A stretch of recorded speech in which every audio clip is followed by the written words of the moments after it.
to order. This is the Douglas County Planning Commission. It's Wednesday, October 21st. And I will call the meeting to order and call the roll for a determination of a quorum. If you could answer when I call your name, please. Christy? Aye. Here. Grace? Present. Dave? Here. Mark? Here. Brian? Here. Maureen? Here. Okay, we have all 7 members, so we do have a quorum. And Brian, I would ask you to lead us in the Pledge of Allegiance.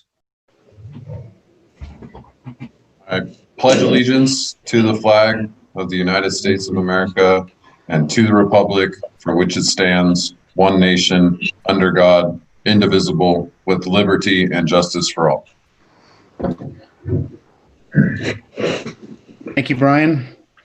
At this time, public comment will be taken on those items that are within the jurisdiction and control of the Planning Commission. Public comment cards and comments left on the county's website prior to the meeting have been compiled and made a part of the supporting materials that have been provided to the Planning Commission and public for review. Only 2 periods of public comment will be taken during this meeting, once at the beginning of the meeting and again at the end of the meeting. Public comment will not be taken on each agenda item. Public comment is limited to 3 minutes per person who has left a voice message on the Douglas County's public comment phone line, 775-783-6088. Once a public comment period has been opened. Once public comment closes, the voice messages will be played to the public and Planning Commission in the order they were recorded. No more than 1 voice message public comment per person will be played during each public comment period. Douglas County's public comment phone line became available to take public comment at 12 noon. Public comment will remain open for at least 5 minutes to allow members of the public to call or until the last caller has finished leaving a voice message on the county's public comment phone line. The Planning Commission wants to encourage respectful consideration of all views by members of the public. If the content of any voicemail is willfully disruptive of the meeting by being irrelevant, repetitious, slanderous, offensive, inflammatory, irrational, or amounts to a personal attack on or interfering with the rights of others, the voice message will be skipped to the next public comment. So as of 1:03, opening public comment begins. And Colleen, do you have any messages to play at this point? Yes, so far we have 3. I'll Okay, start go ahead. with the first one. Hello, my name is Brian Fitzgerald, BrianFitzgerald. I'm the president of the Carson Valley Arts Council, and I'm calling in regards to the master plan text update.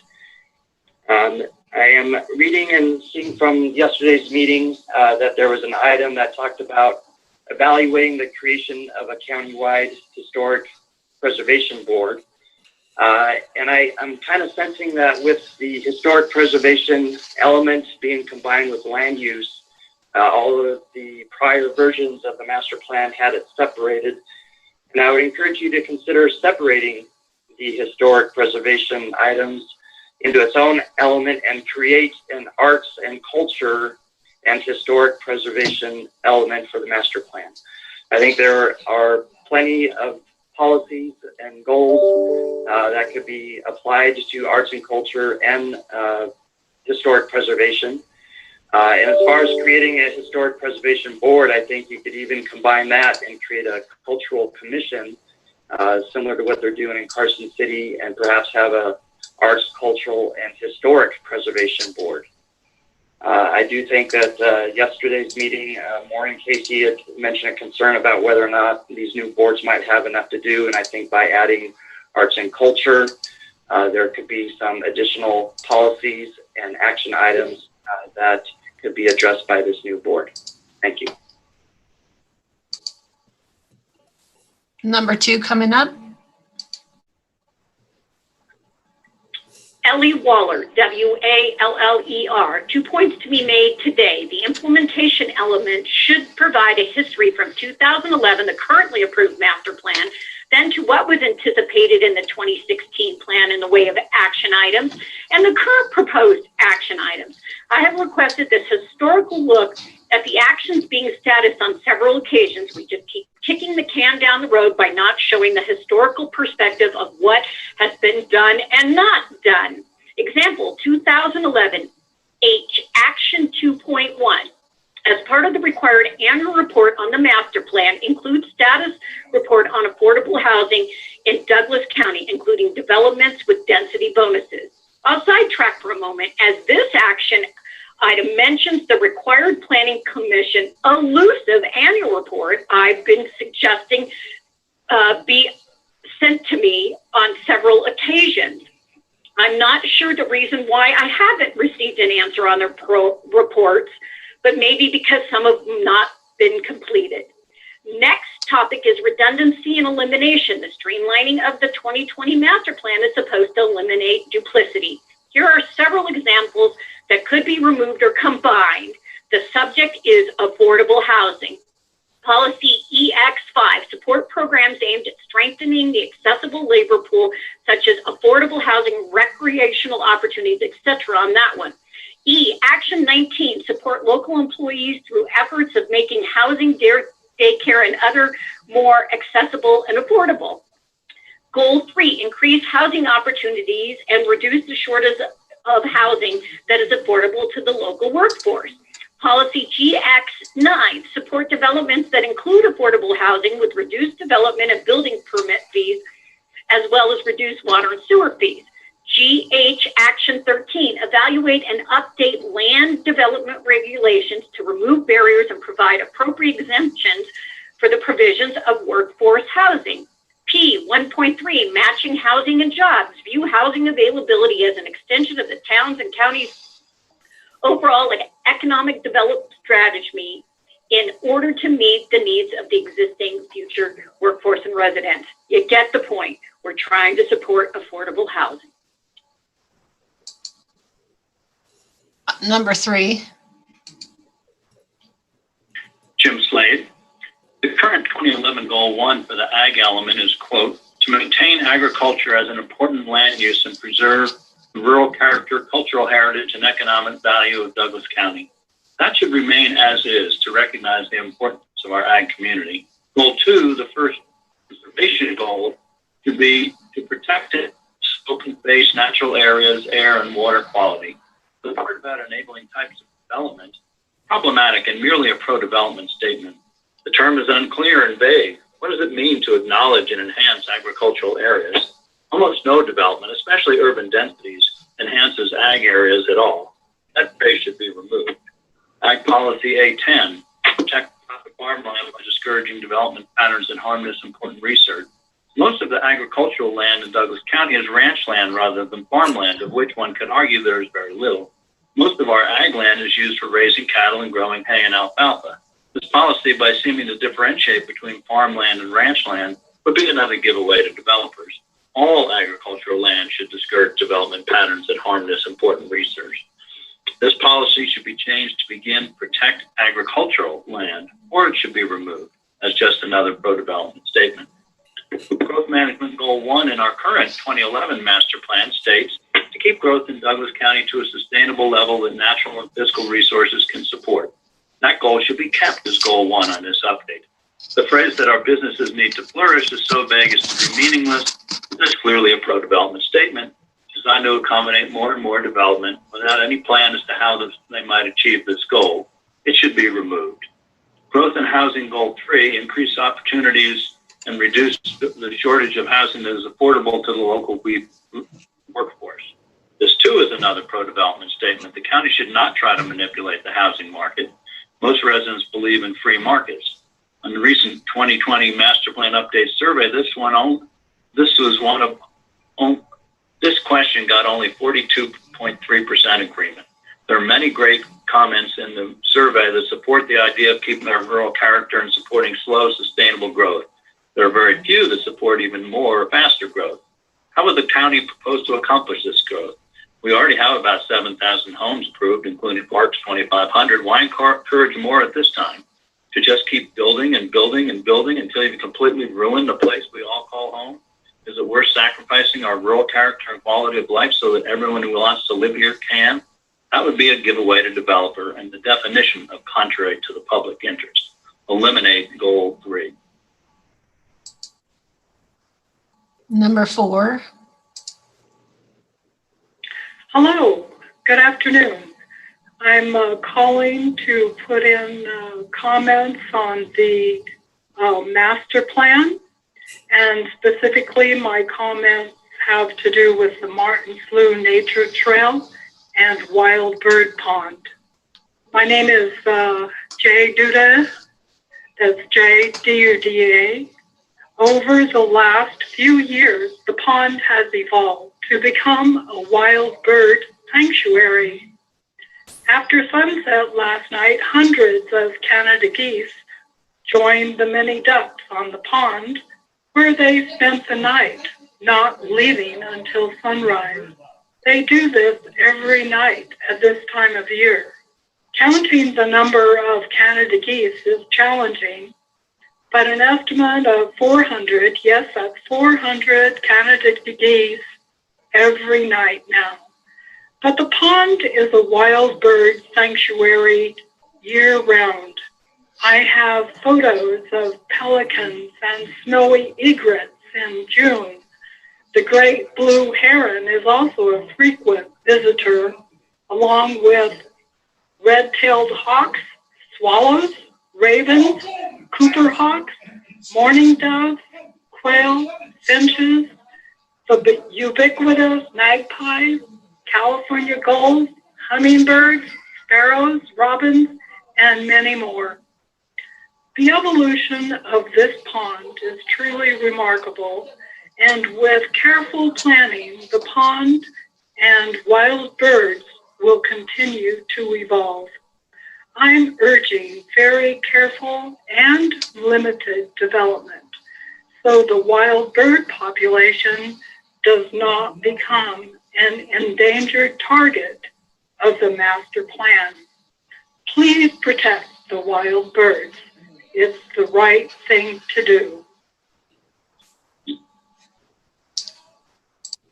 That's the last one so far. Okay, Colleen, thank you. I have 113, and we started public comment at 103. So if you have nothing else, then as of 113, opening public comment is closed. The county's public comment phone line will remain open to allow for closing public comment to be recorded as the meeting progresses. We'll now move to approval of agenda. You have before you the agenda with the one item for possible action on the master plan. Is there a motion to approve the agenda? So moved. Bryce moves to approve the agenda. Is there a second? Second. Christie seconds the motion. Is there discussion on approval of the agenda? Seeing no discussion, I'll call the roll. Christie? Aye. Bryce? Aye. Dave? Aye. Mark? Aye. Brian? Aye. Maureen? Aye. And the chair votes aye, so the agenda is approved 7-0. I'll now read the first item into the record.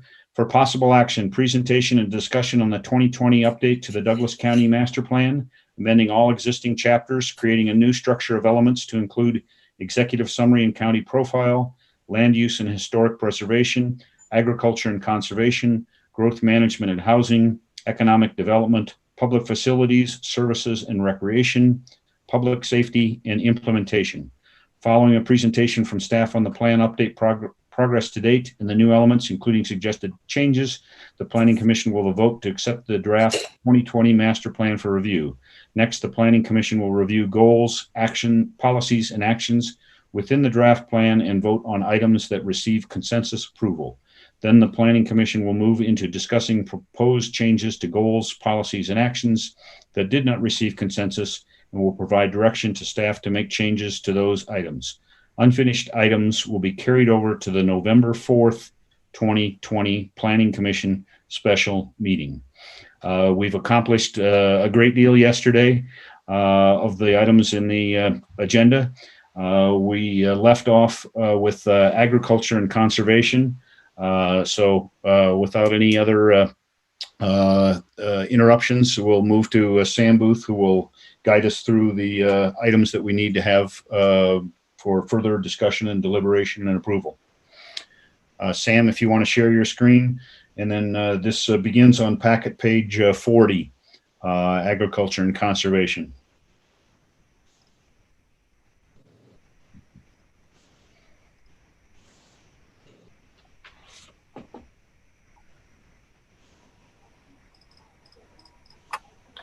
Okay, good afternoon. Thank you, Mr. Chairman. Members of the Planning Commission, this is Sam Booth, Planning Manager for the record. Welcome to day 2. We've made it to the agriculture and conservation element. We are about halfway through the document here, but we've got some good work ahead of us today.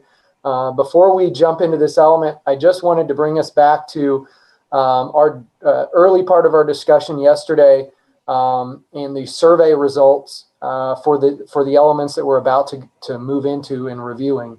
And the agriculture and conservation element, out of the 918 respondents that took that, or took the survey on that portion of the master plan, 77% agreed with the goals of this element. So we had a very high response rate agreeing to the goals within this element. As we said yesterday, the economic development section probably needs some review. It was about 64% approval there, which obviously is still good. But compared to the other elements, that was one that we knew we needed to focus on a little bit. And we had highlighted goals 1 and 2 of economic development. Growth management and housing was another one. We had just 57%, agree with the goals in growth and housing. And 23% were neutral, 20% disagreed. Still good, agreeable responses there, but it was a bit lower than some of the other elements. Public facilities was again very strong, 78% approval of those goals. And public safety, we had 87% approval of those goals. So just wanted to recap that before we get in and start here on the elements. Again, agriculture and conservation is element 2 of the plan. The first item that we had here highlighted for further discussion was goal number 2. And this was, I believe, Member Oland that wanted to further discuss this goal. Thanks, Sam. So looking at goal number 2, I believe Mr. Slade touched on this in our second public comment yesterday at the end. I'm having trouble with the word enabling. In this sense, when I look at the county, I don't feel like we are the enablers. While we may encourage them to acknowledge and enhance the agricultural areas, I don't feel like we're actually the ones enabling them to do so. So I was looking at this sentence, just thinking that word enabling, maybe we should discuss, see if maybe there might be something better to replace that statement, or just that word. The rest of the goal I have no problem with. I think it's a good goal. I just think we have a word in there that sounds like the county is attempting to help this happen. And I think Mr. Slade would agree, though he won't tell us. Thank you, Brian. That's a good point. We may want a more neutral word. Mark, would you like to respond or add anything? Yes. So I have a conflict of interest disclosure that I want to apply to every element of the agricultural part of the master plan. And that NRS 281A.420 requires me to disclose a conflict of interest. So I own around 100 acres of ranch land that's already split up into 20-acre parcels, and my brother also owns some ranch land. I conclude that the independence of judgment of a reasonable person in my situation would not be materially affected. I will be voting on items brought up in the agricultural element of the master plan. And as I said at the start of this, I hope this disclosure applies to the entire agricultural element of the master plan. And I'll turn it back to you. Thank you very much, Mark. Sam Booth, do you want to offer a suggestion? I think Brian is saying if we can change the word enabling, and I would suggest maybe to something a little more neutral. Again, I'm not the linguist here, so I'd be looking to staff or other members for a suggested word choice. Bryce, did you have an idea? Thank you, Mr. Chairman. Excuse me, Mr. Booth, before you jump in there, I just wanted to add a comment. I'm struggling more with enabling types of development, whether we change the word enabling to anything. I'm trying to understand where promoting development at all is appropriate in this particular section or this particular goal. I would like it to say protect and expand open space and natural areas that enhance agricultural areas. I don't know if we combined something. Forgive me for not recalling what the original goal said, but I'm trying to understand what we're trying to do here in the agricultural and conservation element and talking about development at the same time. Thank you, Bryce. Sam, did you have a comment that you wanted to make? I think this is a revised version of the original goal 1 in the 2017 plan. And I think it was probably the language in there is to have a little balance in the comments, but I think your point's well taken about plugging development in there. It may not be a good fit, along with Brian's comment about the use of the word enabling. Yeah, Mr. Chairman, this is Sam Booth, for the record. I agree with you. I think this is a combination from our pre-existing Goal 1 and Goal 2 from the 2016 draft element. Goal 1 specifically said to protect and encourage agricultural activities and support and supportive industries throughout Douglas County. And then Goal 2 said to create alternatives to the urban development of existing agricultural lands. And I think, as you'll see as we move further into the agriculture element, I think what's being confused here, and maybe, of course, we do need to clean up the language a bit to make that more clear. But what we're trying to say is to encourage supportive industries to agriculture. And there are policies to follow in the document that say that we should allow the agriculture, farming, industries, and landowners to be able to expand their businesses, their farming or ranching businesses, and be supported in that by industries that support agriculture, commercial ag, or in some very limited cases, industrial agriculture. It's a hot topic, as we saw last year. There was a special use permit that was denied in agricultural land for an agricultural use. And I think the commissioners and the planning commission felt that it wasn't the right location for that. So it doesn't always mean that the location has to be approved, but it's saying that if a farm business has an expansion to their business, that we should support and allow that, because ultimately that promotes keep the ranchers keeping their farms and ranches viable and keeping their family business viable moving forward into the future. So I do agree that I think what was lost here in the combination of those was that it sounds like development, as we think of it or tend to think of it, being maybe even residential development, but new construction, those type of things. And I think supportive industries was used before, so you could add the language back in of while enabling or while allowing supportive industries that acknowledge and enhance agricultural areas, or Member Klutz's recommendation, I think, is also acceptable, just to take the reference to development and those type of things out of this goal. Good suggestions. Bryce, you want to jump in? Yeah, thank you, Mr. Chairman. Thank you, Mr. Booth. I completely support commercial agricultural industries within the ag community and supporting those and working with the ag industry if that happens to be an industrial or commercial project in an ag area, I think we need to look at that.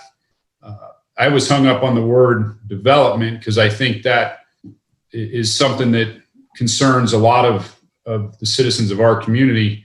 And so, I would be in favor of changing development to agricultural industries or something of that effect that it makes it clear that this is about agriculture industries and not necessarily commercial or industrial development, although an ag industry could be a commercial or industrial project on ag land because that benefits that particular rancher. And I just, this is Sam Booth again, wanted to scroll ahead here to check, and we do have that covered. So I apologize. We kept the language from the previous plan, but it was moved down to goal number 5. So as you can see, I've got highlighted here, we have that goal to protect, encourage ranching, farming, agricultural activities, and supportive industries. So maybe it is that we want to remove some of the language from goal 2. Mark, did you have a thought that you wanted to throw in there? No, I like the original 2 goals and just delete this one. But I agree that the word development needs to come out of goal number 2. Okay. So everybody, I think, is in general agreement. We're going to take out the enabling language and take out the development language. And then the question is whether we modify this one or go back to Ag Goal 1. Brian, I'll recognize you for a suggestion. So one thing that I think you guys are missing here is if you move from the goals to the policies, in the goals, we usually develop the policies. The policies talk about development. None of these goals talk about development.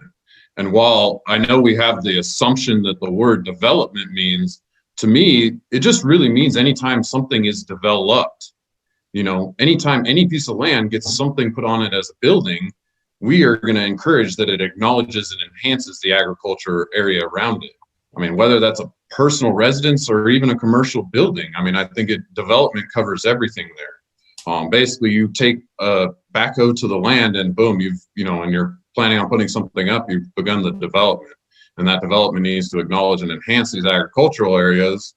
And then when we move down to the policies that, we have a couple policies down there that do refer back to development. So I think the removal of the word development from these 5 goals then creates policies that, really don't have a goal that's behind them. I know that those policies could then be related to the fact that, we want to protect and expand open space. We could probably fit them into that. But I think if we keep mentioning the word development in policies, I think the word development needs to be somewhere up here. As Mark suggested, maybe the 2 original languages might be better, but I still think if we encourage the type of development, that acknowledges and enhances, we're not saying we are going to develop these agricultural areas, but if somebody comes forward with something, we're going to hold their hand to the fire and make sure that they do acknowledge and enhance the areas around them and aren't just trashing the views that everybody else hears and enjoys. I do understand Bryce's, concern being, that of somebody that works with developers, but, being somebody that just reading the word and the actual definition of develop, it's nothing to do with an actual, big cluster development that we're thinking about as well. Even then, I talked to Mr. Gerticke today and, talking about cluster developments and how those could, impact in the ranching area. And, we have to acknowledge that that is possible. One of these ranchers may bring those types of things forward, and Clobber Ranch might not be the last one of those that we have seen. So if we acknowledge that those are going to happen in the future, because they will, we can then set them to this goal, say, hey, does this acknowledge and enhance? And hey, here's the policies that under that acknowledge and enhance they have to meet. And I think with the way they've written it, yes, the word enabling, I don't think is, pertinent and belongs there. But I think the development, I think in that language does to belong there somehow. And I'm not sure how that fits either. Thank you, Brian. That's a good point. So I think you'd be suggesting we take out the enabling types of maybe and inserting a different word like more neutral, like allowing after the while. So it would be maybe while allowing development that acknowledges, enhances. Is that getting to where you were going, Brian, or am I misreading what your thoughts were? I'm not opposed to the word allowing. I came up with encouraging just as my own word. I've used that about probably 10 times. So, using a different word, and as long as it has the same effect, allowing seems to, achieve the same purpose, I would believe. It might be a little more neutral, but I'll defer to you whether you want to use allowing or encouraging. Well, I think allowing allows you to take the types of out. I think with encouraging, you have to leave the types of in. And so, or even just while encouraging development, maybe, I don't know. I mean, I'm one person, there's 7 of us. Let's see what other people think. Any other thoughts on the language that we're looking at now? Bryce. Mr. Booth, is it possible to have you just drop in what the previous 2 said so we can look at those again, please? I can do that. Let me start with the previous goal 2, because I believe word for word, goal 5 is the previous goal 1. So previous goal 1 is right here. And let me see if I can type in goal 2 here.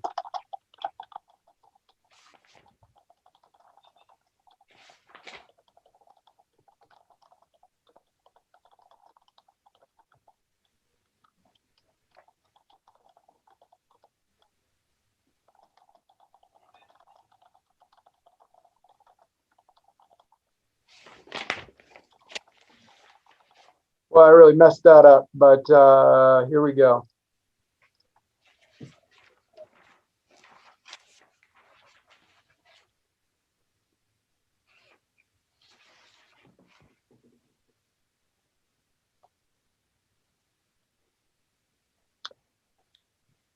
And, So that and what was- I would Go ahead, Sam.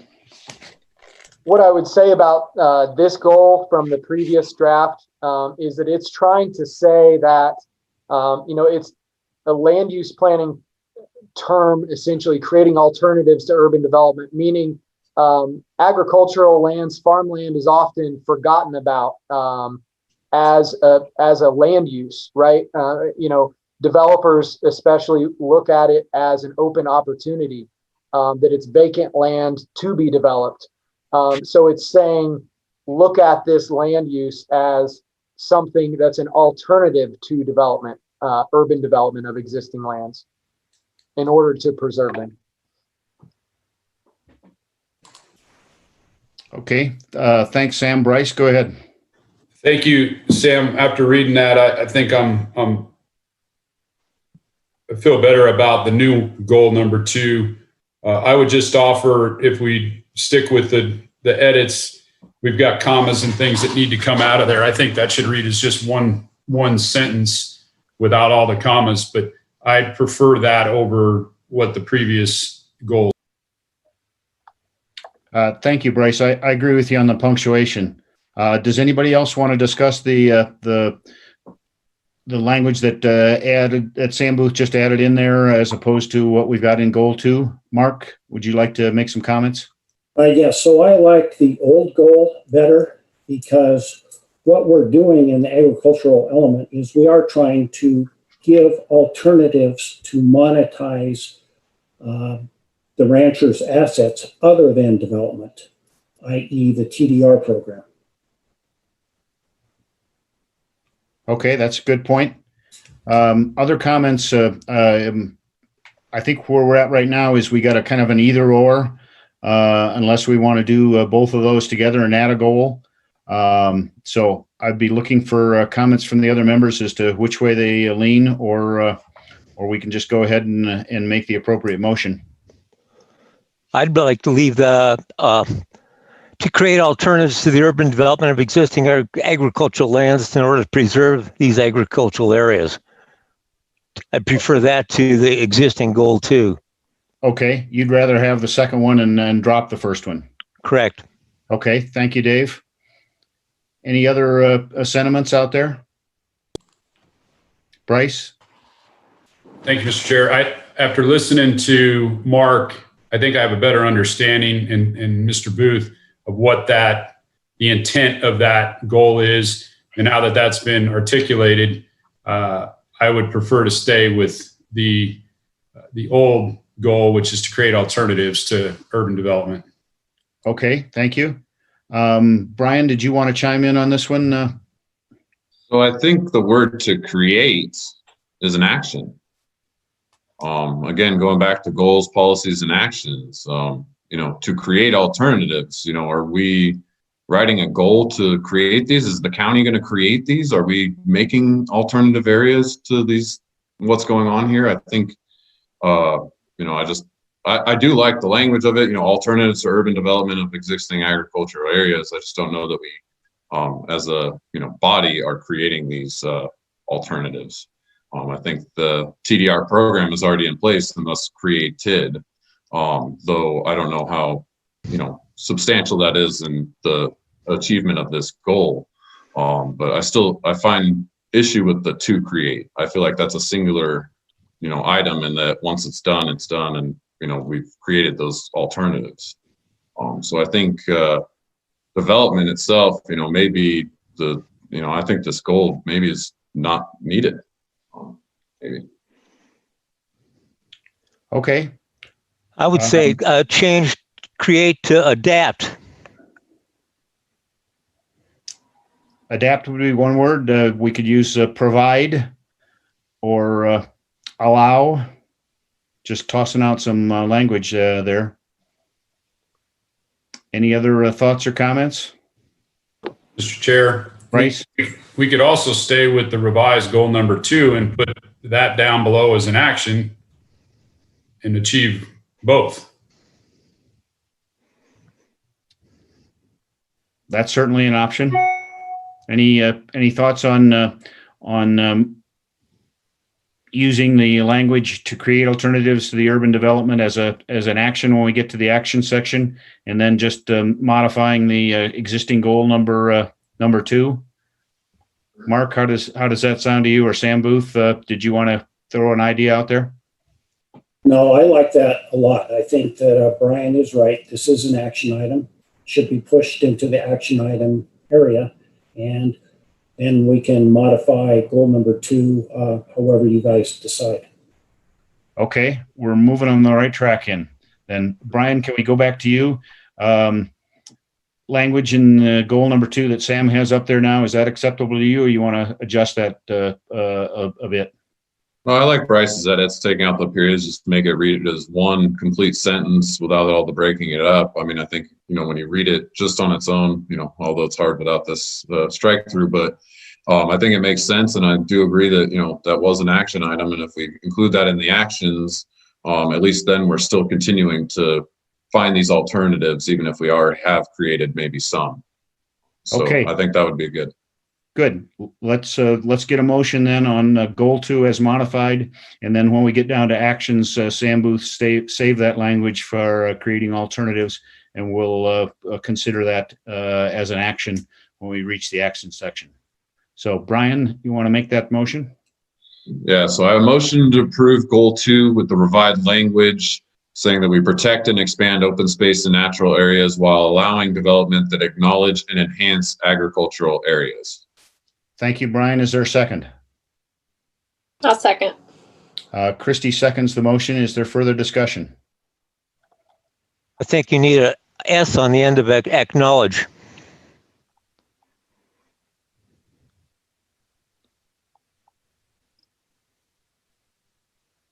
We put a plural on acknowledges and enhances. Yes. Okay. Is that acceptable to you, Brian? That's acceptable to my motion. I'd keep the motion with those changes. Okay. And Christie, is that Yes. acceptable to you? That will acknowledges and enhances? Yes. Okay. Further discussion. Very good point, Dave. Thank you. Seeing no further discussion, then I'll call the roll on the modified goal 2. Christie? Aye. Bryce? Aye. Dave? Aye. Mark? Aye. Brian? Aye. Maureen? Aye. And the chair votes aye. So this is 7-0 and it's approved. We'll now go to number 3 goal. Sam, was it 3 or 4? 3, I guess. Bear with me here while I remind to add that Okay. action item. Let's move back there. Okay, goal number 3 is to encourage the efficient use of energy resources through energy conservation and improved access to renewable energy sources. This was Maureen, I believe, that had commented on this item. I have some comments on this goal that I will save for when we get to the policy dealing with renewable energy. At this point, I would just like to ask if we could say encourage the efficient use of energy resources, period. The policy spells it out better. Okay. Your suggestion would be to stop the language after resources and strike the remaining? Yes. Okay. Any comments on Maureen's suggestion?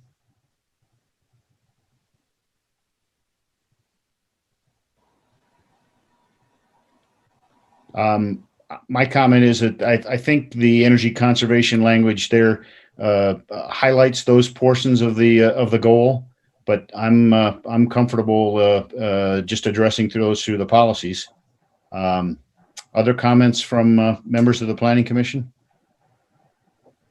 Having worked in the energy field for a long time, there is the only renewable energy source is geothermal. The rest of them are not viable. Until something happens in development of wind or solar, I wouldn't want to encourage it. So you don't favor the goal at all? Is that what I'm hearing, Dave? Correct. Okay. All right. Other comments, Bryce? Thank you, Mr. Chairman. I support Maureen's simplification of that goal because I do believe that the policies below identify that, and we can tackle the language in those policies when we get there. Thank you, Bryce. Other comments on Maureen's suggestion that we delete the last portion of that goal? Okay. Maureen, do you want to make a motion? Okay, I move we adopt goal 3 with the change in language, deleting the everything from through or everything after resources. Maureen has made the motion. Is there a second? Second. Bryce seconds the motion. Is there a discussion? Seeing no discussion, I'll call the roll. Christy? Aye. Bryce? Aye. Dave? Aye. Mark? Aye. Brian? Aye. Maureen? Aye. And the chair votes aye. So this is a 7-0 to approve goal 3 as revised. Next one is goal 4, Sam. That's correct, Mr. Chair, and this item was again highlighted by Maureen. I would like to say protect sensitive wildlife, comma, vegetation and habitat.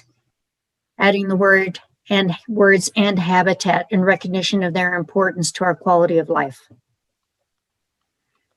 Thank you, Maureen. Good suggestion. Any other suggestions or comments on this goal? Brian, what if we just stopped it at "and habitat"? I feel like the second half of the sentence, I mean, it doesn't provide any value. We talk about the quality of life, how important agriculture is. I don't understand why the goal needs to say so. I think the sentence on its own stands well at protect sensitive wildlife, vegetation, and habitat. Good point, Brian. Maureen, did you have a reaction to dropping the rest of the language, or do you think that's important? No, it works for me. The shorter, the better. Okay. Other comments on this particular goal as revised? Bryce, go ahead. it's semantics, but I'm just curious what the word protect I consider myself a conservationist and a wildlife enthusiast, and the word protect can mean a number of different things. And so I'm just trying to understand what the intent of protect means. I read further down into the policies, specifically policy 18, which I hope we get to talk about later. But I just want to make sure I'm clear that that's conserving, that for those that enjoy hunting and fishing and are conservationists by nature, that this doesn't somehow prohibit that in the future. Good point, Bryce. I'd yield to Sam Booth or anybody else. I guess when I see the word protect, and I see it in several places, I think of not destroy. But Sam, did you have a comment or another interpretation of what we're meaning by protect in the language in several places? Mr. Chair, this is Sam Booth. I think in this instance, and as you see further in the ag and conservation element, we talk about the wildlife that is in Douglas County. And the element itself even has maps for migration routes through the county, the types of wildlife that are here, what times of the year they're here, those type of things. I think that's, what it's speaking to is protecting especially the habitat that we added. So I think that's a good addition there. I don't believe that we had policies, and I can scroll down there, Bryce, to that one, but that speak to, any type of restricting of hunting or fishing or anything else. And just from a broader perspective, I think a goal, as long as we don't have an action item or policy that speaks directly to that concern, this is just an overall general goal. That's good enough for me. Thank you. Thank you, Bryce. Other comments on the goal number 4 as revised? Okay, so Sam, do you want to do a strike through in that last portion? And that's satisfactory to you, Maureen? Yes, it is. I'll Okay. move adoption of goal 4 as revised. Maureen has made the motion to adopt goal 4. Is there a second? I'll second. Brian seconds the motion. Is there further discussion? Seeing no further discussion, I'll call the roll. Christy? Aye. Bryce? Aye. Dave? Aye. Mark? Aye. Brian? Aye. Maureen? Aye. And the chair votes aye, so it's 7-0 to approve goal 4 as revised. Sam, I think we're up to the policies now. Number 2? That's correct. Policy number 2, commented for further review by Maureen.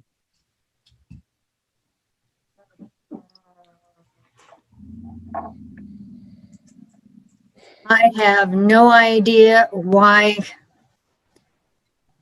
I highlighted this, so I will move adoption of policy A2 if there's no discussion by the Planning Commission. Maureen has moved to adopt policy A2. Is there a second? Second. Bryce seconds the motion. Is there any discussion? Seeing no discussion, I'll call the roll. Christy? Aye. Bryce? Aye. Dave? Aye. Mark? Aye. Brian? Aye. Maureen? Aye. Chair votes aye, so policy A2 is approved 7-0. Where are we at? A3? My concerns with this one is allowing for wetland mitigation banking enables people to justify destroying existing wetlands. And I don't think that's something that we want to encourage. I just don't think this is a good policy. I have no alternative, but I have seen misuse of wetlands mitigation I have to agree with Maureen on that. Thank you, Dave. Sam Booth, do you want to give us some history on this? It says review. It doesn't endorse anything one way or the other, but I'd be happy to hear Sam Booth's explanation of what this means and why this is in there. I believe it was the same as something that was in the policy 3.2 in the 2017 draft is what my notes are.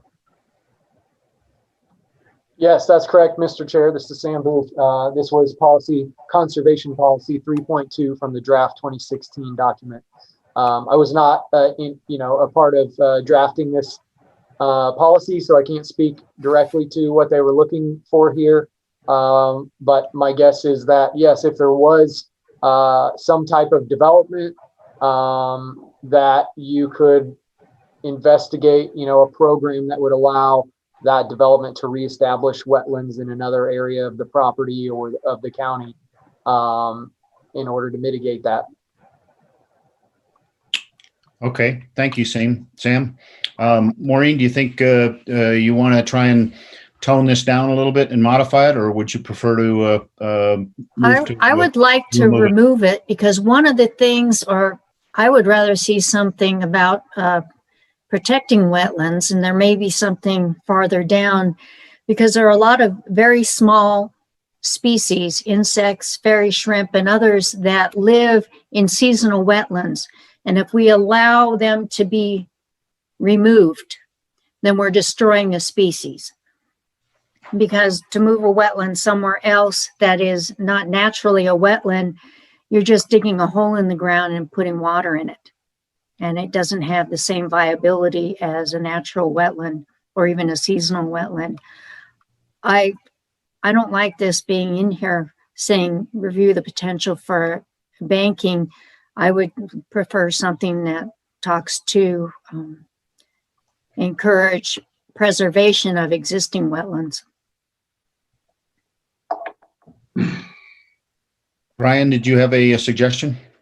Yeah, I too struggled with this one when I first read it. The banking is, I don't like it, because if we're allowing people to preserve here, to move here, like Maureen says, how do we know that the second place even works? And again, I point to the word review. If we wanted to maybe move it out of a policy and say we will review it as an action, and then upon review, we could make a decision, I would be more inclined to that, but I just agree that it just doesn't belong here. If we're going to allow people to ruin one area, to move it to another, to just have it not work, we're basically allowing them to remove these wetlands. And we've all seen what happened in Reno. They took half a golf course for wetlands, or out of the wetlands. And there's all sorts of development problems and issues that have come in the neighboring residences from the removal of those wetlands. All the wildlife, the rabbits, rats, mice, everything that used to be on the golf course is now in the people's houses. So, I think protecting the wetlands is very important. We already have enough areas where we can develop that is not a wetland, and I think we should just get rid of this. Thank you, Brian. So I'm hearing three people going for removal. Does anybody want to argue differently?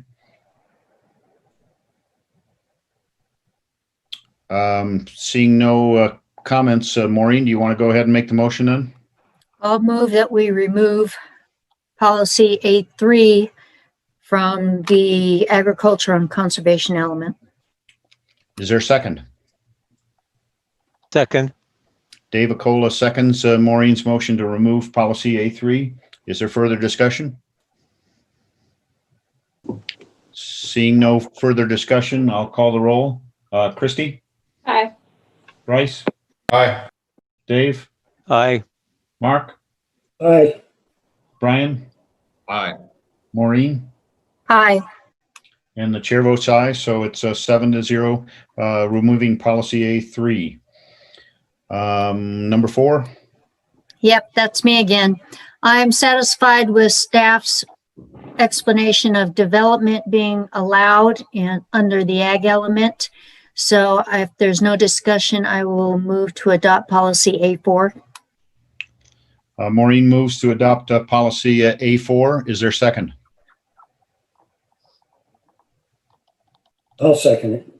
Mark seconds the motion. Is there any discussion on approving policy A4? Seeing no discussion, I'll call the roll. Christie? Aye. Bryce? Aye. Dave? Aye. Mark? Aye. Brian? Aye. Maureen? Aye. Chair votes aye, so policy A4 is approved. 5. Hey, that's me again. Mark has mentioned on several occasions about irrigation and the alpine degree and drainage patterns, and I didn't know, Mark, maybe you can answer this, if we need to mention the alpine decree in this,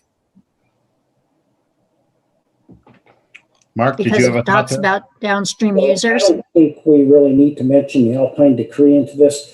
So what this really is getting at is they call it tailwater. So after the guy irrigates his parcel, it gets to the end and then is collected usually in a ditch. That's tailwater. And then that ditch brings it to the next farmer. And the use of tailwater is very important. So that's why you want to keep the historic drainage patterns. But the Alpine Decree talks predominantly about diverting water from the river. So I don't think the Alpine Decree needs to be mentioned in this. And I would like to keep this goal as it's written.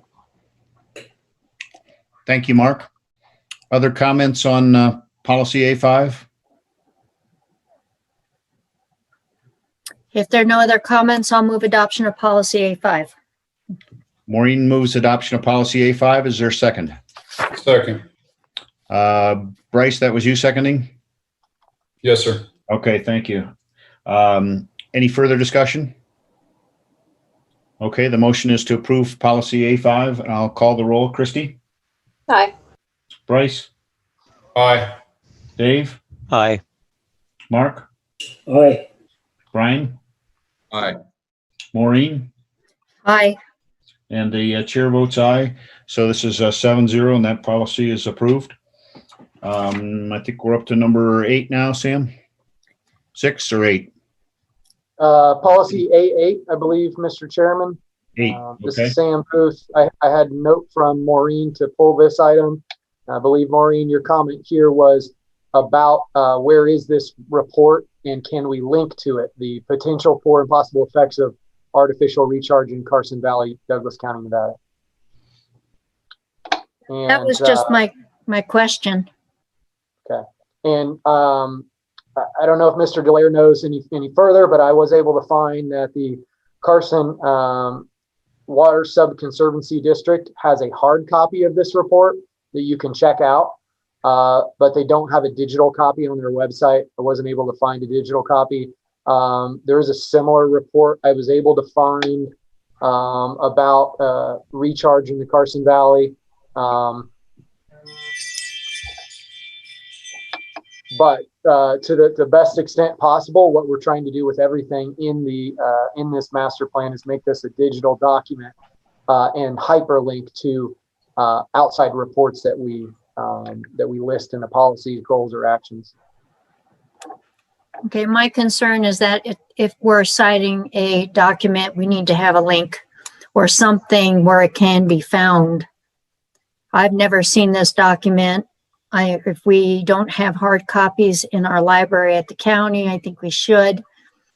In a reference section, I think it should be available to the public as well as to planning commissioners. I don't know how anybody else feels about it. I think that's a good point, Maureen and Sam. Can we just link to the organization that authored the reports, and that way somebody could call them or email the author of the report and ask questions or obtain information that way? I would rather find out what the report says. If the potential for artificial recharge doesn't exist, why even consider it? Thank you, Dave. Brian, did you have your hand up? Want to jump in here? So I was going to, again, review and evaluate. Sounds like an action, something that you guys can do, evaluate, implement, complete, and, you guys are done.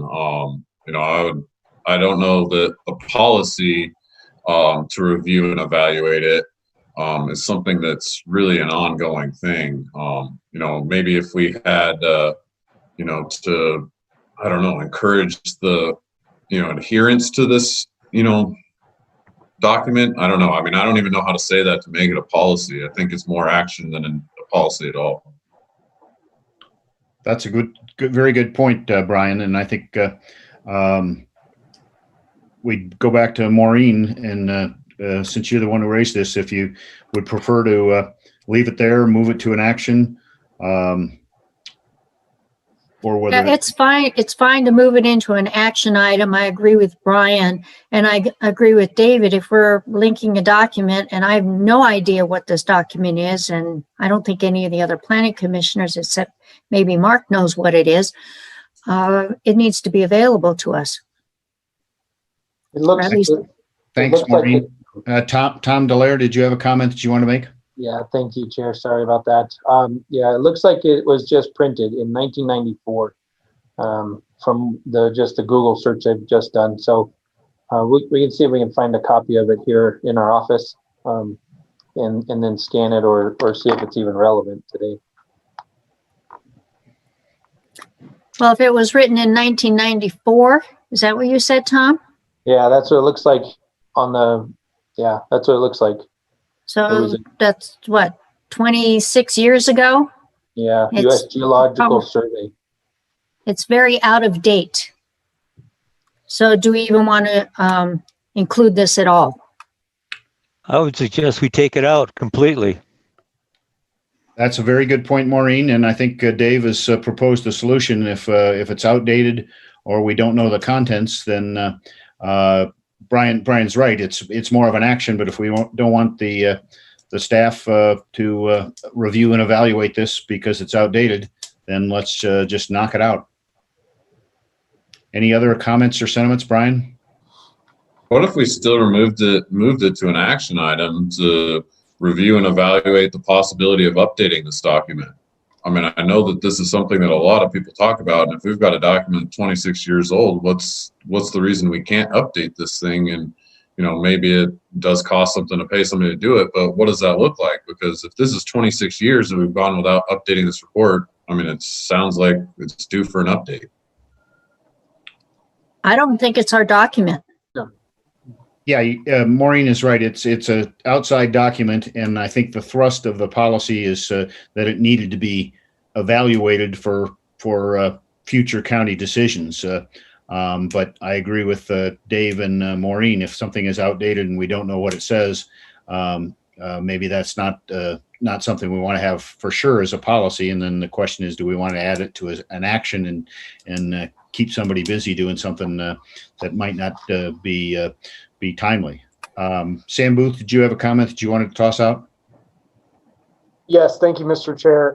Just a reminder that we mentioned yesterday, we do have several action items that speak to working with USGS to study the aquifer in the Carson Valley river basin and to study water quality and those type of things. Maybe not specifically to recharge, but I think as part of that action item to work with USGS, there would be suggestions on this. And we do have quite a few action items already, so I'd be hesitant to create a new one just for this. Good point, Sam. Brian, you want to follow up on that? So Sam, you mentioned that action item. Can you take us down there to it? Mm-hmm.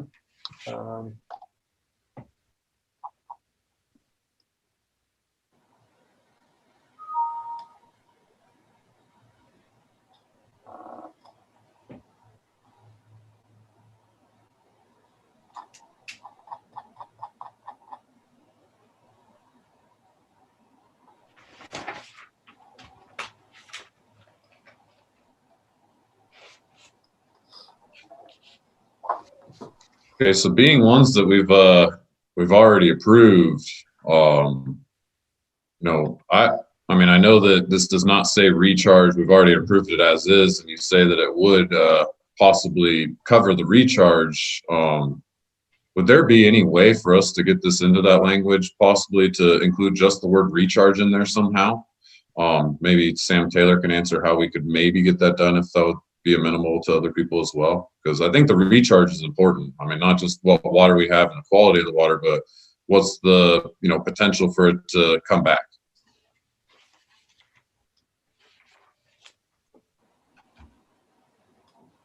You're going to have a hard time developing a recharge plan for the Carson Valley. So you're saying it's not possible? It's highly unlikely. Well, I'm not necessarily saying a plan. I'm saying a study. Like the USGS, when they do their report on the hydrogeology, it will tell you what you should do and shouldn't do. So why it's already create been something taken, else? so. Why Well, no, I'm not trying to create else? something else. I'm just trying to say, if it doesn't cover that, if we have that in there, it makes sure that it covers it. But if it covers it automatically, then definitely don't need to include it.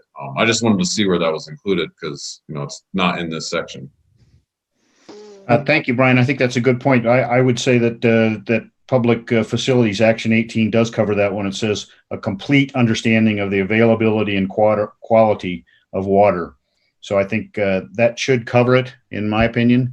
But I would bring it back to Maureen and give her the option of the language staying there, moving to an action, or being removed. This is policy A8 in agriculture. Mr. Chair. Okay. Sam Taylor, do you want to If jump I in? may, by the way, that action item 18 referenced a flow model from the USGS. And I believe when the USGS develops flow models, they include the infiltration of water as part of that flow modeling when they do that. So I think the recharge is covered in the flow model portion, Brian. Thank you, Sam. Back to Maureen. What's your preference, Maureen, on this one? I'd like to remove it. Okay. Would you like to make a motion? Yes, I move that we remove policy A8 from the agricultural and conservation element. Is there a second? Dave Acola seconds the motion made by Maureen. Is there further discussion?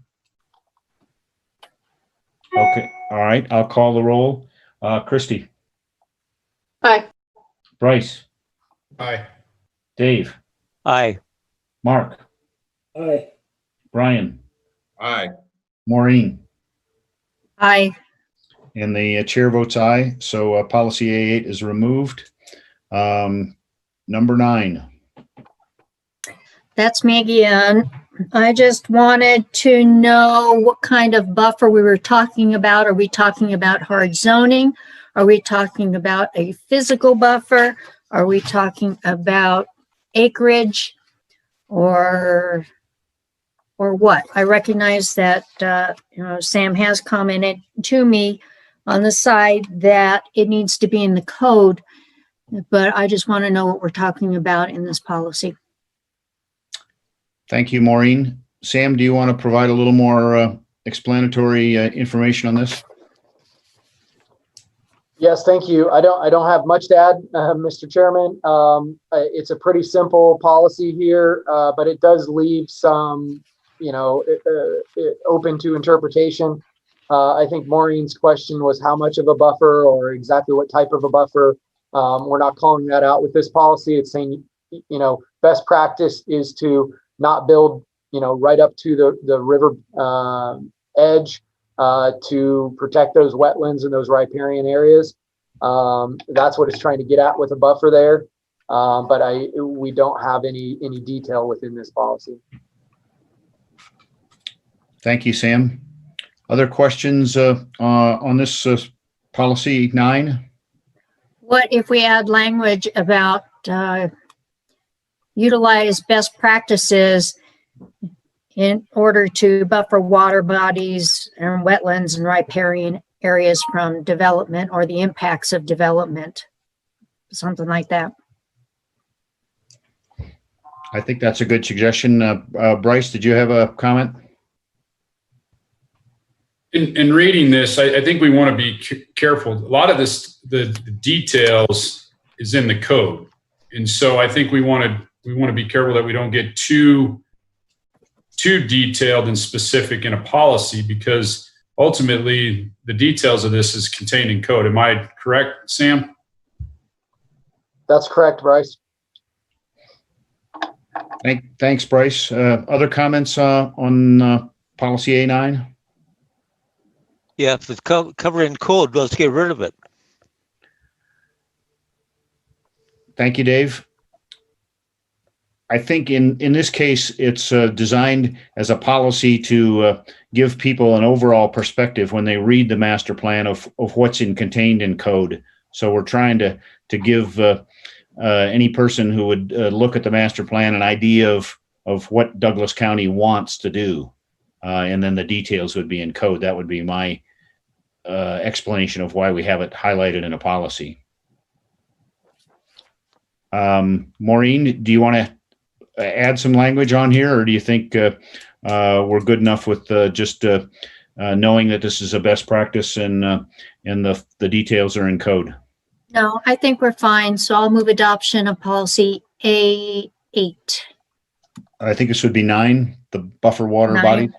I don't know. I can't see. Yes, A9. A9, buffer water bodies. Maureen has made the motion. Is there a second? So moved. Bryce, I heard you jump in there with a second. So Bryce has seconded the motion. Is there further discussion? Seeing none, I'll call the roll. Christy? Aye. Bryce? Aye. Dave? Aye. Mark? Aye. Brian? Aye. Maureen? Aye.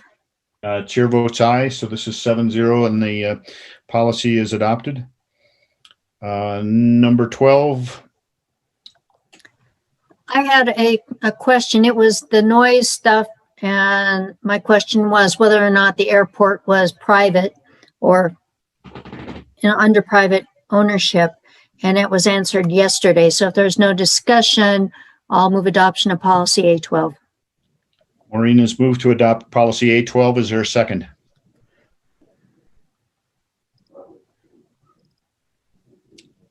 The chair will second the motion to adopt policy A12. Is there discussion? How does this fit in with agriculture?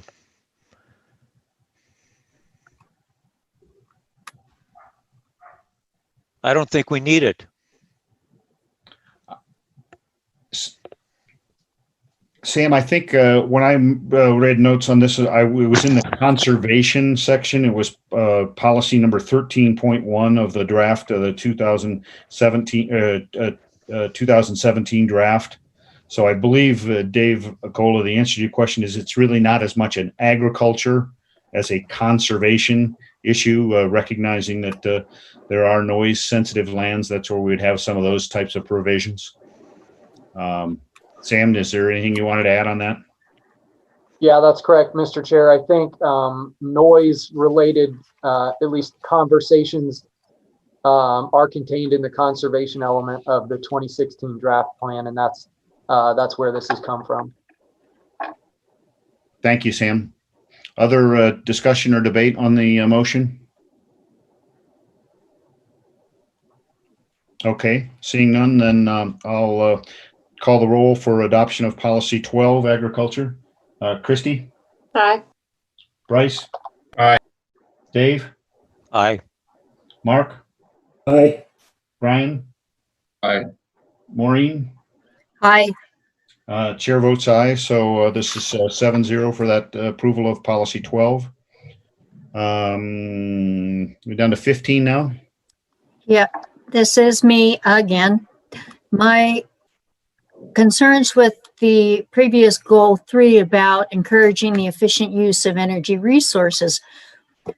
We all know, or we should know by now, that there are great issues with renewable energy sources, and the term non-polluting is a misnomer for the most part, whether it's the mining of precious metals and rare earth in order to create batteries, that whether it's a wind farm that kills raptors when they're in flight because the blades are so large and they turn so quickly, or they're solar facilities that need wide open land and flat terrain. I'm just concerned with this. I think that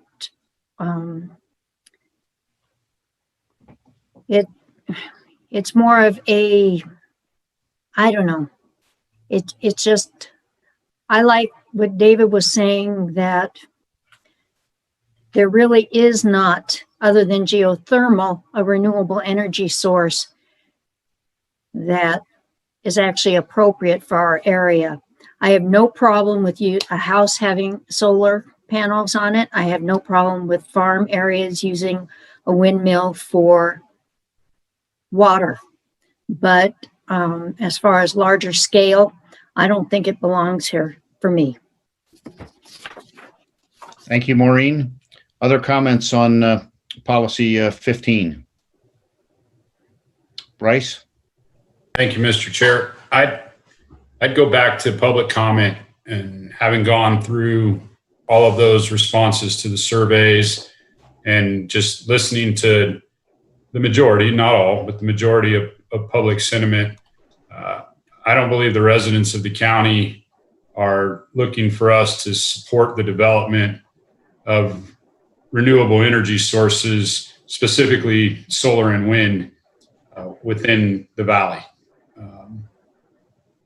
So if my feelings is that this is not supported by the residents of Douglas County, the citizens of Douglas County. So why is the county supporting the development of it?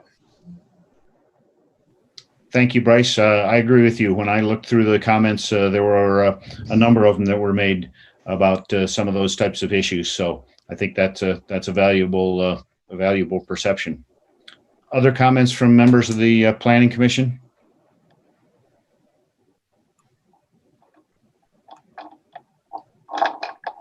Maureen, Dave Acola, did you have a comment? I'd make a motion to remove this section from the document. Thank you, Second. Dave. Maureen, you want to let Dave make that motion and Yes, jump that's in front of fine, you? and I'll second it. Okay, Maureen seconds Dave Acola's motion to remove policy A15. Is there further discussion? All right, seeing no further discussion, I'll call the roll. Christie? Aye. Bryce? Aye. Dave? Aye. Mark? Aye.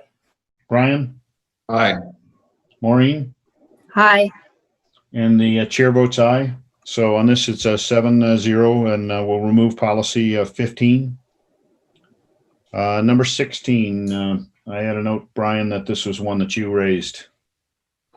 Yeah, so the only thing I was raising here, and maybe Sam, they can provide the explanation, is, when we stop at both public and private, is that including including all uses of all land by basically anybody? Is that correct? I mean, public and private leaves out government. That's the only issue I have within that. I just want to make sure all bases are covered there. Sam Booth, did you have a comment on what Brian was raising? I don't have a comment, Mr. Chair, other than I do think by saying public and private, that covers everybody. Thanks, Sam. Yes, I think public would be a public entity which would include government, in my opinion. But I'll yield to Sam Taylor or anybody else on an interpretation of that. Mr. Chair, Sam Taylor on behalf of Douglas County DAs.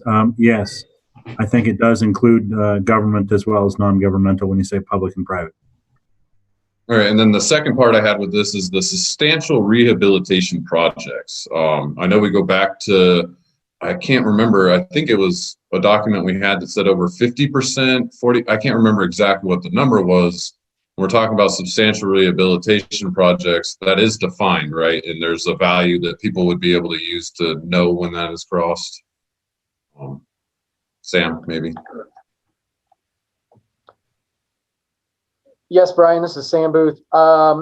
In our, I believe, a few different sections of our code described substantial to be over 50% of the cost of improvement over the building. The floodplain code is the first one that comes to mind. That if a house or a building is inundated by a flood, if the cost to rehabilitate the building is over 50%, then you've got a totally that's considered a substantial construction in a different part of the code. I think we have a similar aspect for non-conforming structures that were built under old provisions of the code. And if over 50% of the structure itself is being changed, that's a substantial construction. Okay, I just want to make sure that's defined because, you know, I look at adding costs to a project, you know, when you get to the point where you're going to do 50% and then boom, here's an extra 10% because you have to make sure it's up to conservation. I do understand we are encouraging, we are not requiring. So it's encouraging them to incorporate. They don't have to.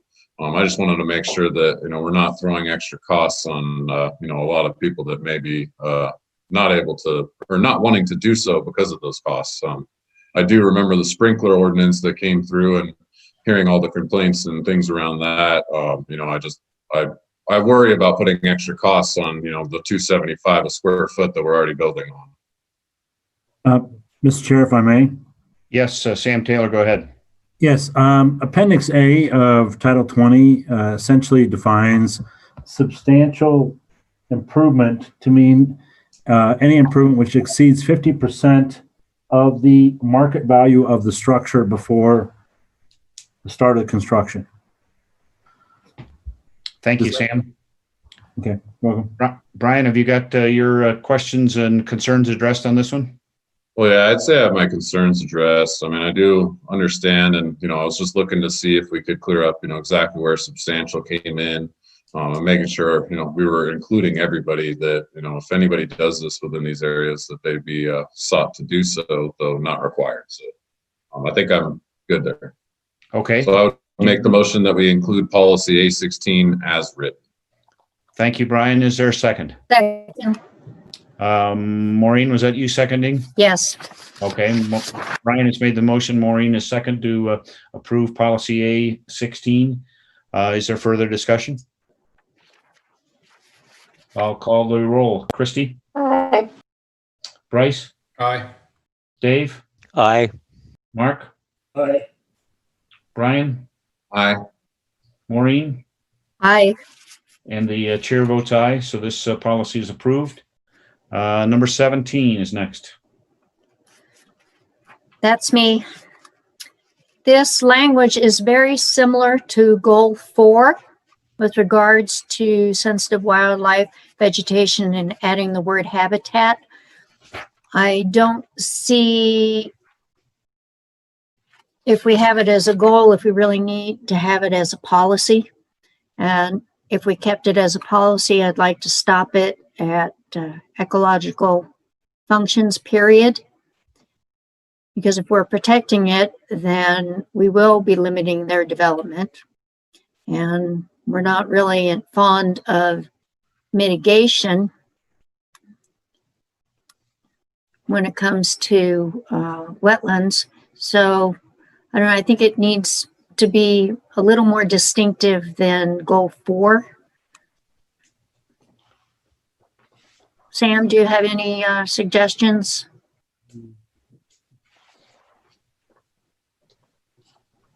I don't, Maureen, have any language here. I agree with you that it's similar to the goal, maybe furthering that goal, but it is very similar. And of course, that goal was revised. Yes, so I just don't know if it's even necessary as a policy if we have it as a goal. Mr. Chair, if I may. Yes, Sam Taylor, go ahead. Since the goal was modified, if you're going to keep this, I would recommend eliminating the requiring mitigation because that was eliminated as a goal. Maureen, Okay. I think you suggested stopping that after ecological functions And that seems to be a fair way to addressing the issue, unless you want to remove it completely. So that's your call. No, we can stop it at functions. That was my first feeling on it. Okay. Mark, you wanted to jump in here, and then Bryce after that?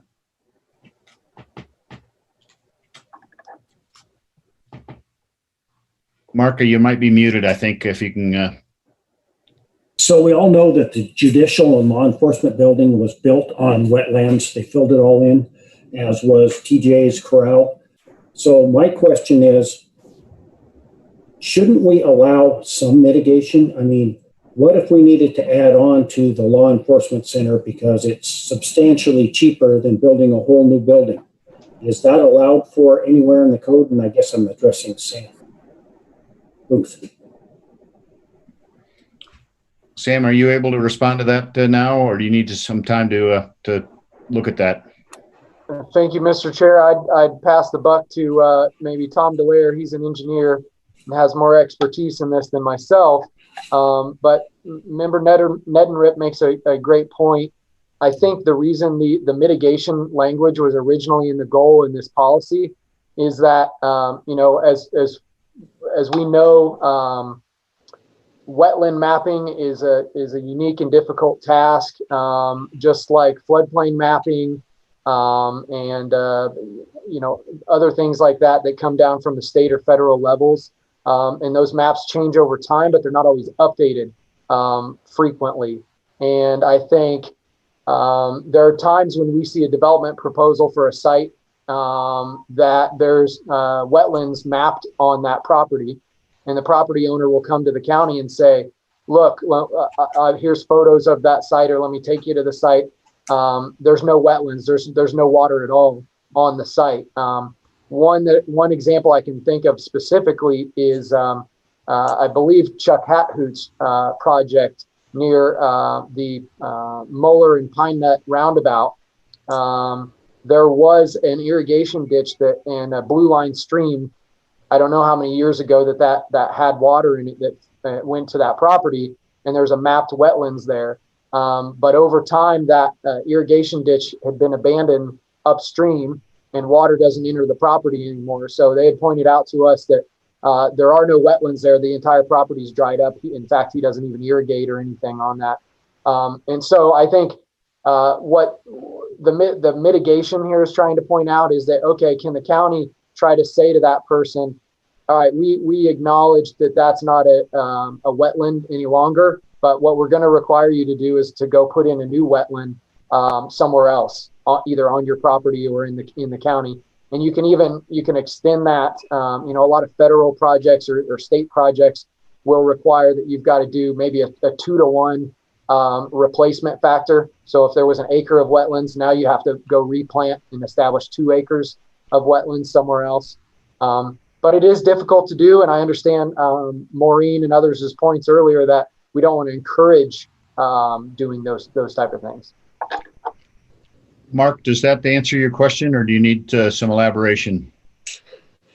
Well, that didn't really answer my question. My question is, should we allow people some flexibility when we're dealing with wetlands? And I'll bring back the law enforcement center. If we had to expand that, we're going to have to do some more wetlands fill. And it just makes sense to me that we allow, in this case, it'd be the county, to do some mitigation, saying, yes, we filled in 1,000 square feet of wetlands, and yes, we're going to go over here and dig a hole in the ground and put some water in it so that we save the taxpayers, millions of dollars of relocating the entire facility. Okay. Tom DeLayer, do you want to take a crack at that one? Or Sam Taylor? Tom was trying to say something there, I believe, and Tom, you're still muted. Tom is the expert. I would listen to him, Mr. Chair. Go ahead, Tom. If you could try and give a direct answer to Mark, and Mark, please help him clarify if he's not getting you the information you need. We have historically allowed people to relocate wetlands. I think the JLAC was one of them. They purchased the Seaman Ranch behind it, and there was a wider channel developed for the Martin Slough, which enhanced the wetlands along that piece right behind the JLAC. If the JLAC was to expand into the wetlands further, I think further enhancement would have to be done. Additionally, Hayborn Meadows, the development just to the east of the JLAC, has some areas where they're proposing houses that are in wetlands, and on the open space for the town of Gardnerville's property behind the first several phases of the Hayborn Meadows has what they've dug out today is a larger pond, but they have the right per an agreement to create 10 acres of wetlands for that, to replace that wetlands that they're going to destroy in the future. And there was an agreement created to that effect. So we have provided this flexibility, and I think that's where that item came from before that we talked about, where it's banking the wetlands came from. I think was developing some sort of program to monitor that a little better. Thank you, Tom. Mark, does that get a little further in addressing your question? Yes, I mean, that answers the question, but my question now as a follow-up is, if we take this out as a policy, will that no longer be allowed by community development for anybody that's working in the wetlands? As a layperson, I would say the answer to that is yes, but again, I'd defer to Sam or Tom or Sam. It's obviously in there for a reason. It was part of the conservation element 11.1 in the previous draft master plan. I'm sorry. Tom Blair, go ahead. Yeah, I'm not aware of any code provisions that allowed the replacement of wetlands. So it's not easily done based on code, and I can do a little more research on that just while we're here. But I'm pretty sure I don't recall seeing actually wetland replacement or in identified actually in our county code. So, go ahead. So, Tom, how did you allow the current projects that you named modify the wetlands if it's not in code? Well, those were done before I was here. I'm not sure where they're coming from. Wetland is mentioned in the code, but it doesn't specifically state, the actually replacing it. It's under open space requirements, and we need to protect it. But it's they allowed it within a development agreement, and I'm not sure where the JLAC. I'd have to pull that file and see if there was anything identified in the wetland, on relocating those wetlands when they expanded the JLAC and the Carson Valley Inn. Yeah. In a development agreement, if I may, Mr. Chair. Yes, Sam Taylor, go ahead. Yeah, Sam Taylor on behalf of Douglas County DAs. In a development agreement, you can put in place elements or items which don't necessarily comport with the code, as long as the county agrees to them. The Board of County Commissioners via ordinance approves it. So it has the same effective force of law. But there isn't currently a code provision that I'm aware of, like Tom said, that allows for mitigation of wetlands by moving them. You still have the open space requirements, and there are exemptions to certain percentage of open space requirements if you already have existing wetlands on, the property. So, but there isn't really a provision in the code that allows for, mitigating those impacts or changing the location. And I think that goes back again to the goal, discussion earlier, which is we don't want to move the wetlands. So if you want to allow for mitigation of the wetlands, there should be, quite frankly, a code provision that expressly gives community development the authority to examine these issues and then relocate them if necessary or appropriate, or at least propose them perhaps. And they would go through the Planning Commission ostensibly, as well as the Board of County Commissioners for their approval. So it's just maybe consider that as being an action item for the future to create the code revision necessary to support that concept. Thank you, Sam. Mark, did you have a follow-up? No, thank you. Okay. Bryce was next, I think, and then Maureen will go to you. Bryce, did you have something on a different topic that relates to this policy? No? Okay. Maureen, you're next then. Back in the 90s, I'm pretty sure it was the Clinton administration that put through legislation that protected wetlands in the mountains.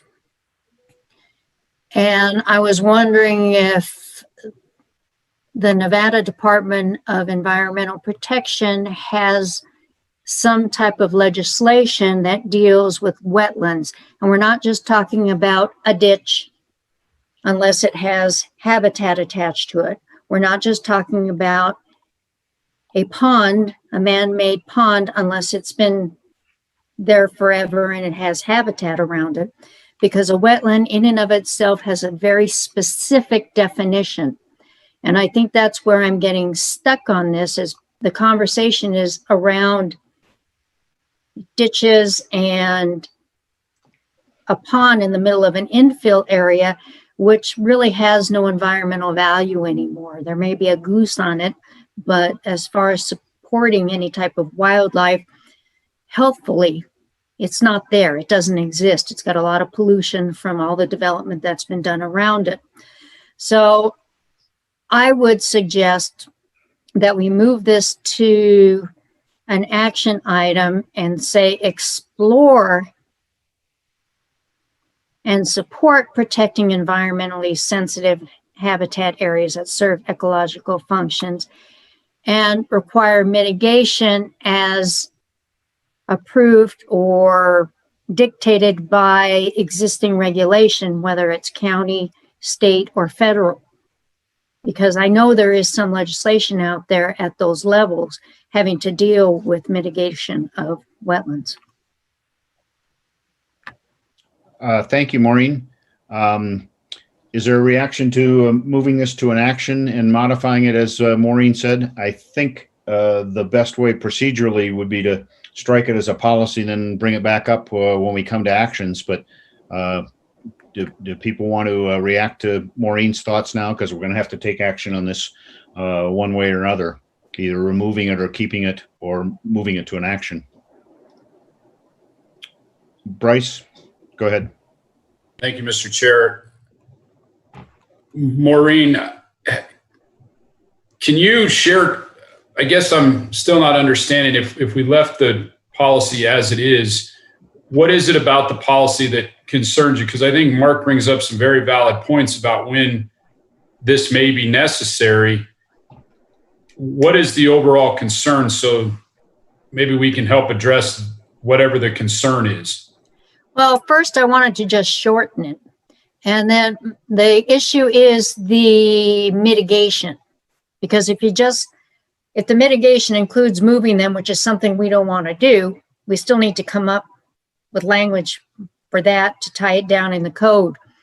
But Phil, if it depends on the wetland, they were talking about the property down by the roundabout. The guy had already sold off his water rights. There was no water there anymore. And there was a dry ditch. The same with, is it Sierra Vista or whatever that we had off of Tillman? There was a ditch that was blue lined, but it was dry.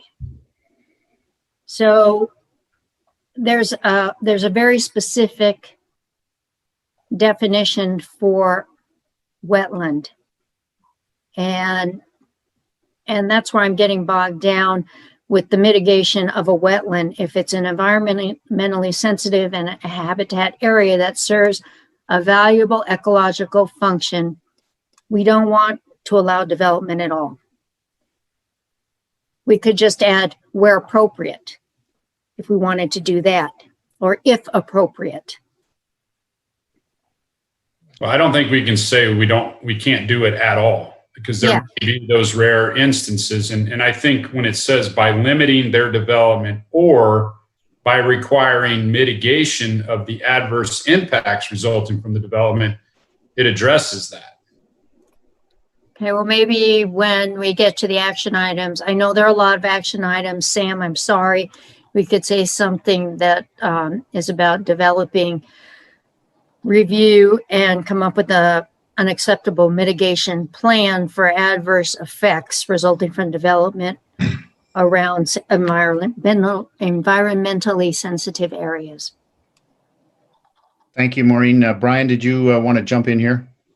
Well, I just want to say I just researched those manufactured wetlands, and it's actually something that's actually being done more often. Now that I'm reading this, and I do appreciate Bryce's comments, really we're giving the developer the choice. Would you like to limit the size of your development to a very small area, therefore protecting as much as we can, or require them to use mitigation, which then protects either exact amounts, or we do require maybe through the code, that if mitigation is required, it's a 2-to-1 ratio. I think we can go address this in the code later if we leave the language as is, and then maybe create those rules that do, say if you do choose mitigation means this. I do like it as a policy because, saying that we're never going to do it, I'd have to say that we're going to hit something in some area. We all see in the movies when you run into that owl that's, it's going extinct and you can't do your development. So, we're going to always run into those issues being somewhere that's rural and having a lot of this wildlife around. So I'd say in these habitats. So I'd say I'm with Bryce and Mark, I think the original language here really reads the way it should, and that we can move this through codes to maybe define that mitigation and require the correct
You step out of the car, please, sir? How old's your kid?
Policy 20 as modified. Christie? Aye. Bryce? Aye. Dave? Aye. Mark? Aye. Brian? Aye.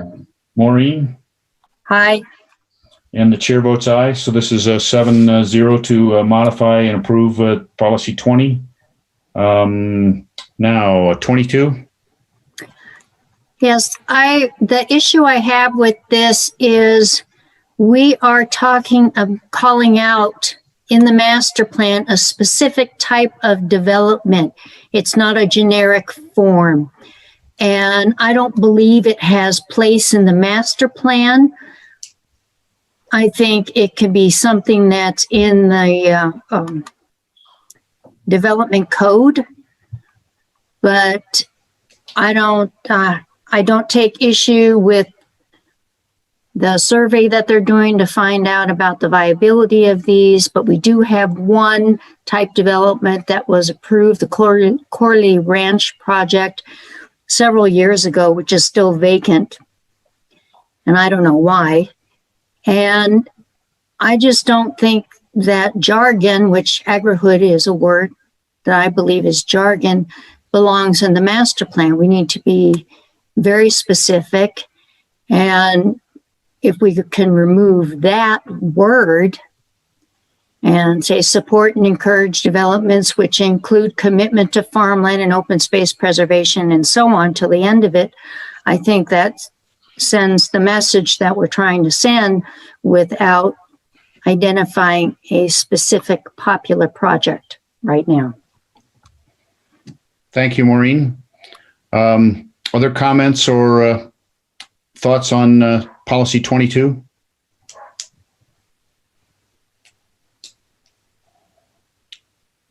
Maureen, I would note that in the little bit of research I did, I think agri-hoods, which is kind of a blended word, kind of like brunch when you combine two words, is a concept that's gone on from 2014 is I think what I looked up is when they started moving forward. And I know this is a revision of a policy, the Ag Policy 1.6 that was in the 2017 version, which I don't think contained the word agri-hood, but described it maybe as a type of development in the policy that was previously in the draft proposal. And I think, correct me if I'm wrong, Sam Booth, the Board of County Commissioners approved this in September. Approved the concept, and the economic vitality staff is continuing to develop this. It's in an action item, I believe, also at the end of the actions on this. So I see your points, but I think as a policy, it does express something that's something that we need to move forward on. So I think I'd favor leaving in the language as it is. Yeah, I have no problem with the language. I have a problem with calling out agrihood. It's 5 years is a very new concept when we're talking about the use of a word, and it's support the concept, but it doesn't belong in the master plan as a called out type of development, in my opinion. Bryce, did you have a thought? I do. I agree with Maureen. I think removing the word agrihood does not preclude supporting and encouraging agrihoods. It just doesn't identify it as the only development that the county will support and encourage relating to commitment to farmland and open space, et cetera. So I support Maureen's thoughts to remove agrihood because I don't think it precludes agrihood. Okay, thank you. I'll read Ag Policy 1.6 from the draft in 2017. It said, Douglas County will support and encourage residential developments within urban service areas that include farming opportunities for residents. So, Sam Booth, I'm not sure if I'm misinterpreting that, but would that be your view that we got the policy that's before us today by modifying that Ag Policy 1.6 and just inserting some additional language and describing it as agrihoods? I believe that's correct, Mr. Chair. I think it was may have been two policies that combined to make this language, but the agrihood language was added. It was what I'm looking at here. It was a suggestion from the audit that was done of the commissioners and staff to add agrihoods into this.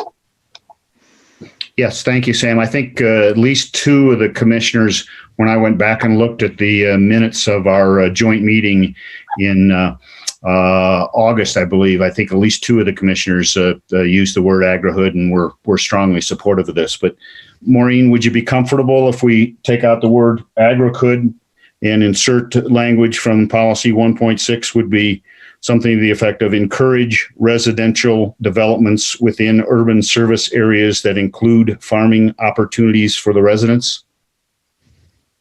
I don't know if that's necessary. I just want to remove the word agrihood.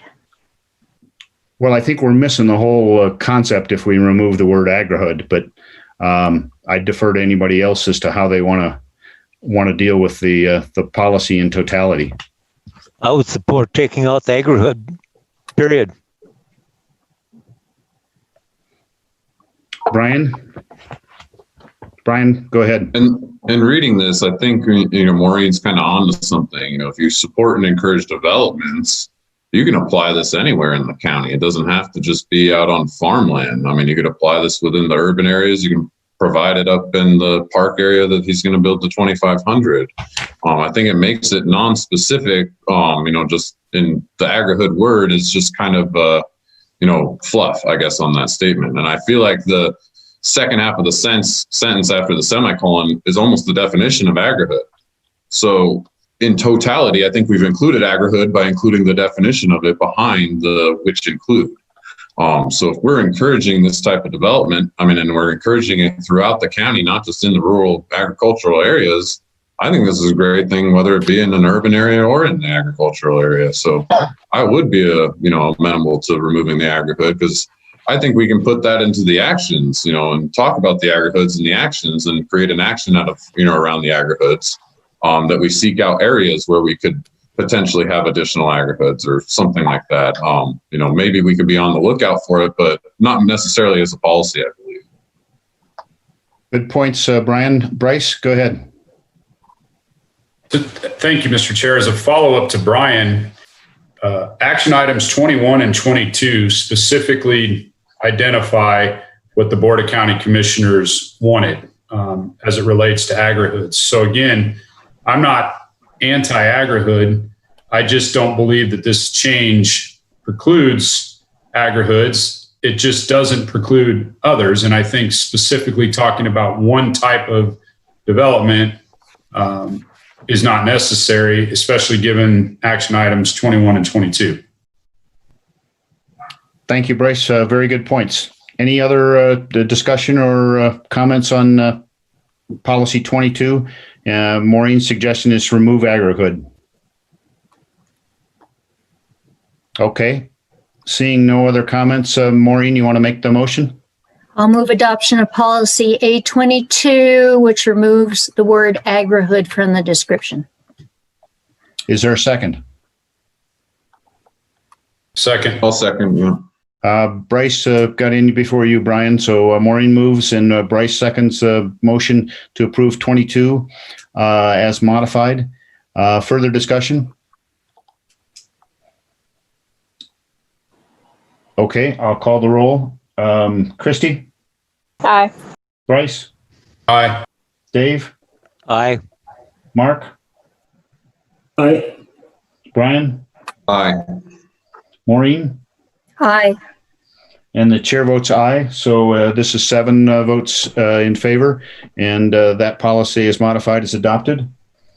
Mr. Chair, if I may. Yes, Sam Taylor. Yeah, Sam Taylor on behalf of Douglas County DAs. For the record, we had, I guess we lost our YouTube feed for about a minute or so, and that was at, I think, 2:46 when we were discussing policy A20. Okay. So perhaps somebody could give a brief summary of what happened during the discussion of A20, just real briefly for the audience who was watching YouTube. Certainly, I'll try and do my best on that, and Sam Booth or anybody else jump in. We were discussing policy A20, which reads, plan for the continuation of agriculture as a distinct and significant land use in the county. Brian raised some concerns that we didn't need to plan. That was kind of a weak term, that we do lots of plans, that we ought to be stronger. And I think there was general agreement on Brian's suggestion there. We had a brief discussion, and Brian proposed that we take the word ensure and insert that instead of the word plan for. So it would ensure the continuation of agriculture as a distinct and significant land use in the county. And that was adopted by a 7-0 vote. So that's my recap of what might have been missed on the YouTube feed, policy A20. Any additions to review in that? Okay. So we just finished A22, and now I had one new policy that I would like to add at this point. Sam, I think you had that under actions previously, but I think after consulting with Sam Taylor, it would fit better under a policy. And this is something that I developed based on the public comments that I'd like to have considered. The language, if you don't have it, Sam, would be to recognizing the importance of wild horses in Nevada history. Douglas County should work with private and governmental entities to protect wild horses while ensuring the safety of citizens and their property. I think at least when I tallied them up, at least 10 or 15 people mentioned this, and I do think it fits as a item.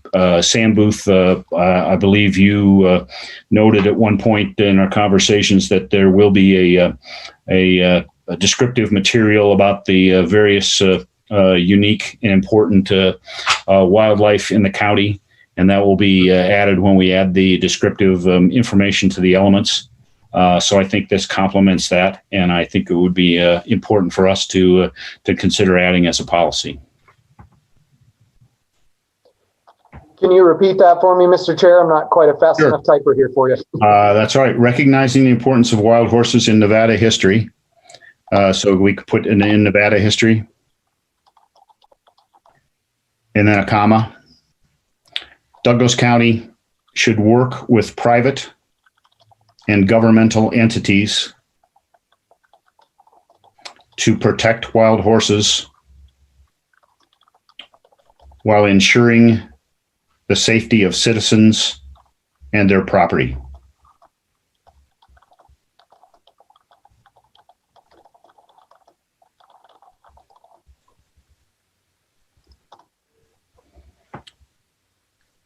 So that's my thought, and I'd be happy to entertain comments from the members of the Planning Commission.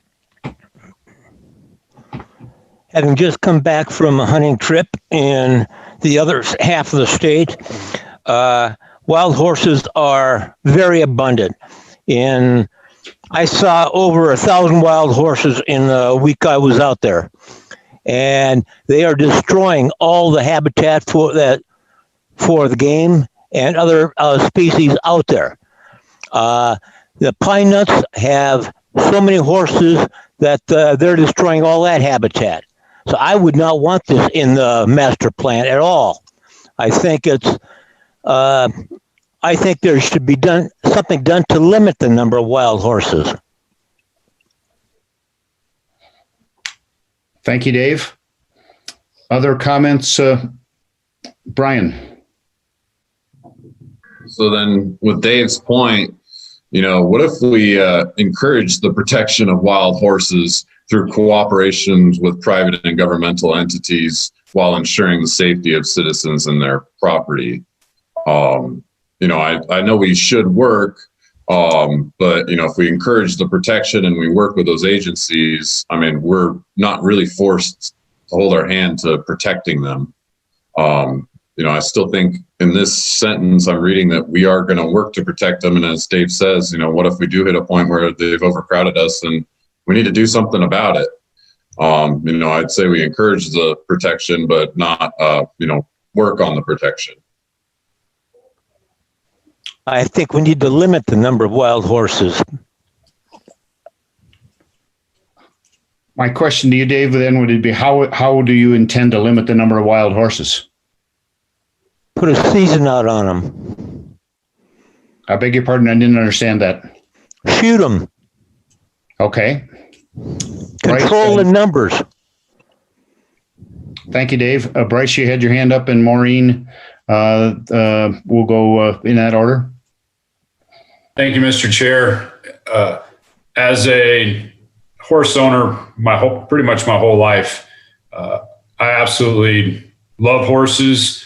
I love what they mean to families, and especially what they've done for my children over the years, and for our family in particular.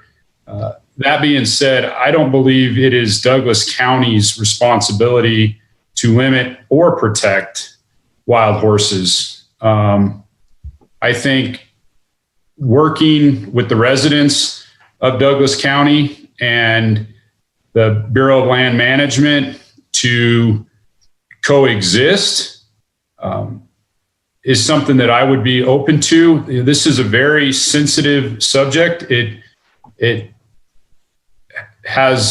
a lot of emotion around this, and I'm concerned about, as a planning commissioner, putting Douglas County in a position where we're going to protect and or limit wild horses. Thank you, Bryce. Maureen, I think you're next. I know that, having spoken with the president of the Pine Nuts Wild Horse Association, that they are working very hard to administer birth control to the wild horses. They don't want the human horse interface. They want to keep the horses out of the pine nuts, and they're working very, very hard to educate people. Don't feed them, don't provide them water, don't leave out salt blocks, all the things that they can do to discourage the infiltration. I agree with Bryce that they are doing fairly well. This is very, very emotional, is what we saw happen with DeVere last year. And our job as planning commissioners is to take care of our citizens and our environment, but we recognize the native wildlife species, whether they're animals or plants. So I don't know if we can come to a compromise on that, but I do agree with Bryce that if we get too deep into this, we're just creating an emotional wildfire.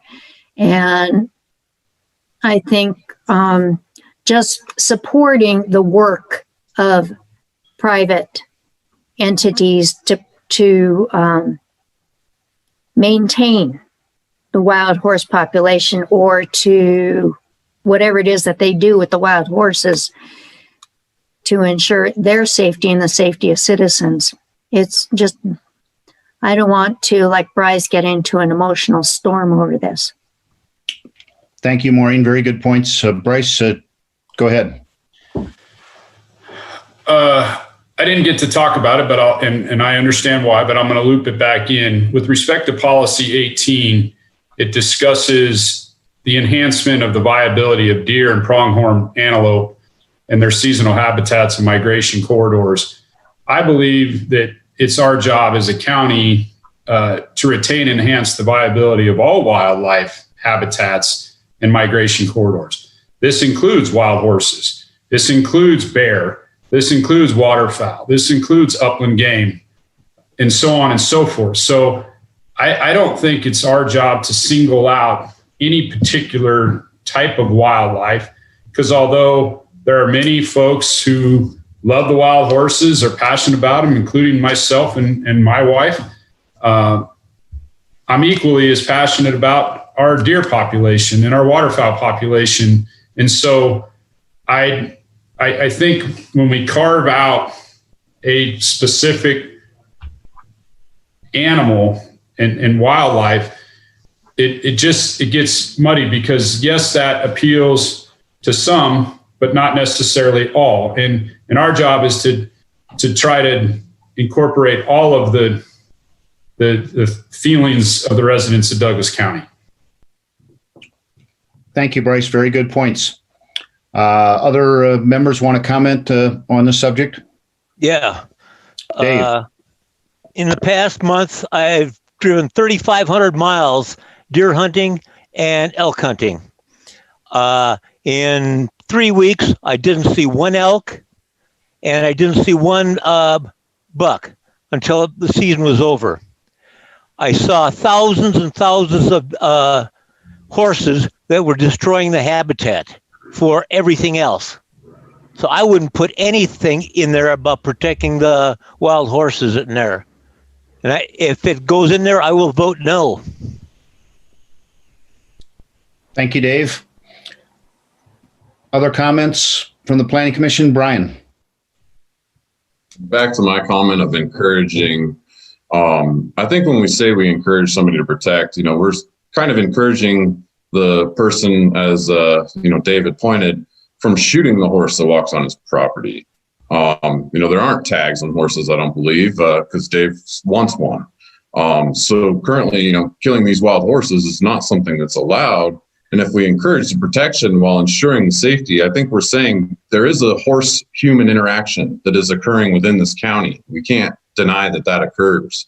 What we're saying is we're going to encourage those people to contact the correct people to take care of it, as opposed to take matters into their own hands. And we're only making the encouragement again, and we're not forcing them to do anything. And if the person shoots somebody, we haven't made a law that says that, you're going to jail.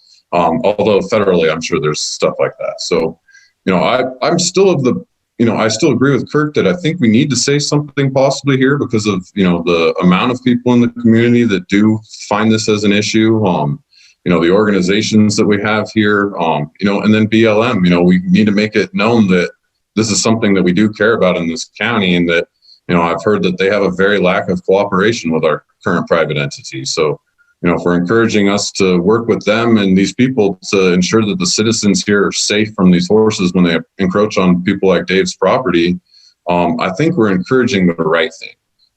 I don't know that we need to take it out and not encourage protection, because there'll come a point where maybe they do put a tag on it, and, protection's not something that we can encourage at that point. But, we still haven't done anything wrong if they put a tag on it, and we're still encouraging the protection despite watching people take them down. So I still think the word encouragement in this sentence, allows us to create a policy, but not stick our hands to the fire.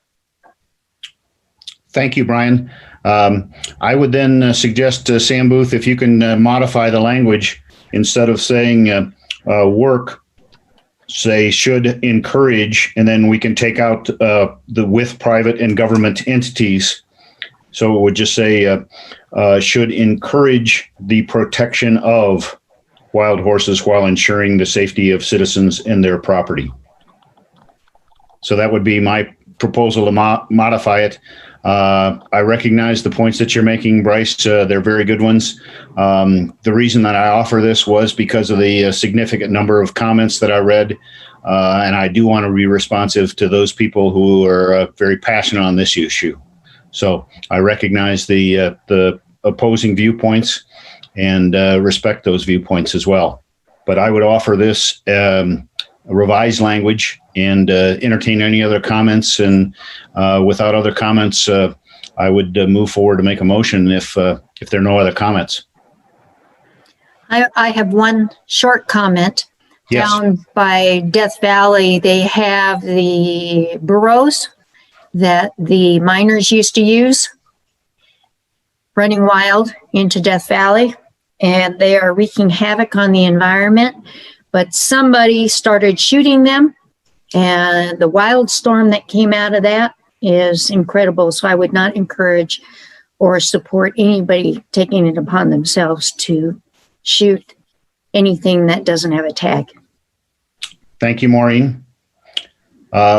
Without other comments, then I would move adoption of a new policy on wild horses that is before you on the draft master plan.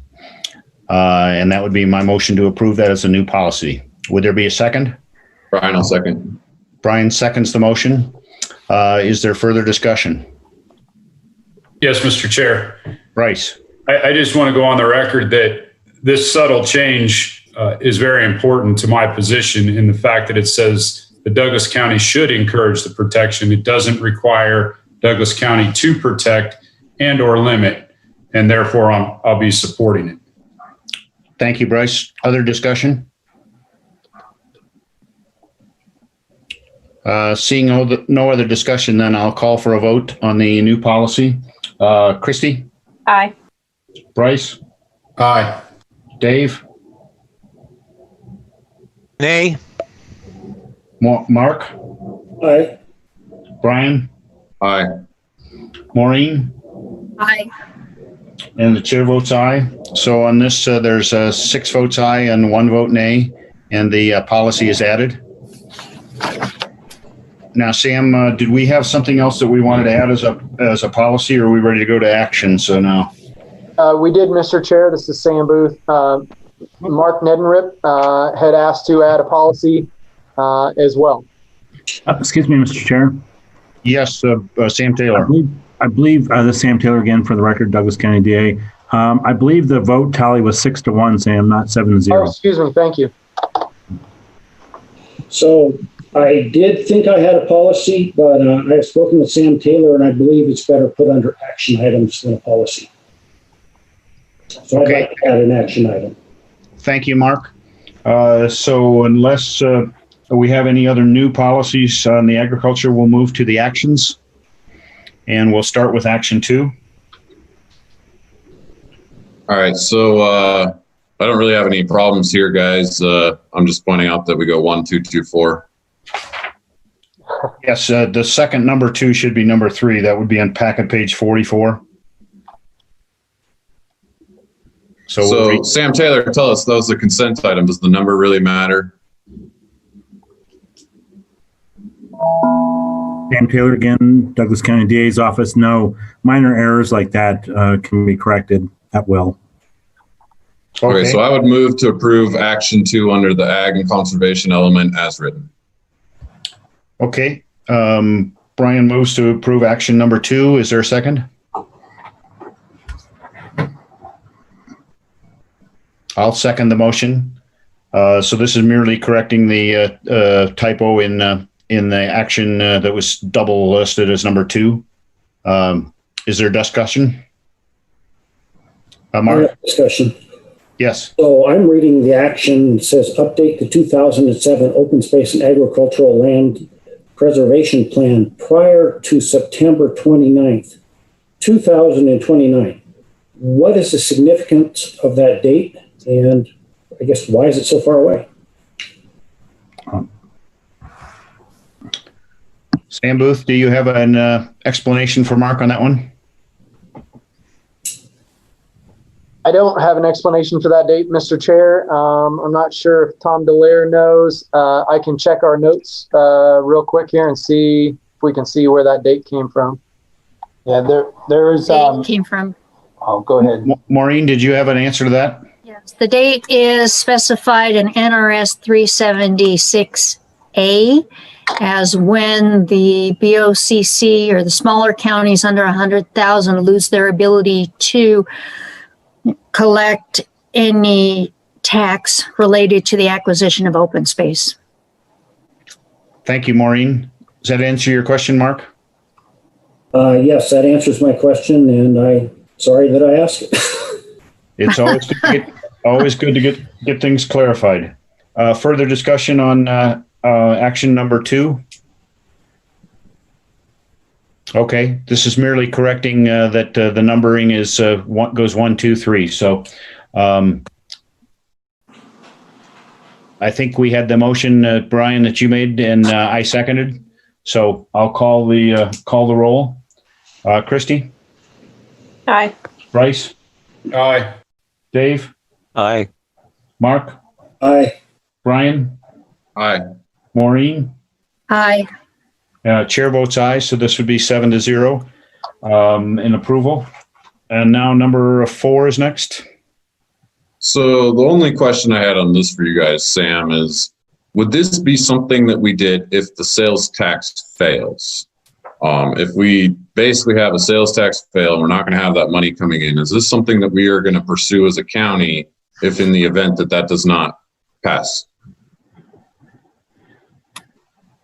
Thanks, Brian. This is Sam Booth for the record.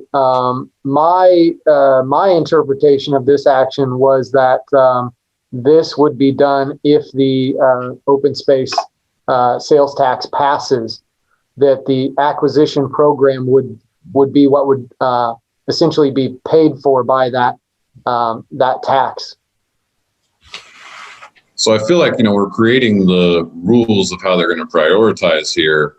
I know I don't know, maybe I'm reading it wrong, but is this creating rules for them to abide by in those acquisitions? I mean, I think I may be missing in the language, just reading it wrong. And this is Sam Booth again. I believe this was an action item that was in the 2016 plan. And so back in 2016, there were obviously actions that discussed doing this, and I think as well as referring to the ballot initiative. Of course, we know the ballot initiative moved forward, and so we left this action item in there. It could go up or down based on the ballot initiative in November, and I suppose we could add language to the action for that. Well, so the language you may think that I'm trying to add is if this does not pass, that we would not do it. But what I would say is we do it no matter what. To possibly investigate the possibility of an open space acquisition, regardless of whether we get the sales tax, I think it's something that's important. I more kind of highlighted this as the 2, 3, 4 issue, but just wanted to talk on it. I want to kind of get your opinion on that. So, I do like this here. I do think that it is something dependent on the sales tax, but I also think it doesn't need to be. I've seen investment programs, land trusts. There's all sorts of things out there now that is helping to conserve agricultural lands. There's other things that, as a county, we can investigate. And I hope that you guys take this on, irregardless of whether that tax passes. And maybe we get some people in the ag community and some people that are, know Mr. Jacques and Mr. Nedrip that, can maybe help that get accomplished should their tax fail. I'm not projecting that it does, but, in the event that it does, I still think this is something important to the county, and I like this action item, and I'd like to approve it as is. Thank you, Brian. Bryce, did you have a comment you wanted to make? No. Okay. Other comments on action item 4? I have comment. Go ahead, Maureen. I think that Brian has a very good point, and I would like to see it say the county should establish an open space acquisition program, period. because the program has not been written yet. And there are a lot of different factors that go into it that have to be identified and spelled out now. I don't think that we can always amend the master plan after the program gets written to include the program, but to have this type of specificity when things haven't been, the details haven't been worked out is a little premature. But I agree that regardless of what happens in 2 weeks, the county needs to establish an open space acquisition program. The great thing that if the tax passes, it will leverage funds for the program. So it won't just be what is generated in Douglas County. It will bring in outside monies that we don't have access to right now. But I want to just say, establish an open space acquisition program, period, and get rid of the specifics. Thank you, Maureen. Brian?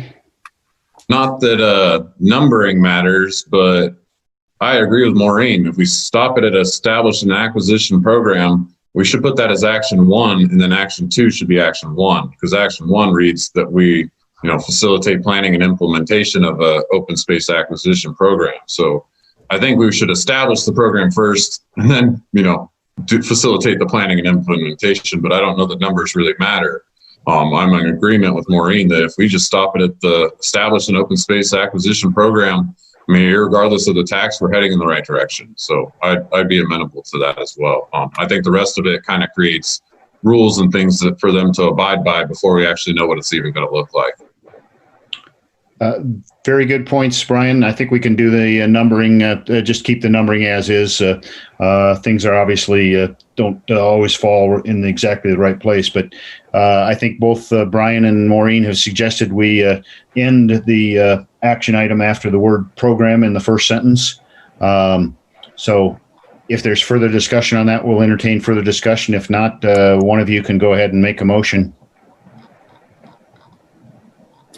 Okay, I'll move adoption of AC Action 4 with the changes proposed. Is there a second? Brian will second. Brian seconds the motion. Is there further discussion? Seeing no further discussion, I'll call the roll. Christy? Aye. Bryce? Aye. Dave? Aye. Mark? Aye. Brian? Aye. Maureen? Aye. Chair votes aye. So on this vote, there's 7 votes aye, no votes nay, and the action as modified is approved. Number 5, I think is next, Sam. That's correct. This action item was highlighted for further discussion by member Neddenrick. So Sam, I know I sent you some language on this, but I would rather just understand what they're talking about when they're doing a TDR bank. If this is actually a bank where developers are going to go, then the county better go out and buy some TDRs so they can hand them out to the developers, and we would need a funding mechanism. If this is a list of willing sellers, and it's just an Excel spreadsheet that says these people are willing to sell, go contact them, and here's their phone number, then we certainly don't need a funding source or anything. So I didn't know if there was any further discussion behind what type of bank you're creating, or if they were envisioning, or if anybody knows. Sam, do you want to try and take a stab at that? I can. Thank you. This is Sam Booth for the record. Yes, Mark, I didn't write this action item. It was in the 2016 plan. I believe another iteration of this was also in the 2011 master plan. It's been an idea for a while that in order to lubricate the transaction of TDRs, the establishment of a bank for property owners or for developers and for landowners that are selling the TDRs to be able to go to make that transaction would help that process. I think in the action as it's written now, it's saying prepare recommendations. So staff in the county would have to study different alternatives, probably ranging from as simple as, like you said, just an Excel spreadsheet and tracking exactly who has them and what the transactions are, how much they cost, those type of things, to at the highest level or the most involvement would be a third party or the county being the bank for TDRs. And you're exactly right that there would have to be funding to start that process to go out and purchase TDRs to hold them in the bank. But Douglas County obviously has never done that. There are other TDR programs in the country. I think one of the prominent ones is in King County, Washington, where they do have a TDR bank. And what you're able to, or what the bank is able to do there is, like any other bank, the price of that commodity can go up or down based on the demand and supply. And so maybe they purchase a TDR for one price, but if there's high demand, they can raise the price of that as they sell it, or low demand, lower the price. But the main concept, irregardless of that, is that developers and landowners have one place to go to and know what the price of a TDR is and that it's available, how many are available. Because we've seen in some recent developments where we've seen receiving area that the developers have said, look, we don't know how much more this is going to cost us, because let's say that I put a condition on the project that they have to bring in 60 TDRs. They don't know at the time of their development proposal what the cost of 60 TDRs is. That could be, if they're $1,000 each, it's $60,000. If it's $10,000 each, it's a big difference for the cost of the development. Okay, well, I think that since it just says establish recommendations, I'm fine with it, and I'd like to make a motion to approve action item 5. Thank you, Mark. Mark's made the motion. Is there a second? Second. Maureen seconds the motion to approve action 5. Further discussion? Brian here. I just wanted to say, I appreciate this action item. I do think the bank, as we have heard in these projects, and as Sam points out, the TDRs are hard to for developers to figure out. As an accountant and somebody who goes through costs on a project and things like that, this would make the developer much easier and possibly more likely to go to the TDR bank and use them because they know where they are. The facilitation of a deposit into the bank, I think that'd be awesome. Facilitate the county the ability to restrict development through purchasing the TDRs, as opposed to waiting for the developer to find somebody like Mark and say, hey, I need one of your TDRs, or have to go to 10 different ranchers to get those TDRs. So I'm wholeheartedly in support of this, and I thank you guys for bringing this forward. Thank you, Brian.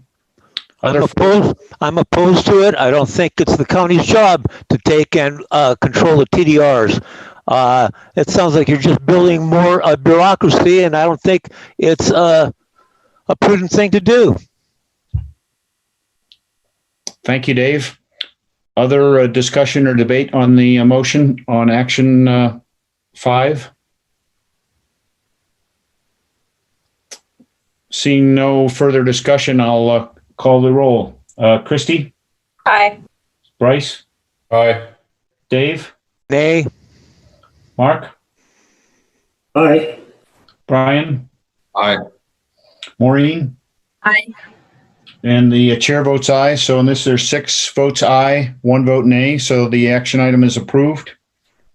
Action item 9. So anytime I read the word, the county's going to develop a funding source, immediately the word that comes to mind is taxes, because how else does the county get any money out of anybody? I don't know that develop a funding source, limits them to reappropriating funds from another place as opposed to creating new taxes. I mean, I think we leave the develop a funding source in here.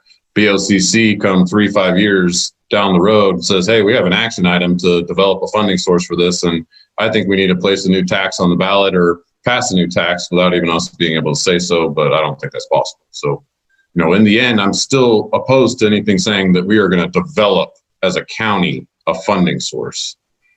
My recommendation there would be to replace it with any sort of word of, appropriate, redistribute, reserve, set aside, as opposed to develop a funding source.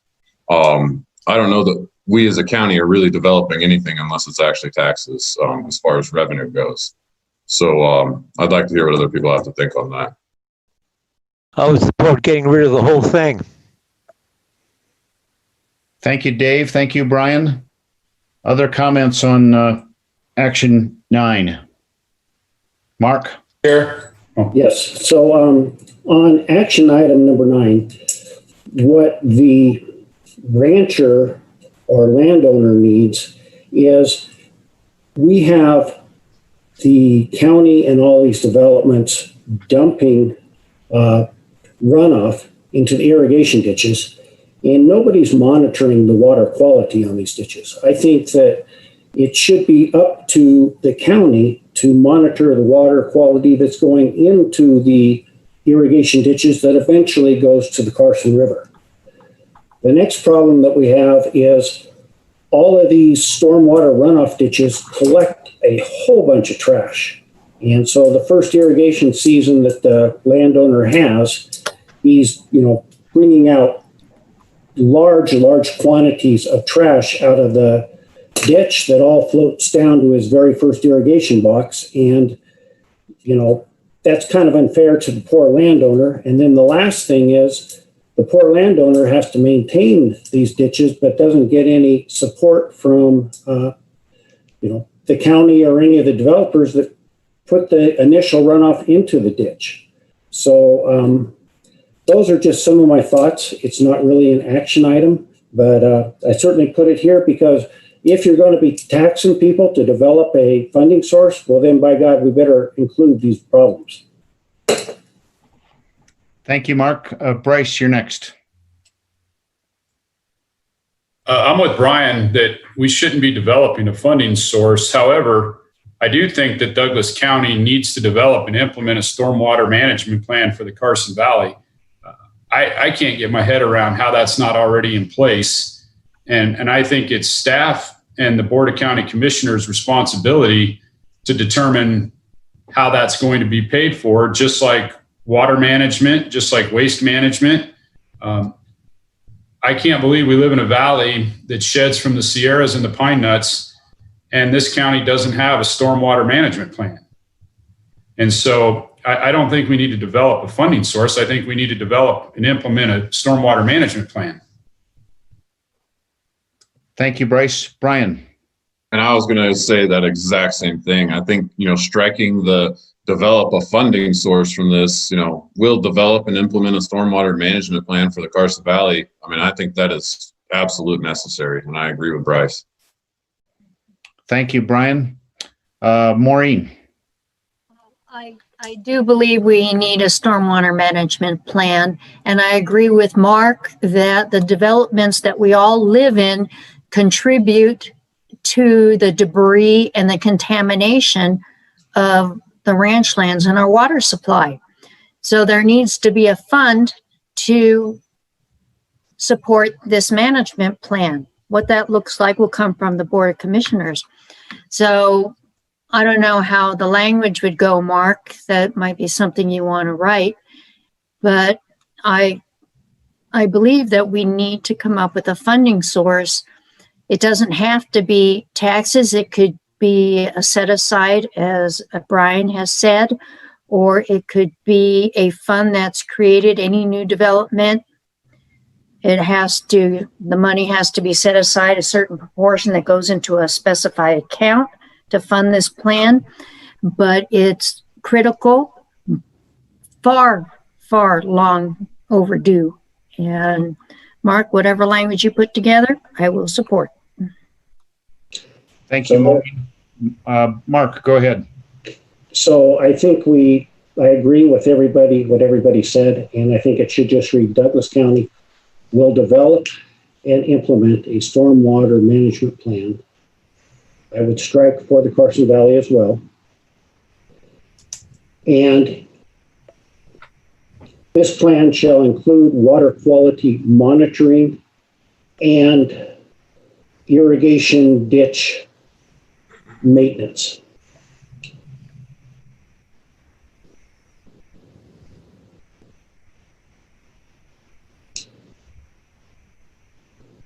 I have a comment. Yes, go ahead, Dave Acola. Sam is typing it out there. So, Mark, if you can double check what Sam is putting in there to make sure that reflects what you said.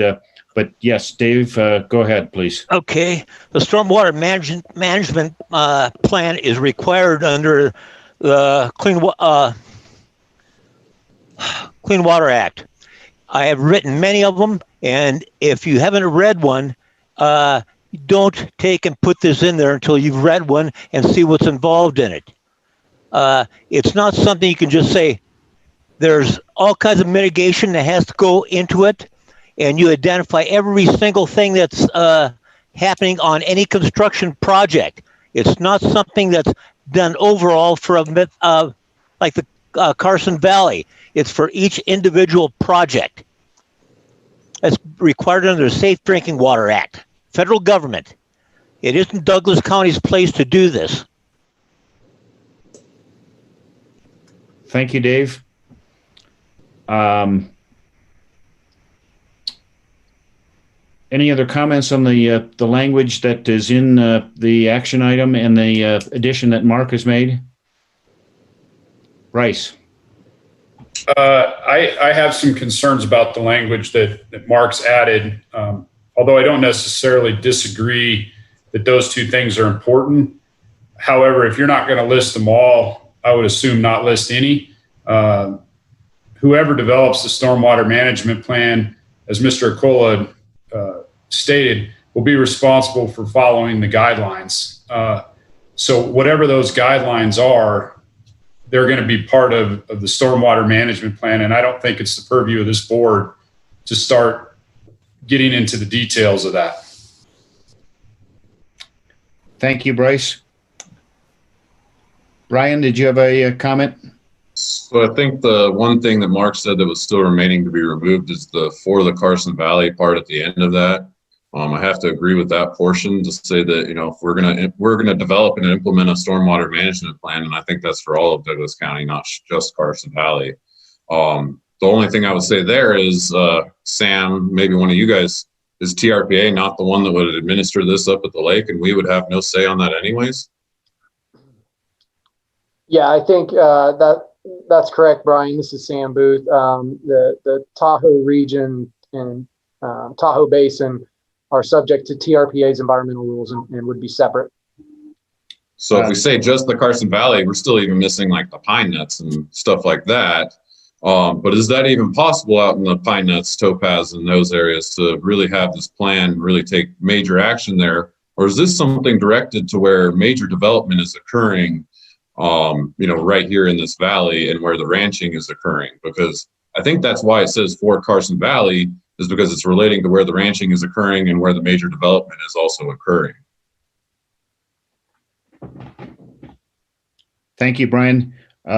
Mark, do you think it's necessary to keep the Carson Valley in or take that language out?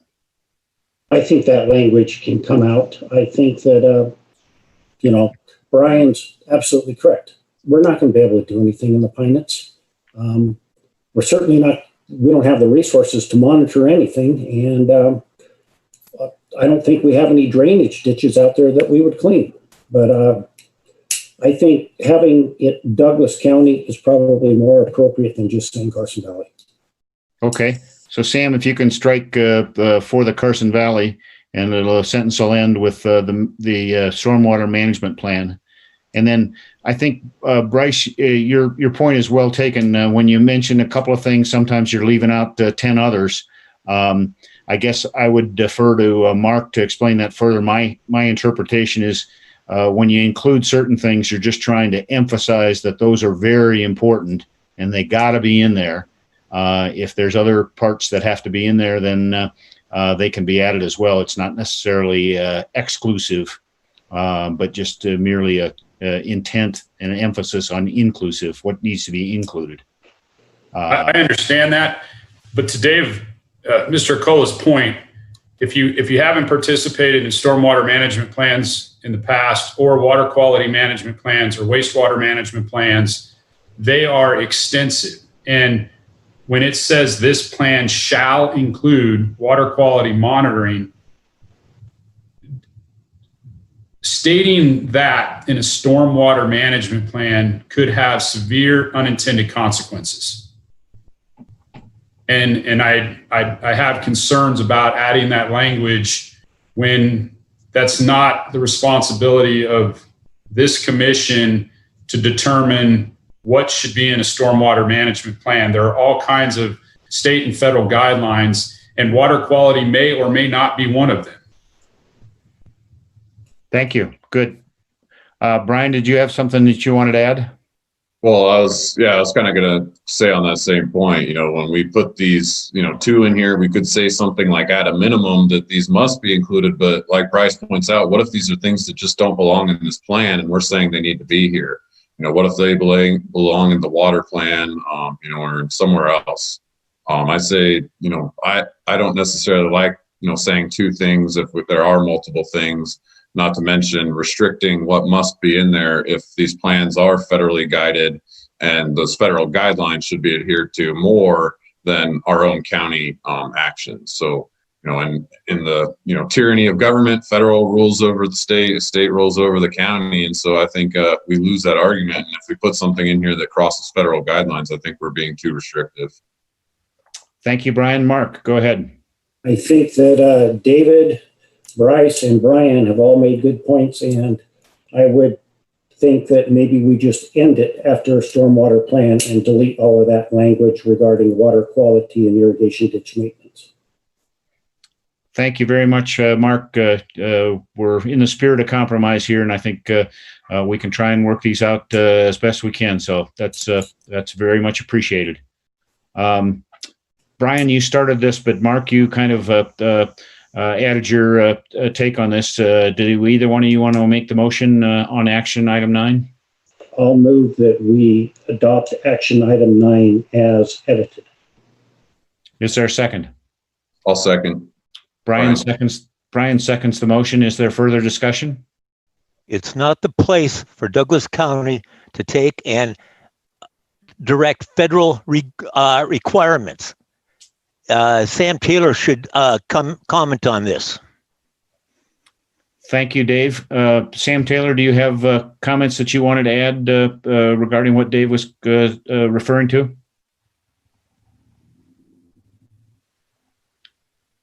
Sam may have had to step out for a moment. I'm not sure because I don't see him on audio or video.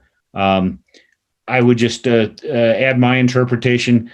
I think you make a valid point, but I think it's up to the county to decide whether they want to participate and take actions like this.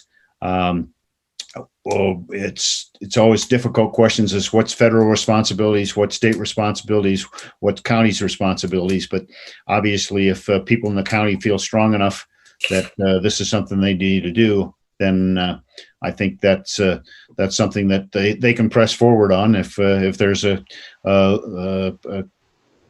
separation of jurisdictions, then we can deal with that as it goes forward. So, but I do take your comments very seriously, Dave. Other discussion or debate on the action item as revised? Okay, I will call the question on approval of action item 9 as modified. Christy? Aye. Bryce? Aye. Dave? Nay. Mark? Aye. Brian? Aye. Maureen? Aye. And the chair votes aye. So there were 6 votes aye, 1 vote nay. So that is agreed to. Sam, I think we're up to maybe 16 now. That's correct. This action item 16 was requested for further discussion by member Medenrit. So in this action item, it says we're going to support the implementation of the Carson Water Subconservancy Watershed Stewardship Plan. I've never reviewed that document, so how can I support the implementation of it? Maybe I want to modify what's in there. So I'm kind of the opinion that we either delete it entirely or we say that Douglas County will review and modify, if necessary, the Carson Water Subconservancy Carson River Watershed Stewardship Plan. Thank you, Mark. Very good points.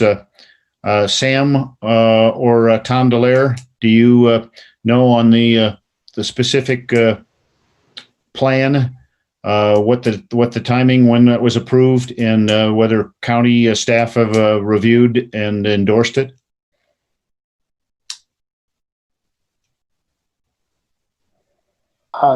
Just Googling it, it looks like it was 2007 when it came out, Chairman Mulder, and it was, there's 2 parts to it, part 1 and part 2. We can download those and forward them to the members if that's appropriate.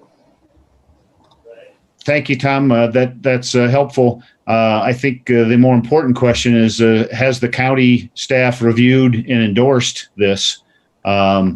It sounds like maybe they haven't, and maybe somebody who wrote this action item previously said they thought it was a good idea, so they were trying to move the staff forward on supporting implementation of this plan. But Mark makes a very good point. If none of us have looked at it, read it, or think it's a good idea, then this is not something we want to endorse. Brian, go ahead.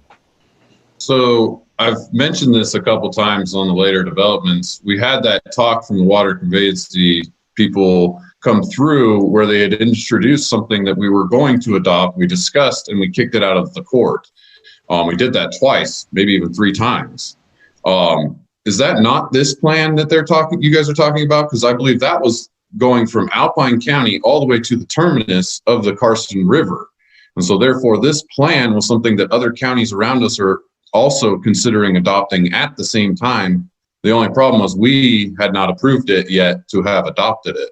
Or am I thinking of something completely different? Thank you, Brian. I think you may be right, but I defer to the experts on this. And if we don't have any definitive answer, then I think Mark raises a valid point. And this might be something that we want to omit if it's necessary to add back in. Then I'm sure the Board of County Commissioners could add back in. But Sam Booth, any further information on this? Thanks, Mr. Chair. This is Sam Booth. I can't speak with definite information to the stewardship plan. I'm sure Courtney Walker at Public Works could inform us further. But my belief here is that the Board of County Commissioners have accepted this plan. That the watershed stewardship plan for the Carson River was a plan put together with the input from all of the counties and cities along the Carson River. And kind of as Brian has hinted at there, it's a plan that runs the length of the Carson River, and it's supposed to be a comprehensive plan for the stewardship of all of the lands that feed in and the waters that feed into the river. So I think just Douglas County, as sitting on the edge of the Carson River, has been a part of the update to this plan, but I can't speak directly to what's in there. So I think the action item was just furthering what has been done in the past on this plan. Thank you, Sam. Mark, what's your preference? Do you want to leave this in, or do you want to take it out and then Courtney can put her stamp of approval, and if they want to bring it back at the Board of County Commissioners, they can bring it back at the Board of County Commissioners. So I'll defer to you on leaving it in or taking it out for a motion. So I think that we ought to take it out in its entirety. I believe that if this plan comes before the Planning Commission and it gets improved, then we would never even need to add it back in at any time. So it's either it should be out now, and if the plan comes in and we approve it, well, then it's past tense. Very good point. I would agree with you. Another point, I was sat in on a seminar on this about a week ago, lasted all day, and I think we need to take it out.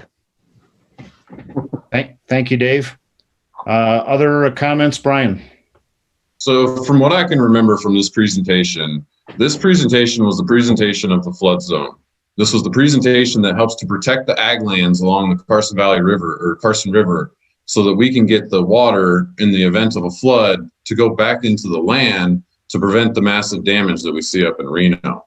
I do understand that this does say the updated plan, but I don't see an updated plan. We do have an in place 2007 plan, and they're currently working to update that plan because it is a 2007 plan.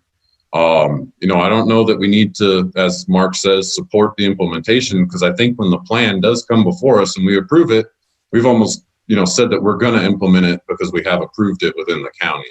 It'll come back to us, I'd imagine, and then go right back to the Board of County Commissioners. And upon, you know, approval, I think this says right here that once this gets approved, we support the implementation, but I don't think it's necessary, as Mark points out. You know, we're going to implement that when it comes through. Mark, I do say you did hear this argument. You and the ranchers were the ones that kicked it out for the cluster development issues related to it. And I remember Jack Jacobs making a stink about that. So, you know, I do believe that this is something that needs to happen, but we don't need an action item to implement it, since it's something already in the works. It's something being worked on, and it will get either approval or denial at some point. So, you know, the supporting the implementation, we're going to support it when it happens. And I don't think we need to say that there's an action related to that.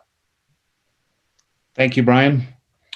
Other comments, or Mark, are you prepared to make the motion? Yes, I'm prepared to make a motion. I move that we strike action item number 16. Is there a second? I second it. Dave Acola seconds the motion to strike 16. Further discussion? I'll call the roll. Christy? Aye. Bryce? Aye. Dave? Aye. Mark? Aye. Brian? Aye. Maureen? Aye. And the chair votes aye. So there are 7 votes in favor, no votes against. The motion is approved. Number 20 is next, I believe. Sam? That's correct. Action item 20 was requested for further discussion by member Brian Owen. Brian, do you want to toss out a comment or a question or an observation? You know, I was just, I guess, you know, similar to what Mark had said there, you know, I was looking for, you know, what are we looking at as a, you know, what does a water conservation system or program, you know, necessarily look like? You know, I know we're only evaluating and we're only implementing, but I kind of look to the fact that, you know, we keep adding and implementing and adding and implementing, and at some point, you know, the taxes have to go up.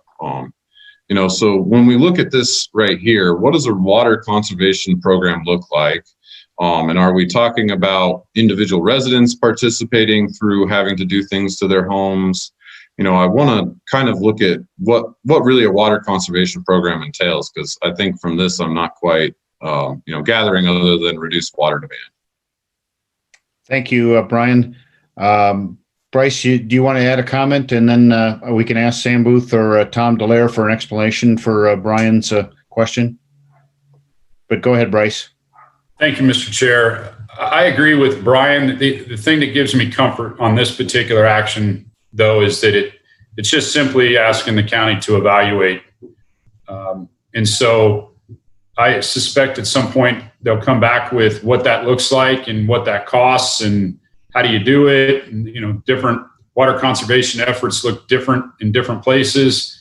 So I don't think this binds anybody to anything other than just evaluating and maybe getting rid of the implementation of, and just Douglas County will evaluate a water conservation program as necessary, as a necessary measure. And I'll have to agree with Bryce there. I think the implementation portion, you know, and then evaluate, you know, we're moving past the evaluation into implementation. And I think we need to evaluate first, come back, and then move into the implementation phase later. So I'd be amenable to removing the implementation and just basically state that we're going to evaluate a water conservation program as necessary measure to reduce municipal water demands. Thank you, Brian. Sam Booth, please go ahead. Yes, thank you, Mr. Chair. This is Sam Booth for the record. I'm noting that in public facilities, in the public facilities element, we do have an action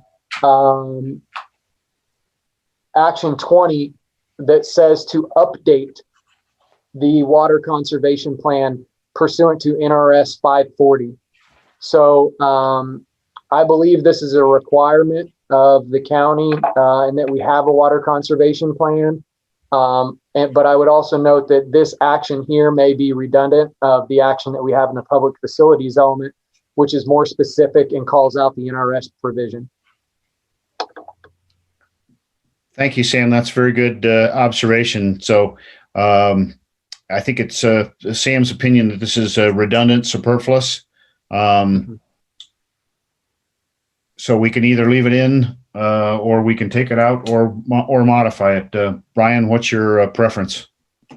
Well, I mean, in that section, Sam, maybe you can show it to us. Does it talk about reducing the municipal water demands? Because I think that might be our defining factor here, because we're in the conservation element, and talking about conserving water would make sense in this element as opposed to the safety element. Comment? Yeah, Brian, I can read it. It's on page 64 of the packet. I think, Sam Booth, it's Public Facilities Action 20, update the water conservation plan pursuant to NRS 540. And Mr. Chair, if I can, yeah. This is Sam Booth. In NRS 540, the requirements of a plan for a water conservation plan is 1 and 2 to increase public awareness, but also to identify and reduce water loss in water supplies, inaccuracies in water meters and high pressure water supplies. And then it goes on. There's a quite a long list of what that plan includes: a schedule for carrying out the plan, standards for efficiency of new development. So I do think it covers definitely reducing municipal water demands.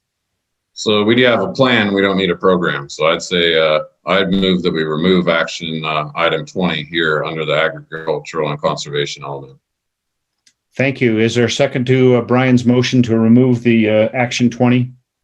I'll second it. Dave seconds Brian's motion to remove action 20. I had some comments also. Go ahead. You can make them now. We got a motion on the table. So make your comments, Dave. When the county was talking about water rates and all the county water systems, I attended the BLCC meeting and suggested that they update their water metering program. I was familiar with this. I've done it back east. To conserve water, when I was an engineer for a municipality, we had a choice of expanding our water treatment plant or coming up with another alternative. The water treatment plant would many millions of dollars, tens of millions. I suggested that they replace all the water meters in the city and put them where they didn't have them. At that point, when it was done, their water consumption dropped 60%. 60%. That is the biggest conservation measure you can take. And Mr. Penzo thought that was not good because he's served by the water, by the county water system in Johnson Lane. He didn't want to affect his water rates. He did not recuse himself from that. He just ignored it. So I think we should take this out completely. Thank you, Dave. Is there further discussion on the motion? Seeing no further discussion, then we'll go to a vote on deletion of action 20. And I'll call a roll. Christy? Aye. Bryce? Aye. Dave? Aye. Mark? Aye. Brian? Aye. Maureen? Aye. And the chair votes aye. So it's 7-0. We'll delete number 20. 21. That's me. And again, it's the language calling out agri-hoods specifically that I have not seen the action under 22, the strategy framework adopted by the board. If the staff is going to create a code amendment to include language for what I consider a mixed-use neighborhood that has agriculture and residential. Do we really need to have the implementation of the framework called out specifically in the master plan? I don't know. I just don't think that, again, calling out an agri-hood specific project belongs in the master plan. It belongs in the code. Thank you, Maureen. Sam, did you have comments on whether we need to include this as an action item?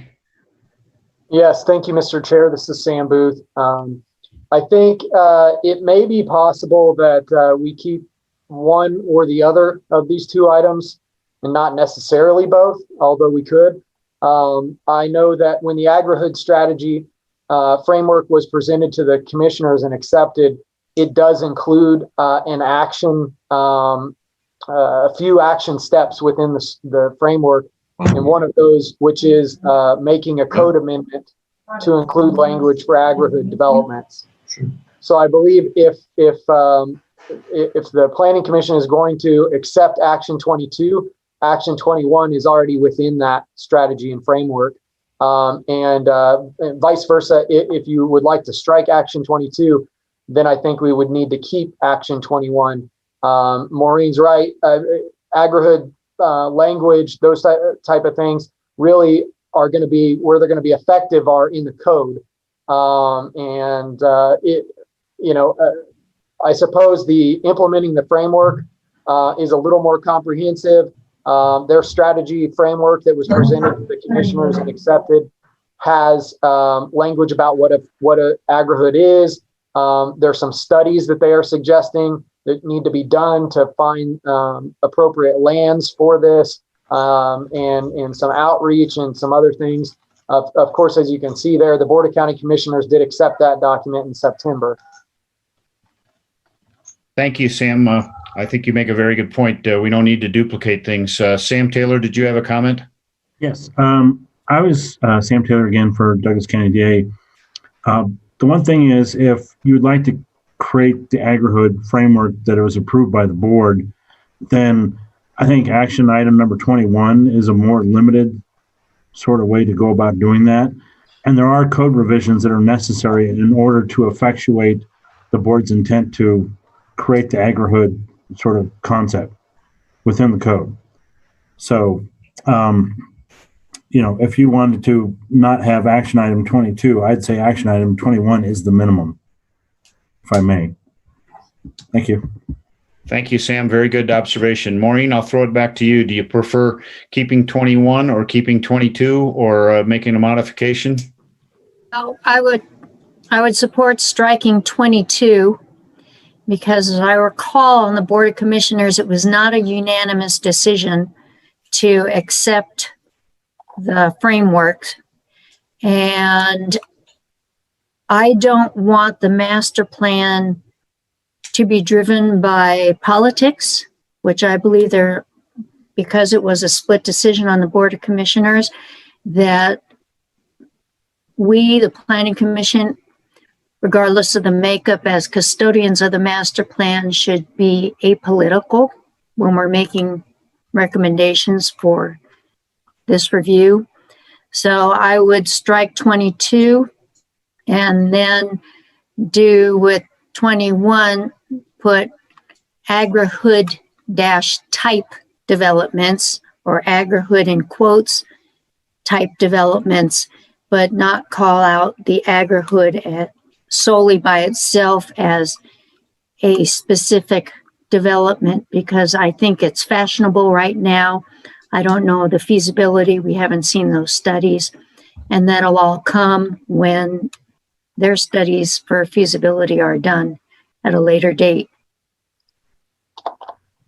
Thank you, Maureen. I think that's an excellent way of going about it. We'll deal with 21, strike 22 when we get to that point, and let it go. You're absolutely right. It was a 3-2 vote on the Board of County Commissioners.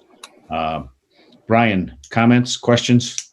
So I do understand split decisions. However, it's accepted. I believe that's a political statement to say that the 2 minority votes deserve more than the 3 majority votes. Personally, if we have a framework accepted, I mean, it's adopted, guys. We can't say that because the 2 people aren't there. It sounds like we're waiting for 2 other members to join. And we're hoping that next year they're able to strike this from it completely.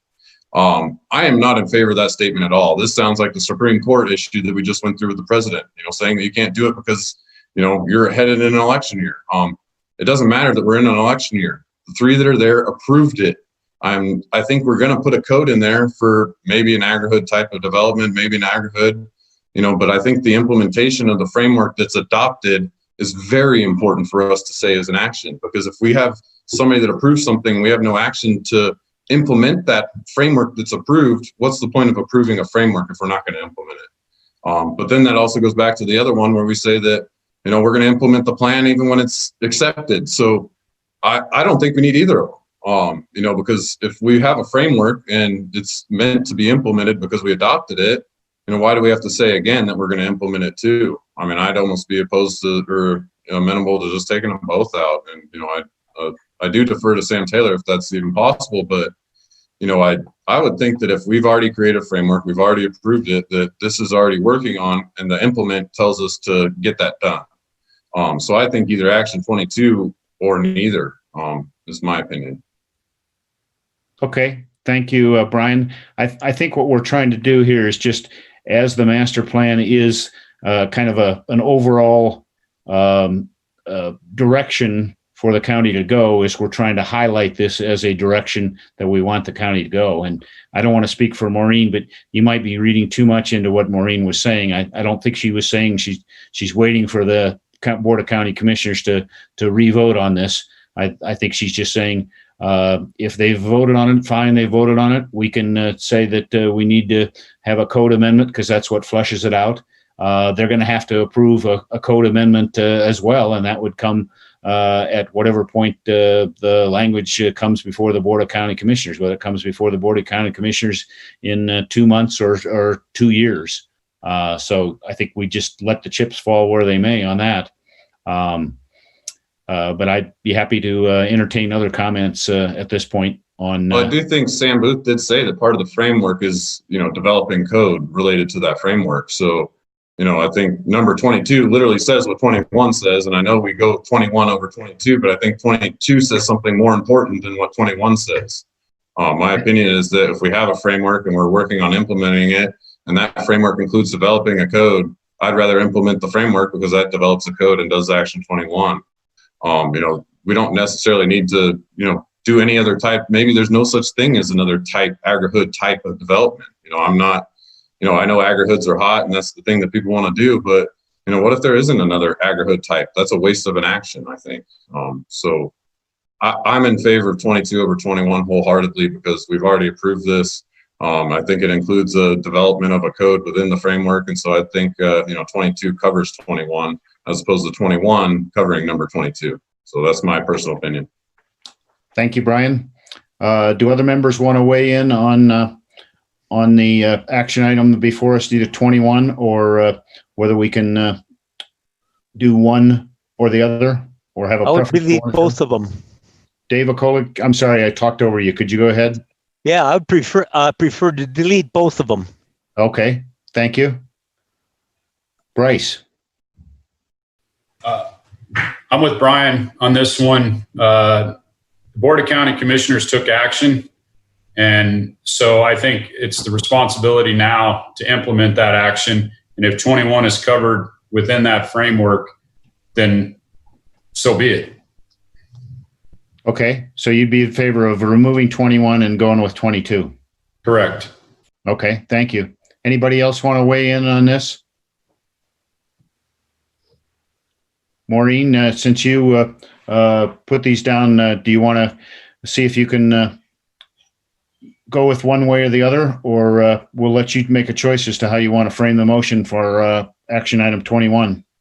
Well, I prefer keeping 21 because Sam Taylor said that's the minimum we have to do, and 21 supports what we did with policy A22, which Okay. says to support and encourage. So I think that staff will use the framework when they're developing the code amendment, and that's how I want to do it. I want to strike 22 and keep 21. Okay, let's deal with them one at a time, and then if you want to go ahead and make the motion with the revised language, we'll see what happens. I'll move to adopt AC Action 21 with the revised language. Okay, is there a second to Maureen's motion?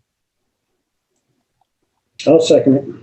Mark seconds the motion. Is there further discussion?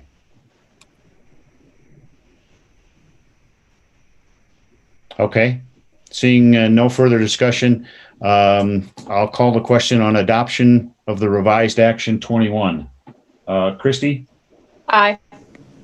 Bryce? Nay. Dave? Nay. Mark? Aye. Brian?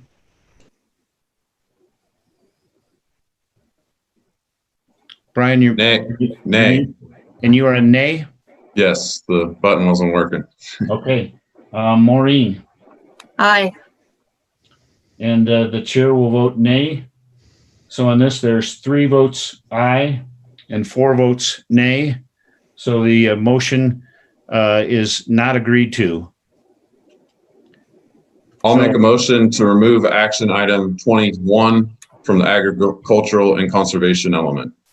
Thank you, Brian. Brian's moved to remove Action 21. Is there a second? Second. Bryce seconds the motion. Is there further discussion? Okay, seeing no further discussion, again, this would be to remove the entire Action 21. So those in favor of removing it would vote aye. Those opposed to removing it would vote no. So I'll call the roll. Christie? Nay. Bryce? Aye. Dave? Aye. Mark? Nay. Brian? Aye. Maureen? Nay. And the chair votes aye. So the motion is agreed to. We'll remove item 21. Point of clarification, do we not need a majority on this, Sam Taylor? Yeah, yes, Mr. Chair, Sam Taylor, Douglas County DAs for the record. Yes, Brian is correct. Even a motion to remove needs to pass, basically super majority, every motion, so. So at this point, Sam Taylor, the language will stay in as written. Well, it was neither adopted nor rejected, so I mean, it's like a non-action. I mean, it's literally no man's land. If I may make a suggestion. Please.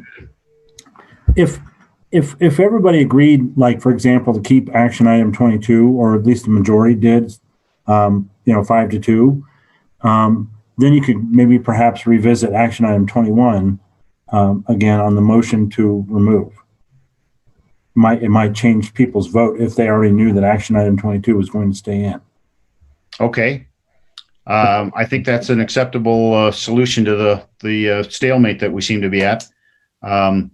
So I would suggest that we move to action item 22 and have a motion to adopt that action item. And again, this would need to be adopted by a 5-2 vote. Otherwise, we're in a position where both action items would not be approved, and we're making no recommendation. So they would stay in the draft language without approval, or they would come out of the draft language. Sam. Sam Taylor again for the record. It would be basically non-recommendation. It's like, remember when we had the tie vote before? It was like a non-recommendation. Do you recall that, Mr. Chair? I'm not going back to the specific one, but I can interpret what you're saying is that it's just leaving those two action items in without approval. Yes, without a recommendation one way or the other. Okay, and then the Board of County Commissioners could break the tie, so to speak. Yes, but they'd have to vote to either include them or remove them. So we need to make it very clear that these things are not in the same category as the other items. But let's see what happens perhaps with action item 22 and then revisiting 21. Okay, thank you. Resolve Obviously, the board can rule by majority. They don't have to have 2/3. So at this Mr. point, Chair? Yes, Bryce. If I could, I'd move to adopt action item 22. Thank you. Is there a second? Brian will second. Brian seconds the motion to adopt action item 22. Is there discussion? Mark? Yes, so why don't we add the word that says implement the agri-hood type strategy framework, because like Maureen, I think the word agri-hood is may not be here, in 5 years. Thank you for that suggestion, Mark. I'm not sure, Sam Booth or Sam Taylor, since that agri-hood strategy framework is a title, I think that might be the actual document that was accepted by the Board of County Commissioners. And if for us to change the wording of that, I don't know that is so important, but it does muddy the waters just a little bit. But well, if I may, Mr. Chair, I think you have another issue. There's already a motion with a second. To modify the motion would require both the maker of the motion and the second as well. Yes, it would. So I can defer the answer to the question. I was just trying to be precise here and not change our recommendation for something that is a formal title of something. But Mr. Chair, I think it's important, if I could, to get an answer to that question, because if in fact that is the title of what was accepted by the Board of County Commissioners, I think it's very relevant. Sam Booth, can you look up on the September 3rd meeting and see? I don't have my notes in front of me whether that's the formal title of the document that was accepted by the Board of County Commissioners. Or Tom Delaire, you may have the answer. Yeah, it is Agri-Hood Strategy Framework, Douglas County, Nevada. Okay, thank you. That clarifies that. Mark, back to you. So yeah, I would like to recant anything I said about adding the word agri-hood type, and let's just go vote on the motion. Thank you very much, Mark. So the motion has been made and seconded to approve action item 22. And then we can revisit 21 if necessary. So those in favor of voting, approving action item 22, if there's no further discussion, we'll call the roll. Approving action 22. Christy? Say aye after discussion. Bryce? Aye. Dave? Nay. Mark? Aye. Brian? Aye. Maureen? Reluctantly, aye. And the chair votes aye. So in this, there would be 6 votes aye and 1 vote nay. So that action item would be approved. Now, I think as Sam Taylor suggested, it might be appropriate to revisit action item 21 and see if we can get a consensus or a supermajority vote on action item 21. Maureen, would you care to make the motion on action item 21? I move we strike AC Action 21. Is there a second? Second. Brian seconds the motion. So is there other discussion? So again, this would be removing action 21, and I'll call the roll. Christy? Aye. Bryce? Aye. Dave? Aye. Mark? Aye. Brian? Aye. Maureen? Aye. And the chair votes aye. So this is a 7-0, and we'll remove 21. Thank you very much, everybody, for your willingness to deal with that and compromise in what I think is a good solution. Now, we finished the existing ones, but I believe, Mark, you had a action item that you wanted to include here, or I'm mistaken? Yes, no, I do have an action item that I'd like to include here. Okay, if you want to go ahead and tell Sam what the language is, if he doesn't already have it, and then we can discuss.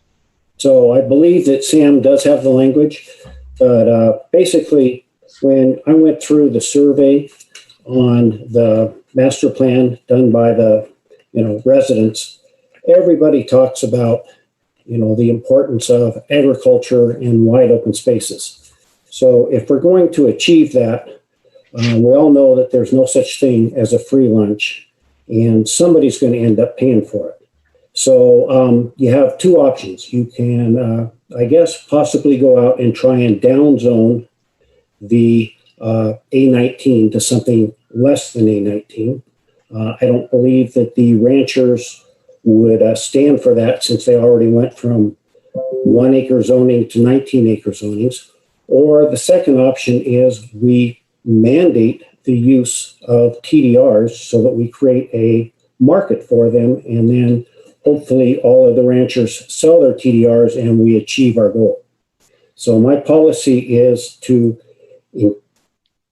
it's written here, Sam put it up there, and it's to include provisions in the development code for the mandatory use of TDRs. These provisions will include requiring TDRs whenever there is a zone change or creation of a residential parcel or parcels.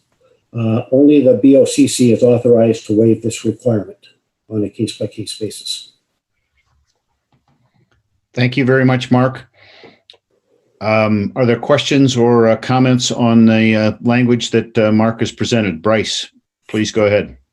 Thank you, Mr. Chair. The first question I have, Mark, is I'm trying to understand why only the Board of County Commissioners authorized to waive that requirement, when typically that would first come before the Planning Commission and then to the Board of County Commissioners as a recommendation. This would appear to be under the purview of the Planning Commission, so I'm not understanding why it wouldn't. Mark, do you want to answer that before we move to Brian? Sure. I don't care if the Planning Commission, if it goes before the Planning Commission before it goes to the BOCC, that's fine. I don't want to put staff in a difficult position of having to say, yeah, on this project we're going to require it, and on that project we're not going to require it. So my opinion would be that we're the recommendation agency to the BOCC, and we don't actually make these rules. So, in any instance, even if it comes through us, we only recommend. They are the ones with the ultimate authorization. So I think this says it exactly right, because even if we approved it, they deny it, it's not authorized. So, we don't actually have an approval on this, and it would go through us, whether we approve or deny anyways. It would move to the Board of County Commissioners, and they could even overturn our denial. So ultimately, I think Mark's right that this is a Board of County Commissioner issue, and that if we're allowing them to take this on a case-by-case basis, it's required until they say no. And I do appreciate that this could help revitalize that TDR program. So thanks, Mark.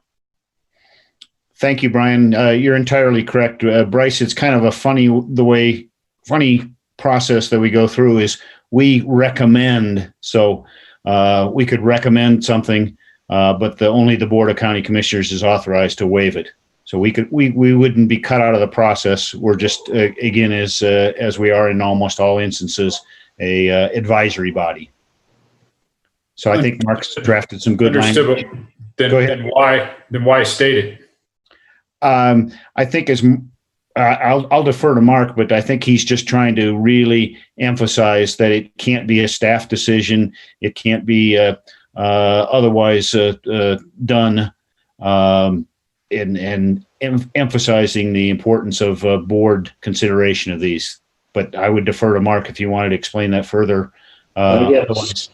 So I want this to be the rule that we default to getting a TDR, but there may be some cases out there. I mean, maybe somebody comes up with a workforce housing project that is going to possibly work at a reasonable price point. And if that's the case, we don't want to add another couple of $1,000s per dwelling unit by making them pick up a TDR.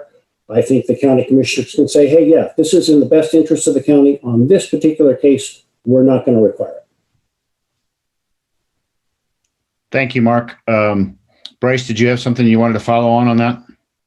Yeah, I respect and appreciate where Mark's coming from on this. I'm trying to understand where the unintended consequences are, and what areas of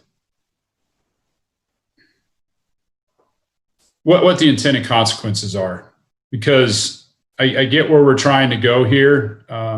What are we missing that we're going to find out later by doing this created some issues? What's not working right now? Thanks. Thank you, Mark. Since you put the language together, I'd like you to respond. So the way that we're doing this is we're changing the development code. So we don't have to make those decisions.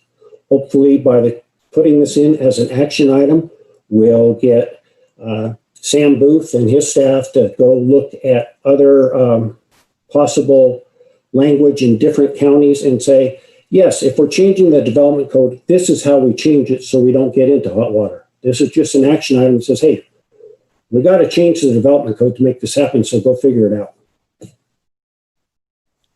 Thank you, Mark. I hear you, except for the second sentence that tells exactly what will happen.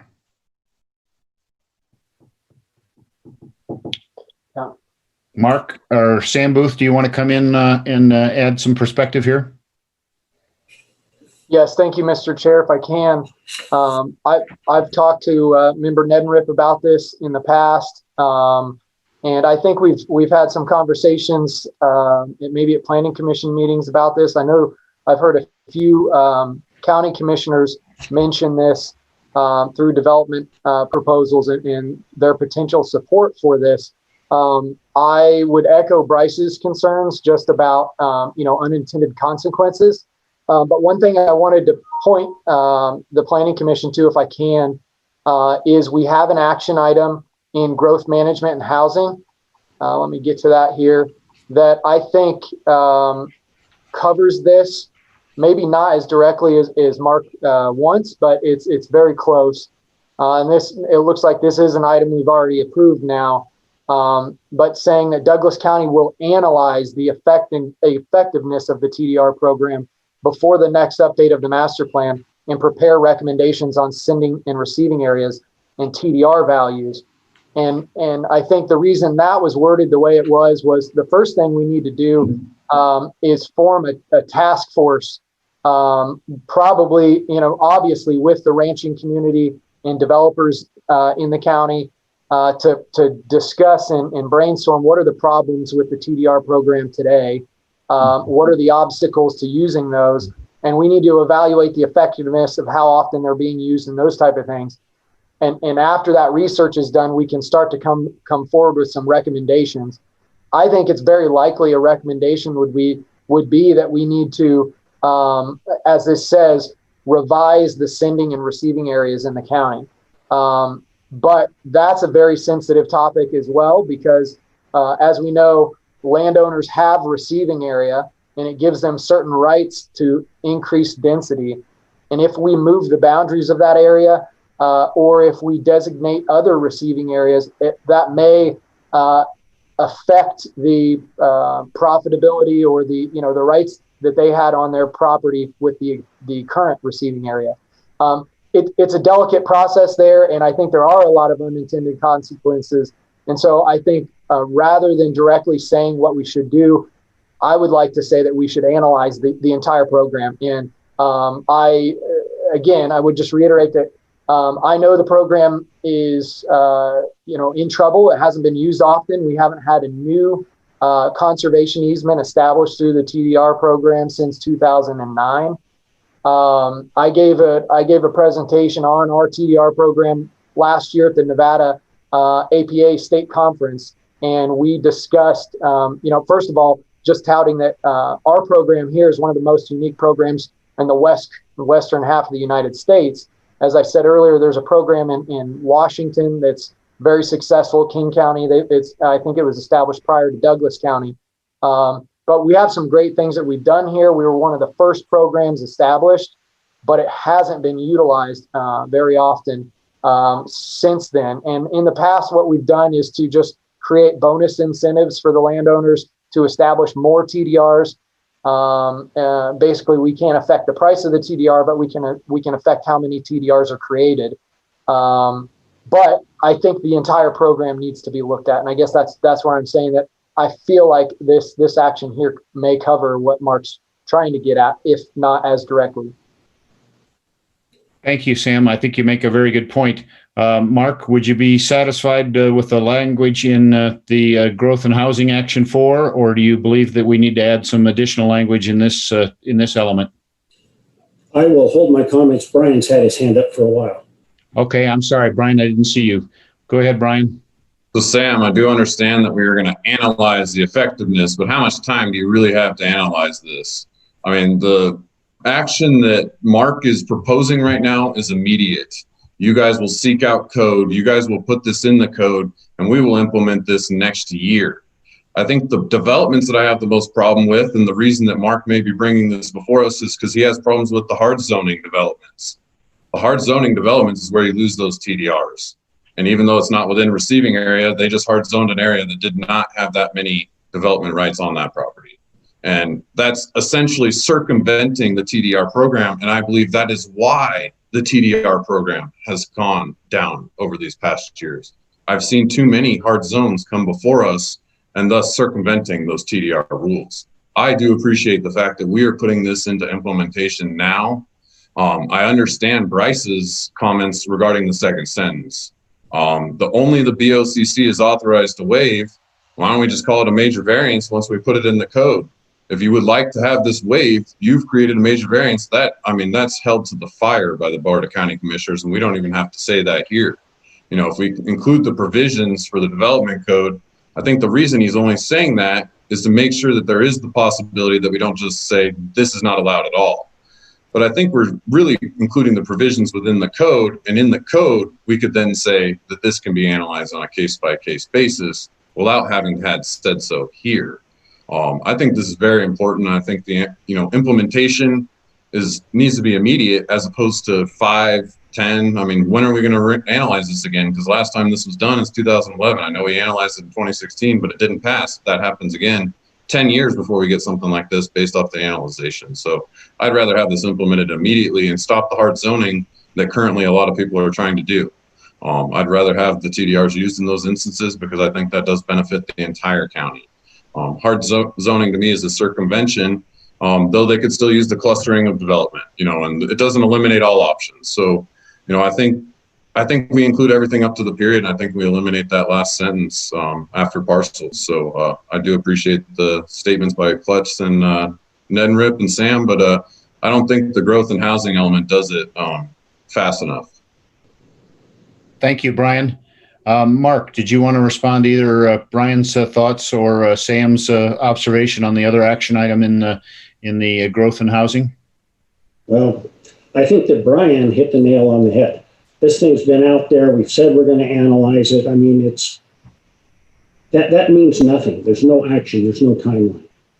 I agree that Bryce may have some points, and maybe we need to drop the second and third sentence. Maybe the action item is Douglas County will include provisions in the development code for the mandatory use of TDRs, period. But at least having something here, I believe, is telling Sam and Tom, hey, look, this is important. We got to work on this next year or at the end of this year versus we can kick the can down the road 10 years like the last time we tried to analyze the TDR program. Thank you, Mark. Very good points. Bryce, to Sam Taylor, did you have a legal or other comments you wanted to make before I go to Bryce? Yeah, just real quick, Sam Taylor again for Douglas County DA. I wanted to make it clear that, and hopefully that everybody understood, that I believe that the way this is written is it applies to any zone change and the creation of new residential lots only. It's not retro. So is that correct, Mark? Yes. To me, you have to go on. It has to be a go-forward basis. Otherwise, it's a taking from somebody that's already been through the system. And all zoning, like commercial, industrial. All the zoning. Okay. So, I mean, that would be nice, perhaps, then I would recommend if you're going to adopt this, that you include something to make it very clear that it relates to all zones, all zoning. So there's no confusion. So if somebody comes in, a developer, and says, oh, no, it doesn't apply to industrial. No, it does. Okay. Whenever it goes in front of the county commission for the ordinance is what I mean, is so there's no confusion about what the original intent at this time and place were. Very good point, Sam. Sam Booth, maybe you can start scribbling some language on that, and then I'll go to Bryce and go to Brian in that order for other comments or thoughts. Bryce, you're next, and then Brian. Mr. Chair, would you like me to go now? Yes, please, Bryce. Because hopefully I can save Sam Booth some typing. Talk fast then. I appreciate Mr. Neddenrip's compromise on this. I do believe that other stakeholders need to be consulted, and my hope would be that if we left the first sentence that says Douglas County will include provisions in the development code for the mandatory use of TDRs, that Mr. Booth and his group will do the right thing and reach out and consult with other stakeholders and create changes within the development code that work. And so I agree that there's been plenty of time to do this. It hasn't been done. And so this is a way to expedite that, which I can appreciate. I think it also gives an opportunity, as I mentioned, to consult with other stakeholders to make sure that to the extent that we can, we eliminate any potential unintended consequences. But beyond that first sentence, I'd have some issues with it. Okay, thank you. Go ahead, Sam Booth, and see if you can come up with language that satisfies Sam Taylor's comments, and then we'll consider removing the rest of the language. And then, Brian, if you had other thoughts that we need to work into the equation, or we can Mr. start. Chair, if I may, I think leaving the first sentence and what Bryce just talked about is fine, assuming that, staff does undertake the necessary sort of investigations to determine like the impacts and what have you. Because whenever you are changing the code, you should know what the outcome is. So if they plan on doing that, I would be fine with just eliminating everything and just keeping the first sentence only. Okay, that's fine. Brian, other comments? So my only problem with the shortened sentence is the mandatory use of TDR. So what if it's a 19-acre parcel that already has, the ability to build the house? Are they required to use TDRs? No. So I think not in every single instance, there is not the mandatory use, but I think in the instance of an increase in zoning, there is a use.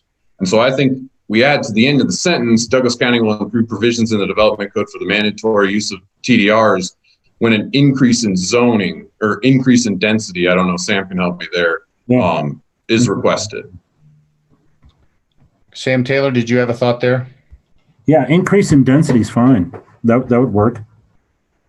And for any increase in density, obviously, when we draft the ordinance, we're going to include provisions, I think, that allows for the waiver by the board, to effectuate the purpose of this. You don't want to use the variance provision, by the way, because a major variance is very hard to show, and you have to show that there's basically a burden. I mean, it's like under Nevada Supreme Court case law, you have a very steep hill to climb up to try to do that. And the example Mark gave relative to the exemption for example, workforce housing, where you don't want the extra cost for the development unit or dwelling unit, excuse me, I think that makes sense. So I would not have that be a major variance, but I think we can include that in the ordinance change. Yes, thank you. So Sam's added the additional language, and if all the interested parties can take a look at that, include provisions in the development code for the mandatory use of TDRs for an increase in density associated with a zoning map amendment. Mark, let's go to you first. Is that acceptable since you're the one who's proposing this action item? So I have a question for Sam Booth. So if we have a future land designation as residential, and the person comes before us and says, okay, now I want to record my map and there's going to be 20 parcels. that guy's going to have to get a TDR, right? If it's also in, of course, if it's in receiving area. Well, you're saying if this is implemented. Yeah. So the way currently the TDR program is basically the way the entire program works is it's during the zoning change. So all of the receiving areas in the county when they were first established were established over A19 zoning or FR19 zoning. There's few exceptions to that, to new receiving area that was added later. So that was the base zoning. And then when you increase the zoning in that receiving area, you needed a TDR. But that was, the code says that that happens when you request a zoning map amendment. So it's not a subdivision map, but you can't do a subdivision map on, let's say, A19 property. You can't go in and create 20 lots without first rezoning to a higher intensity or density. So Sorry. my intention is to say anybody that's already made it through the system and has their subdivision with all the individual parcels done, they're exempt. But anybody new coming through the system, we want you to get a TDR. Does this cover that? Yes, that my interpretation of the conversations we've had, and I've heard the commissioners talk about, is if your property is zoned, let's say a single family 1 acre, and you want to just go do a subdivision map to create 1 acre lots, of course you could do that. But if you wanted to double the density of that, let's say it's 50 acres instead of 50 lots, you want to create 100 lots, the first thing you'll need to do is request a zoning map amendment to SFR 1/2. And through the process of requesting that zoning map amendment, we have the finding D of a zoning map amendment that says, okay, if you're requesting an increase in density, you must bring in TDRs. And so that's why I included the language for a zoning map amendment, because that's where the finding requiring the TDRs is. Okay. So, Chairman, I'm satisfied with the language. Thank you very much, Mark. Any other comments or questions on the language that's before us now? Okay. Seeing none, then Mark, would you like to go ahead and make a motion? Yes. I'd like to make a motion that we add action item to the code, and it is Douglas County will include provisions in the development code for the mandatory use of TDRs for an increase in density associated with a zoning map amendment. Is there a second to Mark's motion? I'll second. Brian seconds the motion. Is there further discussion? Seeing no further discussion, I'll call for a vote. This is in favor of Mark's new addition for an action item. Christy? Aye. Bryce? Aye. Dave? Aye. Mark? Aye. Brian? Aye. Maureen? Aye.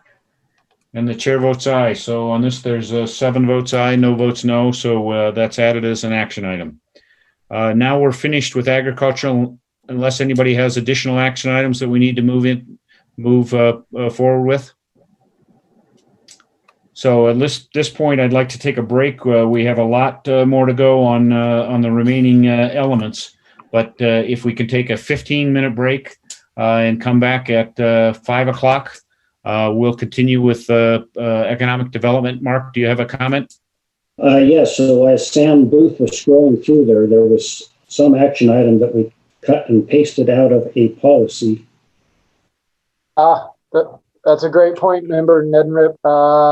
I think, was this one we discussed yesterday from the land use element? I apologize that I didn't place a note here. Give me just a second to review where this came from. Well, Sam, I think it was from today. A17, I think, Mark, is that correct? That we want to have A17? Well, I don't know what number it is, Chairman, but I did see as Sam was scrolling through his presentation just before he got to the economic development, he had it pasted there in blue. Do you want to go back and share your screen? Oh, sorry. Yes. Sorry. I thought.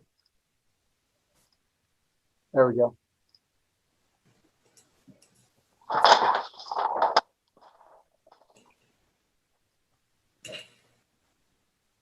I think this was an item that we discussed earlier to move as an action item.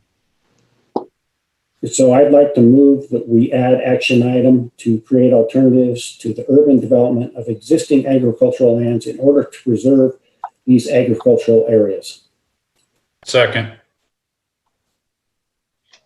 Okay. It's been moved and seconded to add the action item, create alternatives to the urban development of existing agricultural lands in order to preserve these agricultural lands. And I think that came from goal 2. So is there a discussion on the motion? Sam Mr. Booth? Chair, I would just maybe recommend taking out the 2 as an action item, just to say create alternatives to the urban development. Mark, is that okay with you? I would accept that.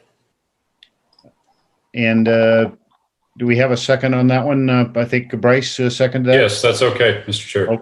Okay. So as modified, we will have that motion before us. Is there further discussion? Seeing no further discussion, then I'll call for a vote. Christie. Aye. Bryce. Aye. Dave. Aye. Mark. Aye. Brian. Aye. Maureen. Aye. And the chair votes aye. So this is agreed to. Thank you very much for Mark for catching that and Sam for inserting that in there so we didn't forget it. With that, we'll close out agriculture and conservation, and we'll take a 15-minute break, and let's come back at 5 minutes after 5. Mr. Chairman? Yes, Dave. I suggest we cancel this meeting, terminate this meeting, and start again on another day. We went till 7 o'clock last night, and it's unacceptable. We had one break in 6 hours. Now we've had no breaks in 4 hours. Dave, would you like to make a motion in that regard? Yes, I would. Okay, please go ahead. I move that we terminate this meeting tonight and have another meeting on another day. Okay. To continue. Thank you, Dave. Is there a second to Dave's motion? Brian? Can I get a point of clarification from Sam? If we say we're going to move it, do we have to, I know in some instances we have to pick a date certain. Is this one of those instances where we would have to move and pick a date certain? It would be my view that it would be preferable to have a date certain. I think there are provisions, Sam Taylor, I would yield to you to call special meetings as needed. But we have a relatively short timetable. Not to say that I agree with pushing the meeting off. You know, if we are going to push a meeting, I'd like that we do it right. I mean, personally, I'll be on vacation leaving tomorrow. You know, I could visit from anywhere, but, you know, if we can't do it tomorrow, obviously, I would like to know when we're going to be able to do it. But personally, I'd rather we just push through as many as we can, because I know this is a long process. I know the people in 2016 went this long and sometimes even till midnight. I think we're copping out early if we try and just say that 5 o'clock, you know, 10 hours and we're done. I don't like that. Thank you, Brian. Sam Taylor, can you give a clarification? Do we need to, if people want to adjourn, do we need to adjourn to a specific date and time for another meeting? Well, if you adjourn, you would need to basically start the meeting process over, renotice, do everything. It'd be a new meeting. If you wanted to continue the existing meeting, then you would have to give a date and time certain, and as well as location, which would obviously be Zoom. So, I mean, ostensibly, you can do that. But I just wanted to check on something real quick, if I may, and get back to you. Okay. Mr. Chair, if I could. Yes, Sam. Yeah, we have agendized the November 4th meeting already. would also note that we have to agendize the meetings as these are master plan text amendments per NRS and the county code. We have to notice these meetings 10 days prior. So the earliest we could hold a meeting, I believe, would be Monday, November 2nd. However, my thought would be that we would just move this to the November 4th meeting that's already been noticed. It could be that items we don't finish today, we could pick up on November 4th. And if that's the case, we could try to start earlier on November 4th. However, okay. Let's yield to Sam Taylor for his elaboration on Everything Sam said is correct except for the starting earlier part. We can't start early. We've already noticed the time of the meeting. So well, my only thought that we do still have time to renotice. I think this morning was the deadline, though. Actually, now that I say that. Okay, Sam Taylor, did you have further elaboration? Excuse me, Sam Taylor. Excuse me, Sam Taylor. Did you have further elaboration on where we're at? Not yet. Just give me a minute, please. Okay. Okay. Dave, are you comfortable us taking a recess for 15 minutes and then coming back to this question that you have, or would you like to resolve it now? I'd like to resolve it now. Okay. Well, we'll await Sam Taylor's additional opinion.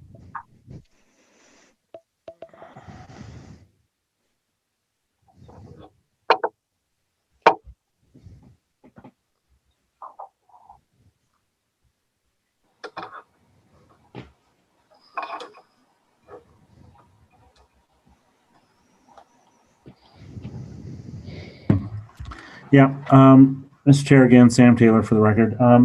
Basically, under the OML, if you're going to have a continued meeting, it's essentially treated like a new meeting, and it says meeting which is continued to future date, where the continuation date does not appear on the original agenda, must be re-noticed as a new meeting, which is what I feared. So, and Sam just indicated we have notice problems in terms of, so. Yes. Thank you for that clarification. Dave Acola, if I can restate your motion, your motion was that the meeting be adjourned at this point and continued at a later date. And if I misstated that, please clarify so we can move forward. Continued on November 4th when we already have a meeting scheduled. Okay, thank you. Dave has made a motion to adjourn the meeting in further consideration and continue on November 4th. Is there a second? Hearing no second, the motion dies for a lack of second. So I would declare us in recess for 15 minutes. We'll come back at 10 minutes after 5 and continue our deliberations. I won't be here. Thank you.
5:10, and I will call the meeting back to order. This is the Douglas County Planning Commission. We will continue with the meeting, and I will call the members' names for the purposes of reestablishing that we still have a quorum. So when I call your name, if you could answer that you're present. Christy? Present. Bryce? Present. Dave? Okay, Dave is absent. Mark? Present. Brian? Present. Maureen? So we have 6 members present at this time, and that's a quorum. We had finished the agriculture element, and now we'll move on to economic development. Sam, I think we have a number of goals to consider. So if you could start the process, and we'll move forward.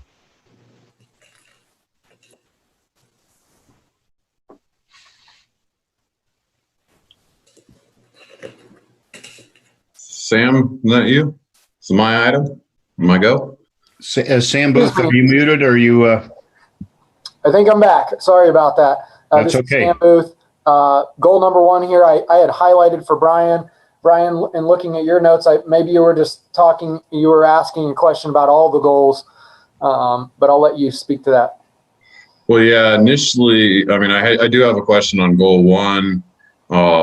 I just read when we write in these goals sections, and I'm sorry if, it took this long to get to seeing it. We say that these, the following goals, policies, and actions are set forth the priority for the next 5 to 10 years. I think that's probably standard language. I know the plan's meant to be beyond the 10 years. I was just wondering what people thought about, having that on every single element, say that it's only 5 to 10 years. Why wouldn't we just stop at it, set forth the priorities of, and then list the elements? So I don't know. That was just one instance, I think I finally caught it here in reading that sentence right above the goals. Very good point, Brian. It's in every single one. I think it's repetitive and superfluous, but I'd yield to staff or other members to comment. Mark?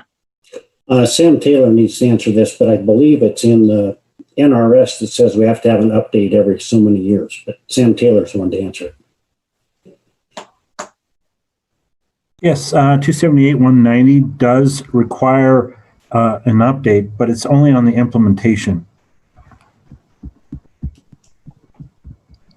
Okay, thanks, Sam.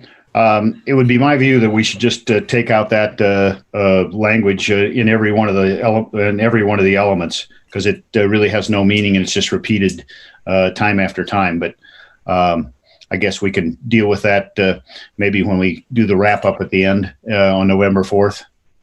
Is that okay? I think I just wanted to bring that to the attention because I didn't get it yesterday before reading the agriculture element and providing comments on all of these, but it was, really in the growth management element that I've got notice of this because I really was attacking at goal 1, and that's where I kind of noticed it above. So if we want to just, maybe think about that language there for, Sam and Tom to, maybe come up with something that might be a little better, because I think the goals, policies, and actions may last much longer than 5 to 10 years.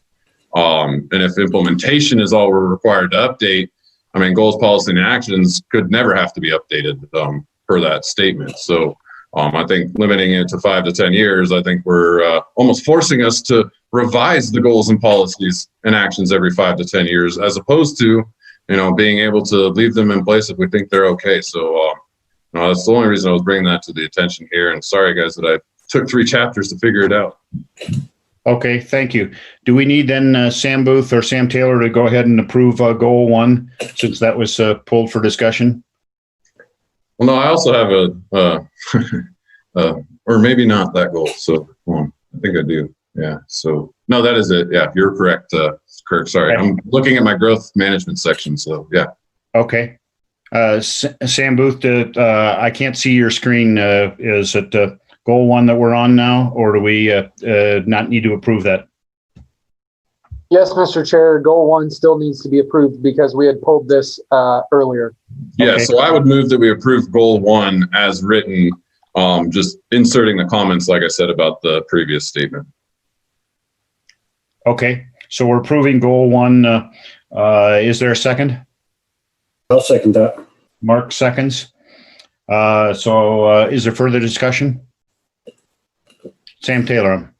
Yeah, Mr. Chair, aside from the goals, I'm sorry, Sam Taylor again for the record, Douglas County DA. Aside from the goals, policies, and action items, part of what is going to happen between now and the 4th is, and I think it's the last motion for today, is to give direction to staff on, what sort of changes that you were looking to make, other changes that weren't necessarily specified. So the one that Brian was talking about, the next 5 to 10 years that Sam Booth has highlighted, can be included in that, so it could be covered under that motion. I just wanted to make it clear that there's, aside from the individual goals, policies, and action items, the other associated text can be updated by staff if so directed by the commission. Thank you, Sam. So we're back to Brian's motion to approve goal 1. Other discussion? Seeing no other discussion, I'll call the roll. Christy? Aye. Bryce? Aye. Mark? Aye. I'm sorry, Brian? Aye. Maureen?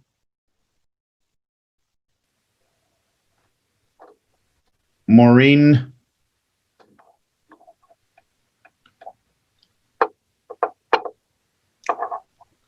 I can't quite hear you, Maureen. I'm not sure if there's a...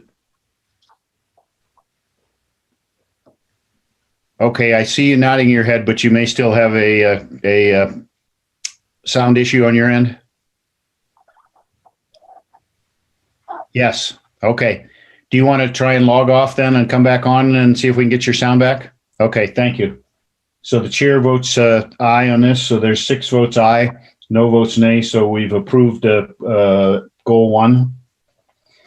And now we'll move to goal 2.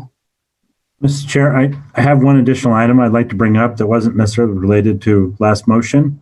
Yes. I looked up the statute. Basically, 278-210 says that the 2/3 vote applies to the total membership of the commission. Okay. So it's got to be 2/3 of the total members. Okay. It doesn't change as members drop out during the course of the meeting. So it's still 5 votes. Thank you for that clarification. We'll need 5 votes of approval for any items that we consider. So if we're ready to move to number 2, I believe I ask that this be discussed further. The first comment I would make is on the poll. This received approval, but it was approval of 40 to 21. So I think this is one of the narrowest margins. So I do think it's worth us considering and possibly modifying it. I drafted modifications to this. I'm not sure where the lack of support was, but when I read the comments, there were a lot of comments about the word growth and what should be appropriate growth. So that's what I tried to change language. And Sam, I'm not sure if I gave that to you or if you want to just throw it in there. I would just modify it to say emphasize the importance of the creation of place and the development of vibrant centers for our economic prosperity. Growth is a word that can mean expanding. Prosperity, I think, is a little bit different definition and doesn't necessarily mean growth. You can still have prosperity if you don't grow.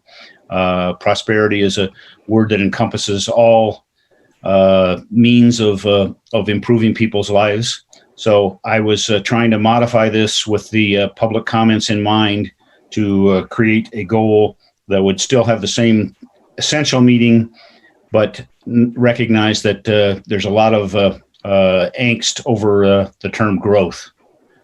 So I would offer that out there. And then Maureen, I think you had indication that you wanted to comment further on this. So I will turn it over to you. I think it's really interesting what we pick up from the comments, because what I picked up was people were very confused about the word place. And I have to admit that it's jargon, and if you're not used to it, it just sounds a little odd.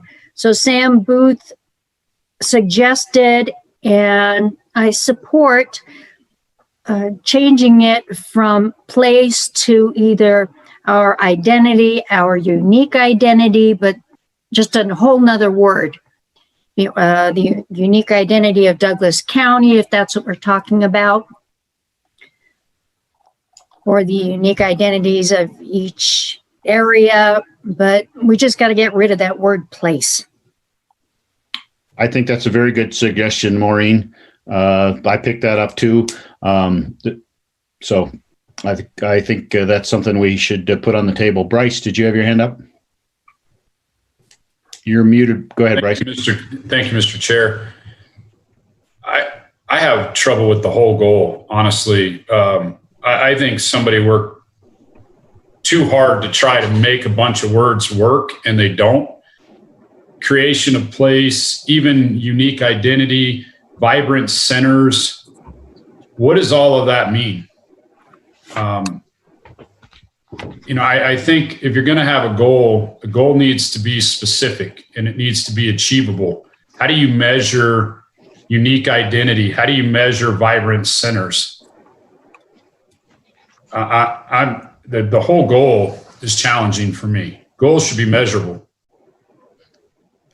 That's a very good point, Bryce. That's why I wanted to change the word growth to prosperity, because I think you can measure prosperity in lots of different ways. You can measure prosperity by education. You can measure prosperity by economics. You can measure prosperity by happiness. You can measure prosperity.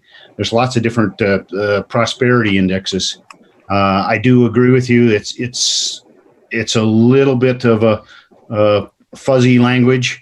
I think this was taken from a goal that we had in the 2017 draft, which said to emphasize the importance of place and promote the development of attractive downtown centers. So I was hoping that we could come up with language that sets a kind of a goal that is a not necessarily achievable, but something to shoot for when we talk about economic development. So that's where I was trying to come down, but I'd happy to accept other thoughts or modifications. Yes, Bryce, go ahead.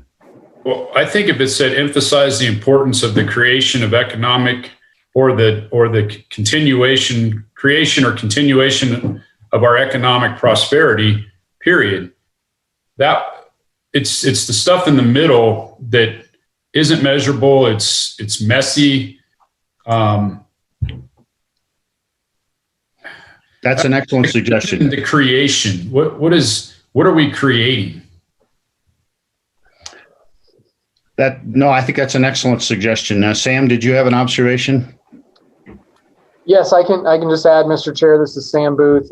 Bryce, I understand your thought process, I think, is the same as some of the responses we saw in the survey, because this was one that people questioned. I think Maureen's right that the term creation of place, I gave the wording our unique identity because that's what it means, is to establish a unique identity for a city, a county, a region. Why are you unique? That is going to bring business, tourists, or even just future residents to that area. You have to establish something that's unique about that area. Well, maybe we don't have to establish that. It's already here because of our location and the environment and the agriculture that we have.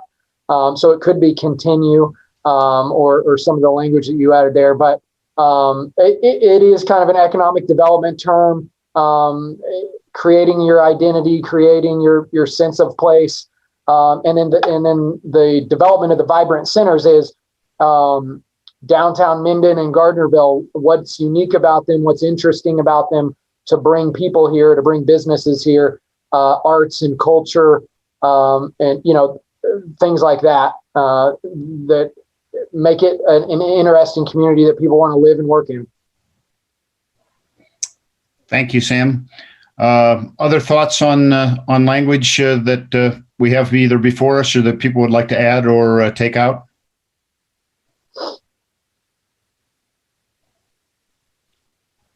Maureen, what's your reaction to Bryce's idea that we just simplify it and say emphasize the importance of economic prosperity and just leave it at that? This is the economic development part of the master plan, so I'd go along with that. Bryce, did I change what your intent was or thought? Just emphasize the importance of economic prosperity. You did. I think Sam Booth raises a very good point. The difference between he and I is that he is an educated planner, and so I trust his intentions for what he's trying to create here. And so I don't want to muddy it up because it's got words in it that may not resonate with me, but in the planning world, in the economic development world, in the urban planning world, they make sense. Those are words that matter. And so I appreciated his explanation. I almost would like, I don't know, Sam to take another run at it, because I don't think, I'm not liking what I'm coming up with because I don't think it captures what he's trying to do. Okay. And it's more on the first part or the last part, the vibrant centers or the creation of place, or both? Probably both. And for me, simply leaving it, but having an explanation so that everybody understands what it means. And it's, this is recorded. It's recorded in the minutes. So we could all look back and say, well, what did we mean when we said that? And I think as long as there's a definition of that, I'm probably okay with it. Okay.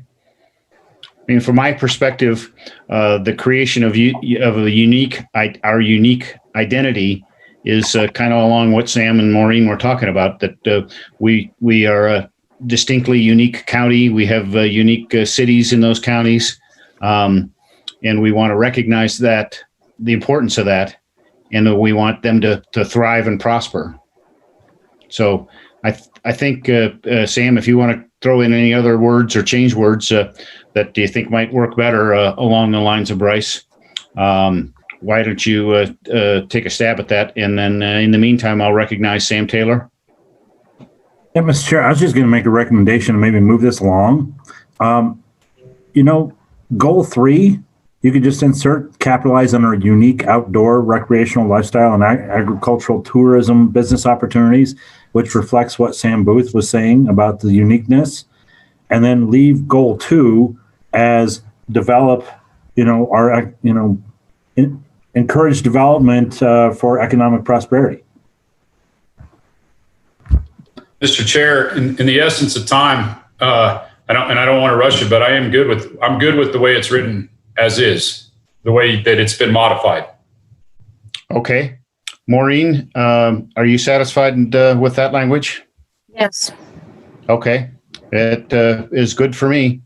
Any other comments or observations on goal 2 as it's been rewritten? Okay.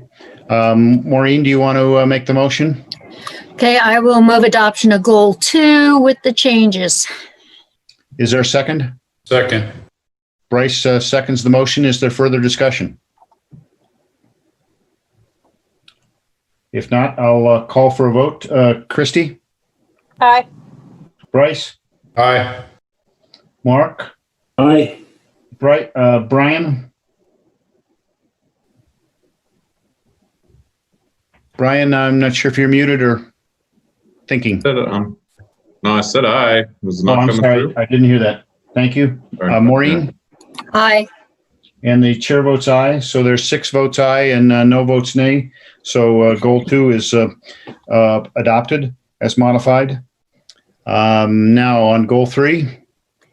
Goal 3, I don't know, and I saw this in the comments, a lot of people don't know what agricultural tourism is, other than Eagles and Ag.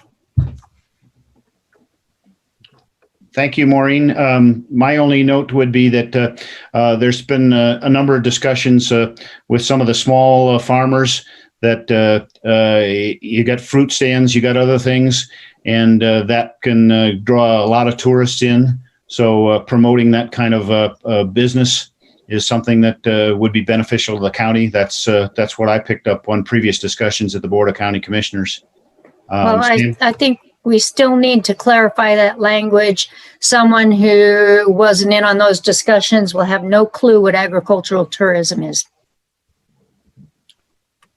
Okay. Sam Booth, did you want to elaborate, or Bryce, do you want to jump in? Bryce?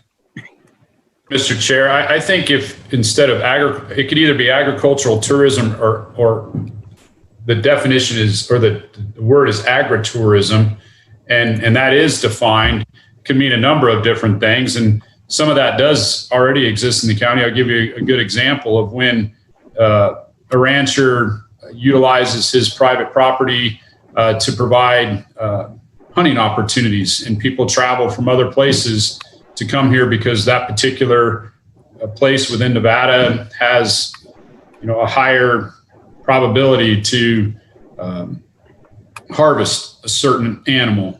That's one example of agricultural tourism, and you cited a couple others. So there is a defined term for agricultural tourism.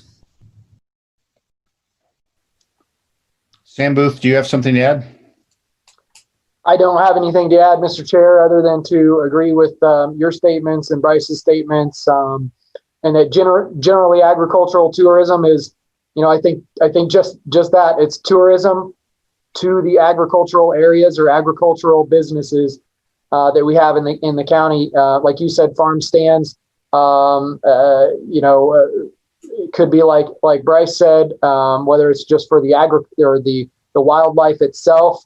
Or just the farm stands, the crops. If you look at Bentley, even in the distillery, the unique market that they're kind of creating with their agri products, all of those type of things. I think that's Douglas County, right? We're unique. We want to say we're agriculture centered, and that we promote the ranchers. The ranchers need, income to support themselves. And I think tourism and bringing people out of Reno or out of Carson to come visit those farms and spend money is part of that. What if we said capitalize on outdoor recreation, lifestyle, and agriculture as tourism business opportunities?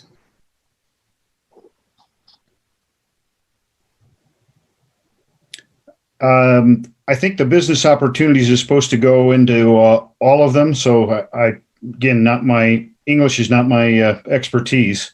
So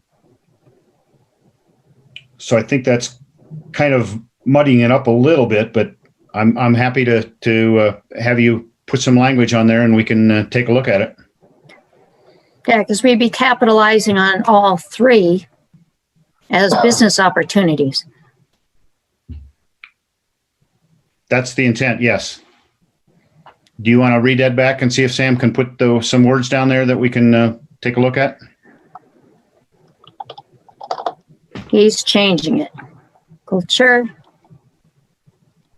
as that looks kind of funny there. There we go.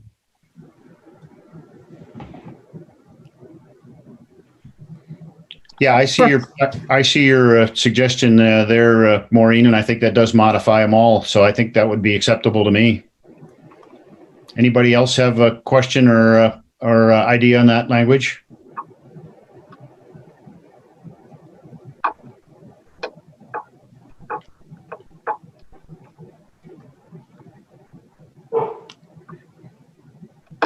Okay, Maureen, do you want to make a motion on that language?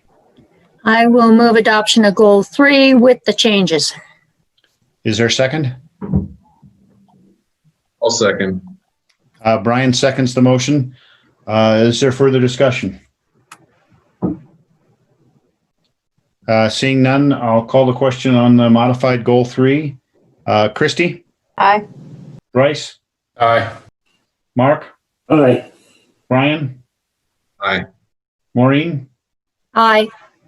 And the chair votes aye. So this vote is 6-0, and that goal 3 is adopted. Now, goal 4.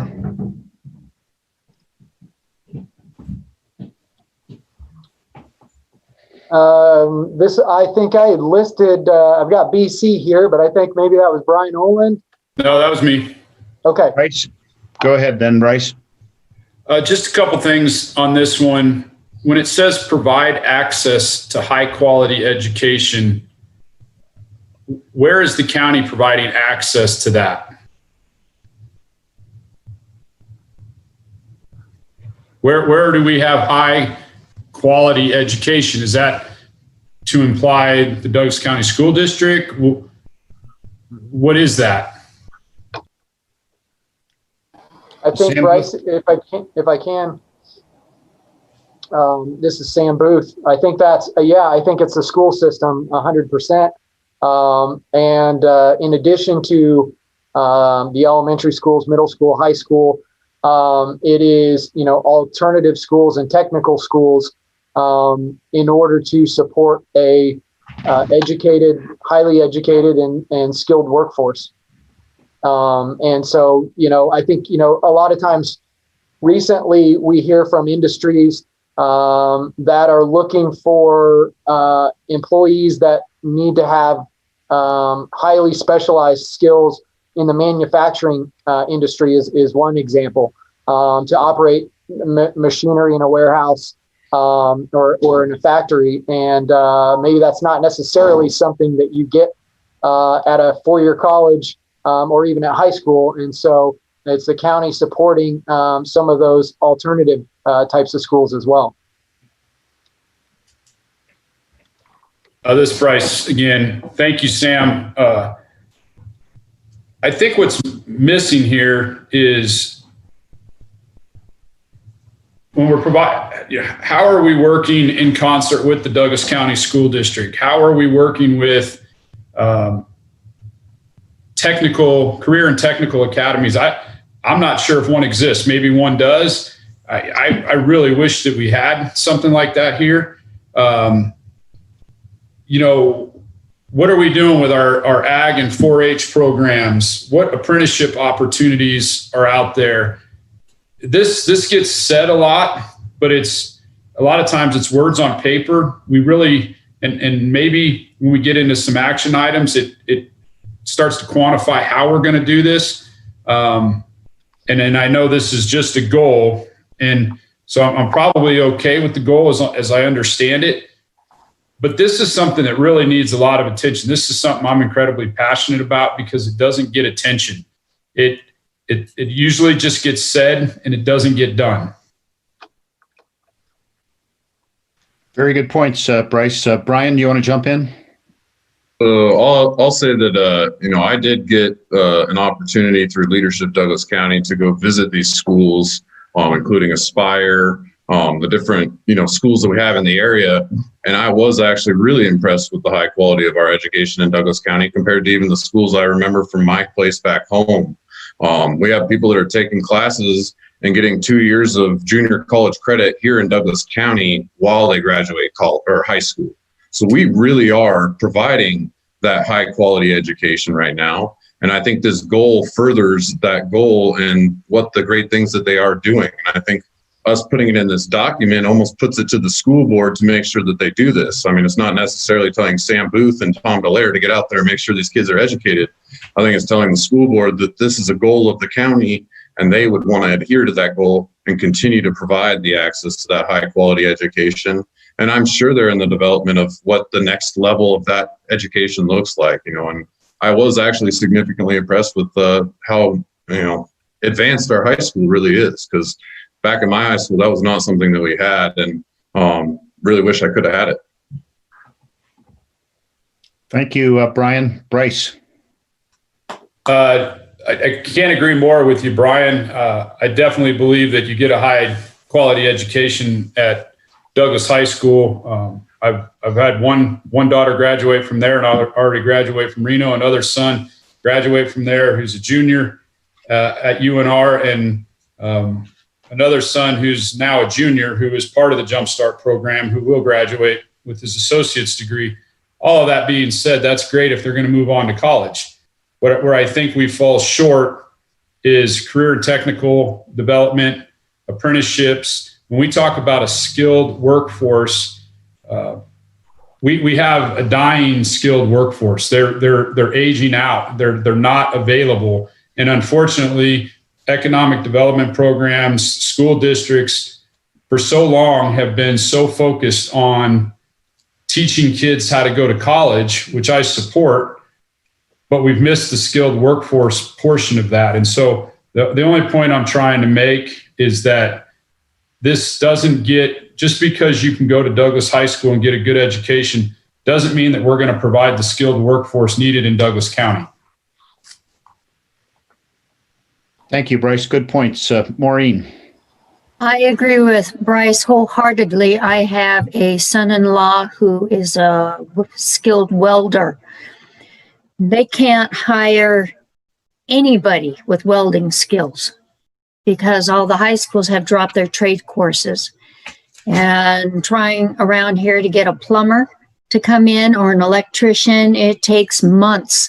So I think if we want to have this, we need to add something about the trades, or else add another goal that deals with teaching young people the trades, or encouraging or supporting the school districts to bring back shop classes.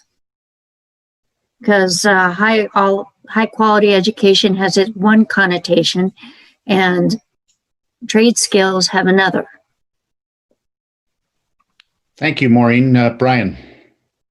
I mean, from an accounting perspective, when I look at the development of trade schools, how many students in Douglas County do we really have to send to these schools, guys? I don't think beyond high school, we got that many people that are going to be in these trade schools, and the trade school itself is going to have to be funded somewhere.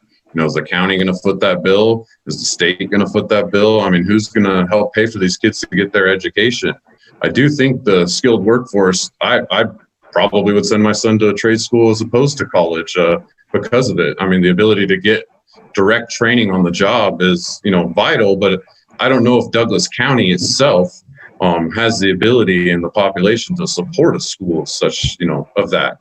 We have some schools up at WNC that are being developed related to the trades. And I think it's our job to, in this goal, I think we're just saying that we're going to continue to support the development of it. And it's not necessarily saying we're creating a trade school here, or maybe we work with Carson City, but I mean, it's just helping us to keep that at the forefront of our mind, that quality education and a skilled workforce is a main goal of us. And I think maybe through an action item, we explore the opportunities to create a trade school within this county. But I think we need to explore those opportunities before we write it into a goal, saying that, we would, go look for a trade school, because I just don't know financially if that would even make sense in a county like Douglas. I have a question. Thank you, Brian. Christy, did you have a question? Well, a comment too. So I wanted to, Christy Kendall for the record, on this one, I mean, our overall goal is, as we go through this section, is that we do need to reinvent things that will actually bring the younger population to this area and keep them there through housing, through jobs, through these other things. So it's almost a chicken and egg in that sense. But I would agree with Brian that if we created an action to where we at least try to explore and find ways that we could do it, then that would probably satisfy my stance on this, to where we could keep this one as long as we had an action to pursue it, because college is going away. It's too expensive. Trade schools are where it's at. And if we want to bring the people in, we should focus on that part. And if we build it, they will come. That's just my thought. Thank you, Christy. I think that's a very good point. While we're continuing on, maybe you want to start scribbling something down that you can throw out there as an action item. Bryce, did you have other comments? I do. Thank you, Mr. Chairman. I agree with Brian. The challenge I have is that there's nothing wrong with the goal, but if you're going to write it, mean it. And the second part where it says the development of a skilled workforce, there's not a single policy that addresses that. So if you want to say provide access to high quality education, period, Well, yeah, in Douglas County, you get access to high quality education, but don't say you're going to support the development of a skilled workforce when we do very little. I don't want to say nothing. I'm not an absolute guy. We do very little to support the development of a skilled workforce that is for economic development in Douglas County.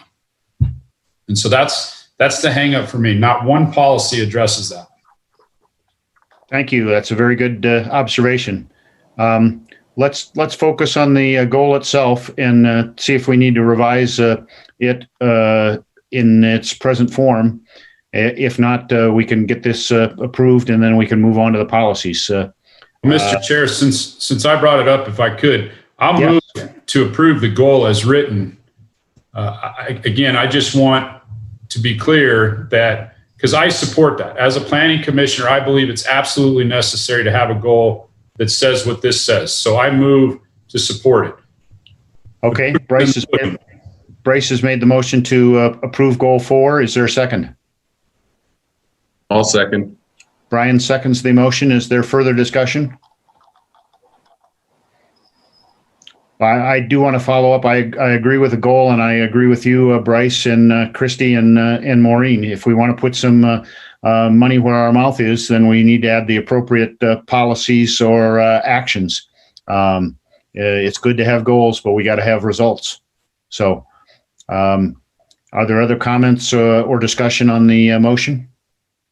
I would just mirror what Kirk's saying here. Maybe guys, we explore some policies down below after this that, can really put this in force. And, if we add 1 or 2 and can really give us a moving point, I think that'd be good other than just a goal. Thank you, Brian. Any further discussion? I'll call for a vote then. This is on goal 4. Christy? Aye. Bryce? Aye. Mark? Aye. Brian? Aye. Maureen? Aye. And the chair votes aye. So this is a 6-0 approval of goal 4. We'll now move to the policies. We have policy 1. Yes, I would like a little clarification on the last line. During the development permit process to further meet their needs. We have our process. And what are we talking about? Are we talking about changing forms that support specified requirements that businesses have for permits? Or are we talking about changing our process to make it easier for businesses? Sam Booth, could you clarify that, please? Yes, thank you, Maureen. This is Sam Booth. I can clarify quickly, and Tom Delaire can clarify much further. As a community development director, he's been working on this already, but we had an audit of county processes, and in particular, community developments processes. And part of what came out of that audit was to tell us that we need to revise our processes, that the public's confused with some of our permit applications, the times for review, those type of things. And so I think that's specifically what it's talking to, and that's why it says continue. But I defer to Tom to speak further. Tom, go ahead. Thank you, Chairman Mulder. Tom Delaire for the record. Yeah, Maureen, we are working on this permit process and trying to clean that up. Moss Adams was the agency that reviewed our department and came forward, and the county commissioners did approve that report or accept that report. And we have tried funding, or we have identified funding for those process improvements. It's not just the developers or like the businesses, industries, as this says. It's also internal. So we need to work better with Public Works, with East Fork Fire, with the towns, of course, and in this process, and having a more streamlined process is what's needed. So we are working that way. And the first step, of course, is fixing our forms, identifying what we need to track, and moving forward on capturing that data as we go. Okay, thank you, Tom. Thank you. If there's no other discussion, I'll move adoption of policy 1 as written. I have a question or a comment. Sure, go ahead, Christy. The wording where it says further meet their needs, I think is not good. I think it could be something to where we're continuing the ongoing efforts to simplify the approval process for business and industry, to streamline and create efficiencies with clear, I don't know if clear expectations, but clear deliverables, to where we don't need to have the words of meeting their needs and incorporating feedback. I don't think those add value here. Okay. Do you have something written out that perhaps you can read so Sam Booth can substitute the language? Ongoing efforts to simplify. To, instead of simplify, I would say to clarify above in that first sentence, because simplify makes it sound like we're trying to make things easier, like Maureen was kind of alluding to, is that, but if we're continuing the ongoing efforts to clarify and streamline or to create efficiencies in the approval process,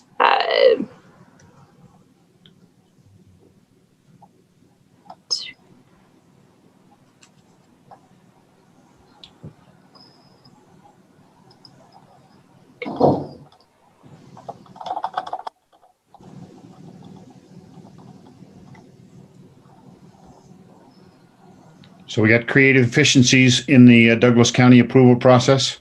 It's the entitlement and the permit, so it's the development process. So the community development process, right? As opposed to that is what this is for. Well, I think this could be a little bit more generic than just specifying community development. Correct me if I'm wrong, Sam or Tom. Moss Adams was looking specifically at community development, but I think the way the policy is worded, it could be a little more generic. Yeah, that's correct, Mr. Chairman. This is Sam Booth. There's other permits that businesses also have to get through different agencies with the county, and maybe this would apply to them as well. Okay. So create efficiencies in the approval process for business and industry, and incorporate feedback from businesses during the development permit process to further meet their needs. I think we've got to change to further meet their needs. That was you could probably just drop that part altogether. Put a period after process. Yeah. And maybe instead of, well, I guess it's business and development, but community might be a more encompassing, to where it doesn't sound so business friendly. I don't know. Well, it is related to business and industry. Yeah. Maureen, help us out. Can we just say continue the ongoing efforts to improve the Douglas County approval process for businesses and industry, and incorporate feedback during the development permit process period? Excellent. Awesome. Yes. Excellent. Great minds make good work. Incorporate feedback and get rid of from businesses. Yeah. There we go. Okay. I think that was well collaborated on. Thank you both. Ryan, did you want to jump in? So I like the new edit of this policy. However, the only thing is, you guys say that it is only related to business and industry. Is it because this element is only related to business and industry? I mean, why wouldn't we want to improve the process for everyone, not just the businesses and industry? I'd imagine that there's other permitting processes that you guys would want to simplify or improve as well, not just these. Why limit it to just the business and industry, I guess, Tom? Yeah, go ahead. I'm sorry. Go ahead, Kurt. I would just say, yeah, I think you're right. The purpose in the chapter is economic development, and there may be other processes the county does, but I think we're only talking to economic development. So better to make it more specific than more than generic. Okay. Other thoughts on this language in policy 1? Okay, Maureen, are you satisfied with the language? Do you want to make the motion? Yes, I am. I move adoption of policy EX, or policy 1. The EX is weird. With the changes made. Is there a second? I'll second. Christie seconds the motion. Is there further discussion? Seeing none, I'll call for the vote. Christie? Aye. Bryce? Aye. Mark? Aye. Ryan? Aye. Maureen? Aye. Chair votes aye. This vote was 6-0 on approving the modified language policy 1. Policy 3. This item Maureen, you'd like to take it? was pulled by Maureen and Brian. Go ahead, Brian. Maureen? Brian. In looking at this, the only question I have is why limit this to advanced manufacturing, environmental innovation, industry jobs? I mean, I know that those are desirable characteristics, but I feel like it's an unnecessary limitation in this economic development. You know, I'd be looking to change it to say that industries, you know, after the industries portion, I would say continue to recruit, retain, and expand businesses and industries that support advanced professional and technical employment opportunities. I think that includes both the manufacturing and the environmental industry, as well as other industries that kind of have a top-down effect. You bring those people to our area, you know, they require other services, and it has kind of a downward effect that's positive on the economy. So I think when we're looking to do this, you know, limiting us to the manufacturing, environmental, innovation industries is a little strict or a little too small for me. I'm thinking if we aim for the professional and the technical industries, you know, that kind of puts back to our skilled workforce. You know, the skilled people would be our technical people. So, you know, I think that encompasses all of that and includes, you know, a portion of these goals that we have above as well. Very good. Thank you. Maureen, did you want to add on or have other ideas? Oh, my whole thing, and it was in the comments, environmental innovation industry. And I was not sure what that was. I don't want to top load our employment base here in Douglas County with tech jobs because like everything else, that's a bust or boom. So I think that the advanced manufacturing is good, but I'd like to see something other than calling out environmental innovation industry.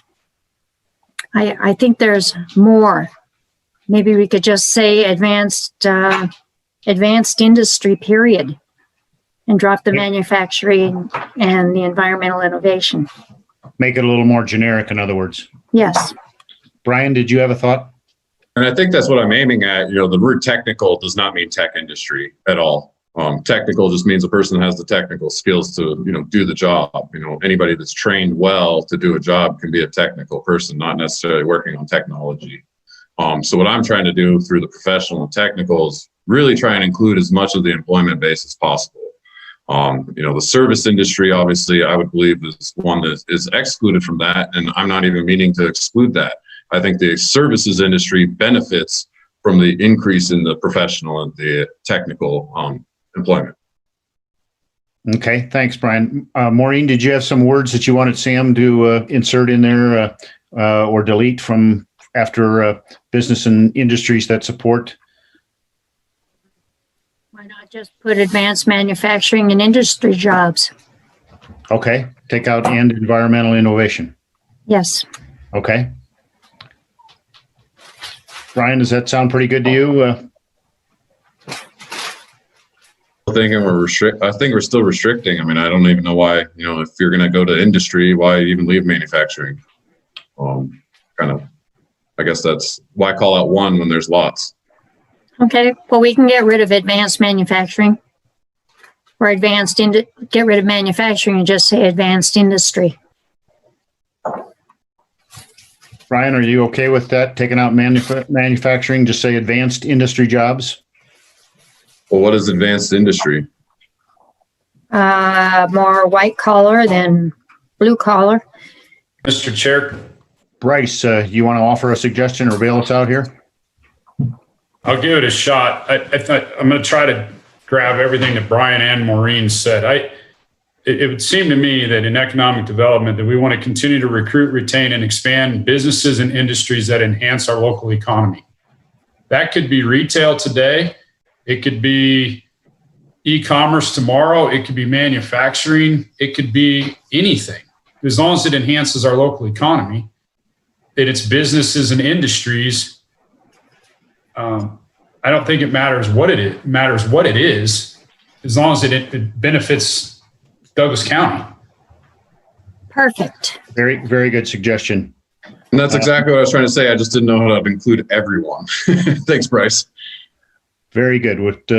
We'll go with that language. Other thoughts before we entertain a motion to approve policy 3 as modified?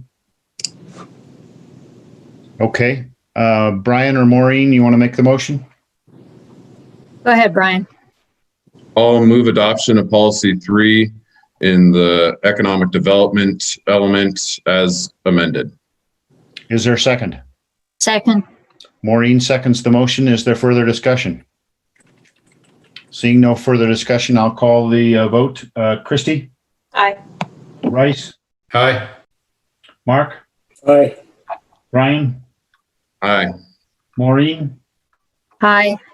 Chair votes aye, and this vote, there's 6 votes aye, no votes nay. The policy as amended is adopted. Number 4. So number 4, I was looking back to that goal we had that we kind of were looking at up there, goal number 3. I know we're capitalizing on it. Do we really have to continue to support? I'm kind of questioning that. As well as, again, the limitation of the industries. I mean, I know that these are, big things, but, again, I think we just did it in number 3, what this one was saying. So I think, when I was looking at 3 and 4, I was looking to see if we can include 4 and 3. And I think what Bryce just gave us, kind of does encapsulate number 4 into that policy. So, I'd be amenable to just removing this policy from the plan. Thank you, Brian. Other thoughts on this policy?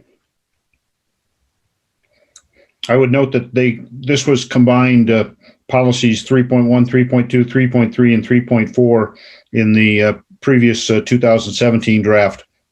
But I think you're exactly right, Brian. If we've got it in a generic way in policy 3, we don't need policy 4. Other thoughts or discussion?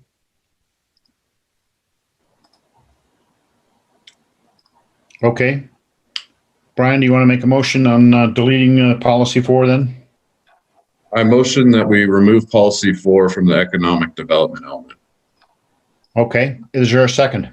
I second. Christy seconds the motion. Further discussion? I'll call the roll. Christy? Aye. Bryce? Aye. Mark? Aye. Brian? Aye. Maureen? Aye. The chair votes aye, so there's 6-0, and this policy 4 is removed. Policy 5. Brian, I think you had a question or a comment on this one? All I have to say is affordable housing. Is that what you guys really meant?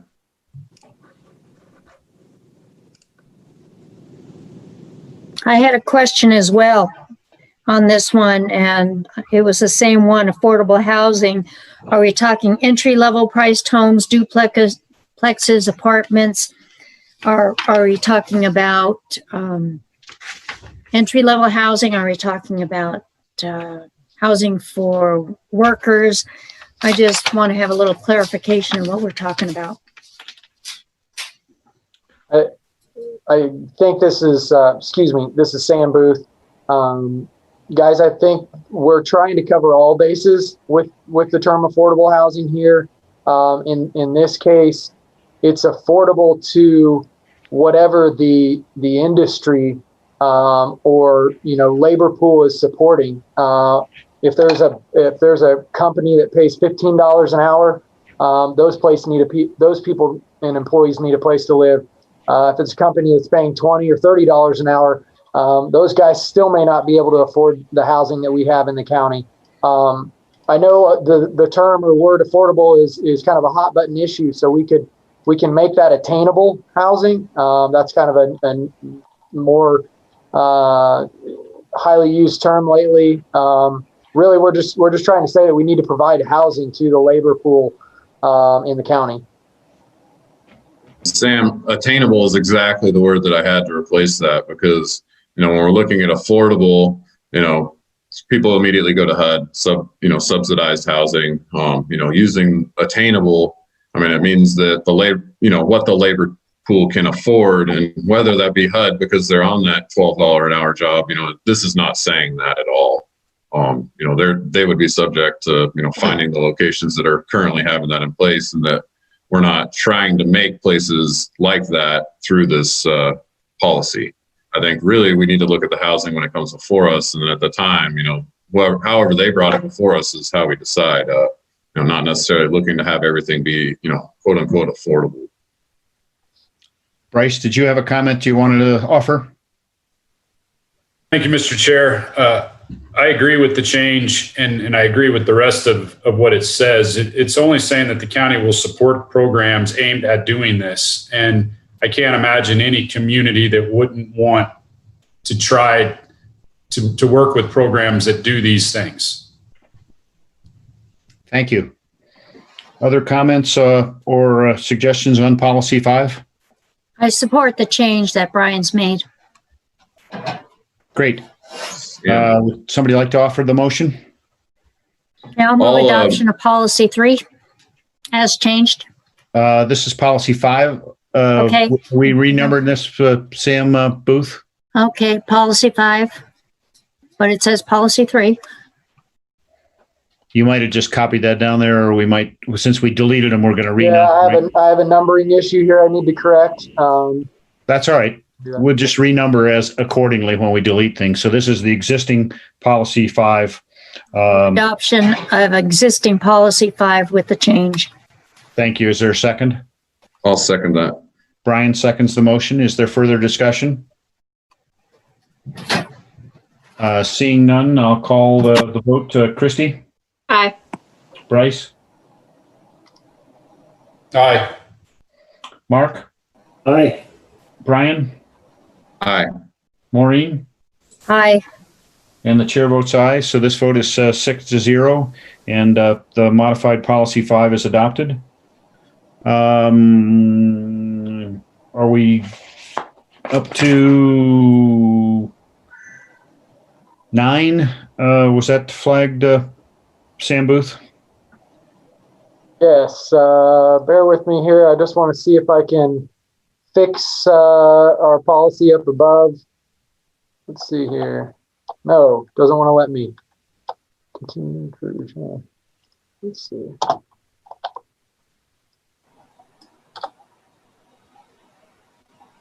There we go. We got, I think we got our numbers back. Okay. Although they will be thrown off now because we deleted a policy. Yeah, we don't need to stress about the numbers because we'll renumber accordingly if we delete or add other ones. So 9 is next, or 8? That would be old policy number 9. So promote the revitalization of state line through the South. Curious about the South Shore Revitalization Plan. I haven't seen it, so I don't have the knowledge base to say if this is a good or a bad policy. Sam Booth, I think you identified this as a plan that was approved a number of years ago, and then we may be modifying it in the not too distant future. Yes, in my comment, I was actually referring or thought this was referring to the South Shore Area Plan, but there is also a South Shore Revitalization Plan. that has, I believe, been accepted by the commissioners in the past. I don't know the age of that plan, but I know it's been out there for a while.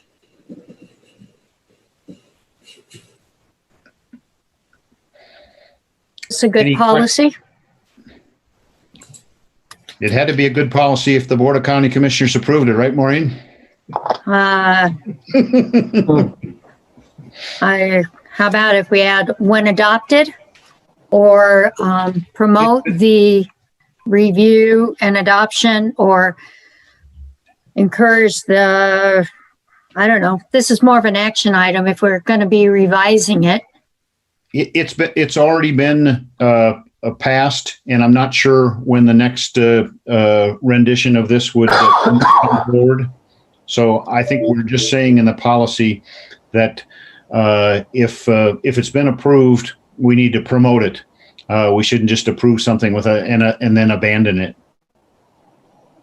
Sam, I don't know if you've gone back. I could try and go back and look on dates at this. This was, I would say, this was approved with the 2016 draft plan. This was an existing economic development policy from 2016. I know Lisa Granahan, our economic vitality manager, reviewed this and approved this policy as well.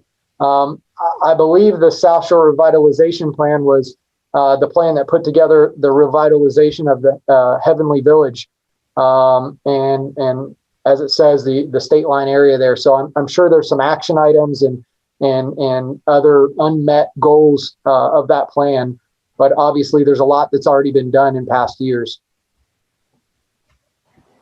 Well, if there's no other discussion, I'll move adoption of existing policy 9 as written. Is there a second? No, second. Christie seconds the motion that Maureen made to approve policy 9. Further discussion? Seeing none, I'll call the roll. Christie? Aye. Bryce? Aye. Mark? Aye. Brian? Aye. Maureen? Aye. Chair votes aye. So this is a 6-0 to approve policy 9. Now we're up to policy 12. Brian, I think you were flagged on this one. Yeah, so Sam, Tom, maybe you guys can, fill me in a little more. So this one seems like a duplicate of what we created as action items over in the land use element. They were policies 1.27, 1.28, and then we moved them to action items. I feel like this is a duplication of those, when they were policies. However, this remains as the only policy related to that.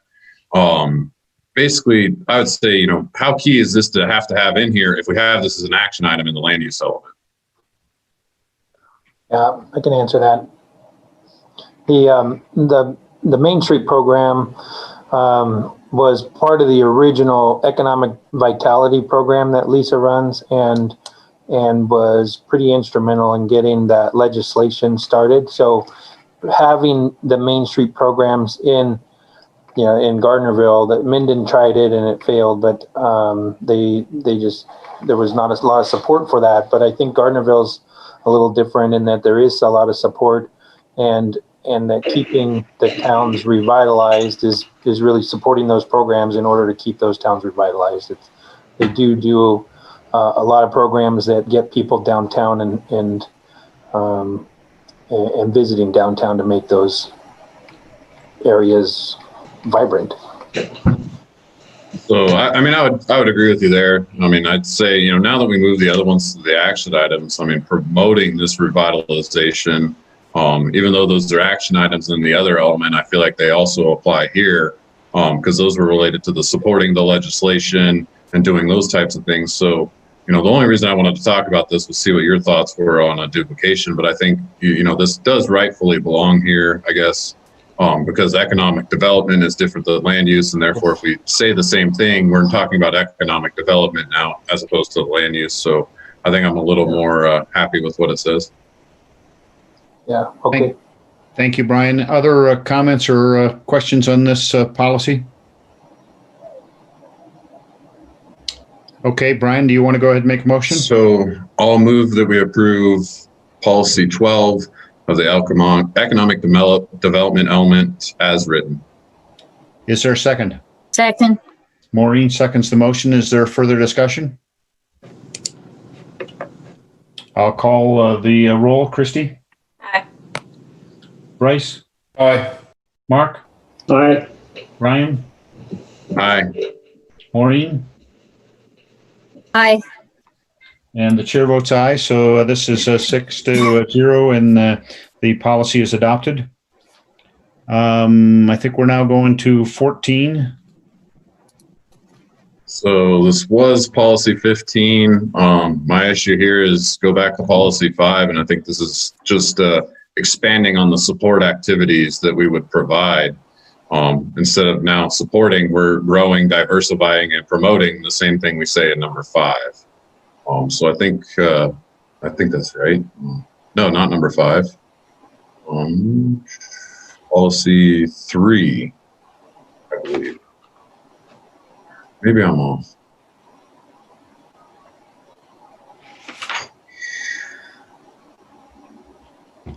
I think this is supporting the goal that we were referring to earlier, because this is primarily on education. Okay, so then if it's supporting that, I don't know where I came up with the duplication. I'm reading my statement now and I can't find.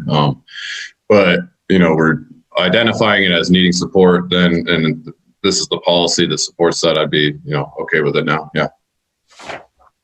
Okay. Any other questions or comments on what was previously policy 15? Brian, do you want to make a motion?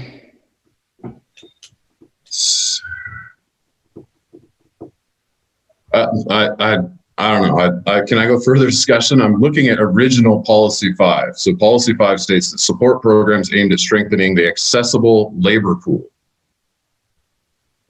We say accessible labor pool again in this one. And I still think, I still think that's a duplication. If we're going to support the programs that create an accessible labor pool, the next policy, grow, diversify, and promote, I think becomes an action item as opposed to a policy.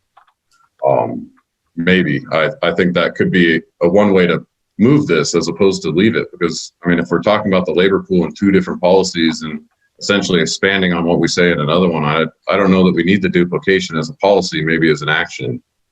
I'll yield to Bryce in just a minute, but I think what we're trying to do here is drill down more on educational opportunities.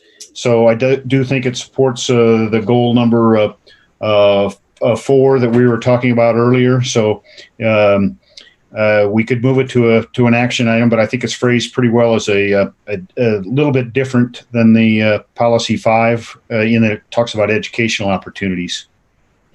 Bryce, did you have some comments you wanted to offer?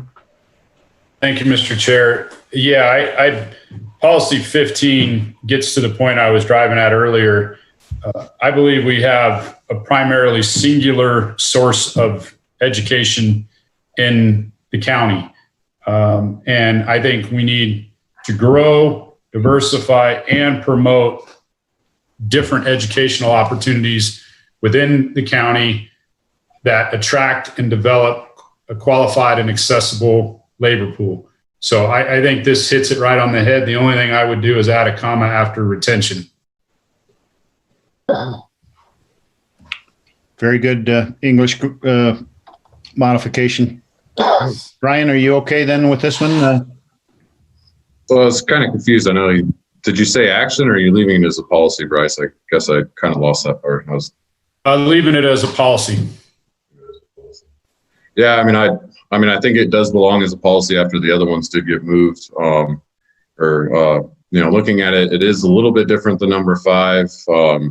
I still think, we need an action item related to this. And, I thought this would be a good action item, but maybe we create the action item that relates to this. So I'd say let's just keep it as is, and I'd move that we keep it so. Okay, Brian has moved adoption of policy 15 with the insertion of a comma. Is there a second? Second. Bryce seconds the motion. Is there further discussion? Seeing no further discussion, I'll call the vote on policy 15. Christie? Aye. Bryce? Aye. Mark? Aye. Brian? Aye. Maureen? Aye. And the chair votes aye. So 6 votes aye, no votes nay, and that's adopted. I think we're finished with the policies now, unless anybody wants to add a new policy on the economic development chapter. Okay, we'll go to actions. Action number 1. Yeah, I'm concerned with waiving any off-street parking requirements. I mean, parking, when you take off the off-street parking requirements, where do they park? To me, that means the neighborhoods. If we moving off-street, what does that really mean? And I think it means that parking becomes more difficult. When we look at the updates and when we saw the plan for prosperity from Gardnerville, and, I know that it's in the works that at some point down the future, we would love to turn 395 to 1 lane and have parking along it. I mean, that is on-street parking. So, I think creating this action right now, I know we're only considering, but I don't even know if I want us to consider waiving off-street parking requirements. I know it is tough for parking in the downtowns, but I mean, then where do they go? If we're having to add more parking in the downtowns, I don't think that's possible, aside from doing something like we did down by JT Bass. So unless we have a plan in place before, I don't know that we should consider waiving the off-street parking at this point. I just don't want our, neighborhoods to be crowded with people that are parking to visit downtown. Thank you, Brian. Tom, did you want to comment, or Sam Booth? I think this was carried over from 2.2 in the 2017 draft, so it must have received some support or some push from the downtown community at that point. I'll take this one. Go ahead. The downtowns have, they have a perceived parking problem.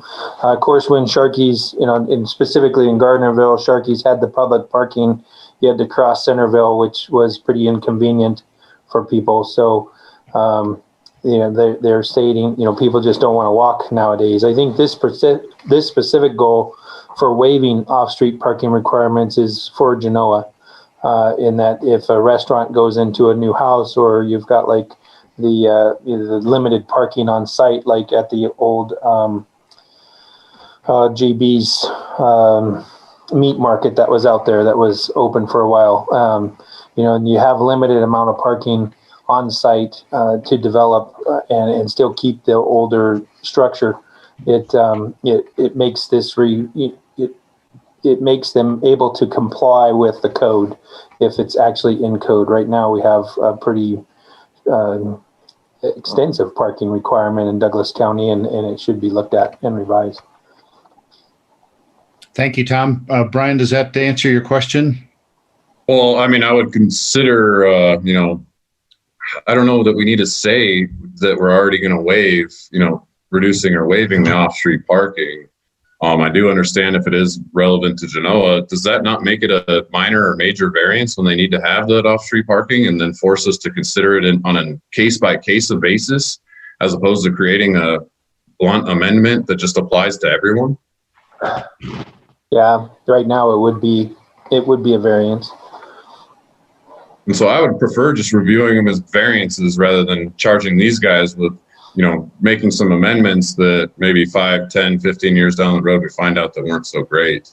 If we do a case-by-case basis, obviously they have to meet the requirements of a minor or major variance, and getting approved. So, major variances, you have to prove that there's a hardship. And I'd say, not being available for parking might be a hardship. So not to say that it is, because we'll probably hear something related to that, but I believe that they would still have the opportunity without us considering these amendments.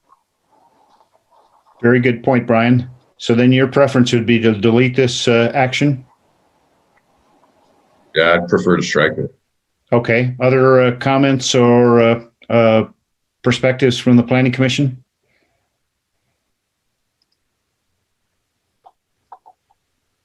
Seeing none, Brian, why don't you go ahead and make that as a motion? I'll make the motion to strike action 1 from the economic development element. Is there a second? Second. Maureen seconds the motion. Is there a further discussion? Seeing none, I'll call the vote. Christy? Aye. Bryce? Aye. Mark? Aye. Brian? Aye.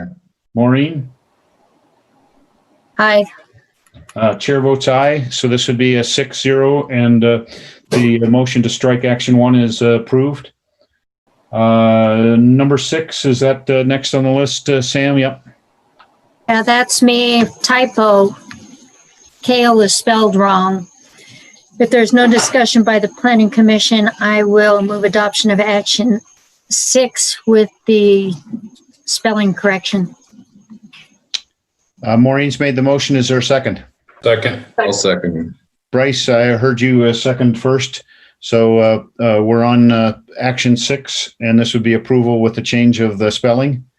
Any discussion? Seeing no discussion, I'll call the vote. Christy? Aye. Bryce? Aye. Aye. Mark? Aye. Brian? Aye. Maureen? Aye. Chair votes aye. This is 6-0. We'll now go to number 12. So to me, this needs to go. We have a visitors authority both down here and at the lake that already performs this, function. I don't know that we need to develop the network of partners. The partners are already in place. So I feel like this is an action that's left over that has been completed because these people do advocate for these recreation experiences.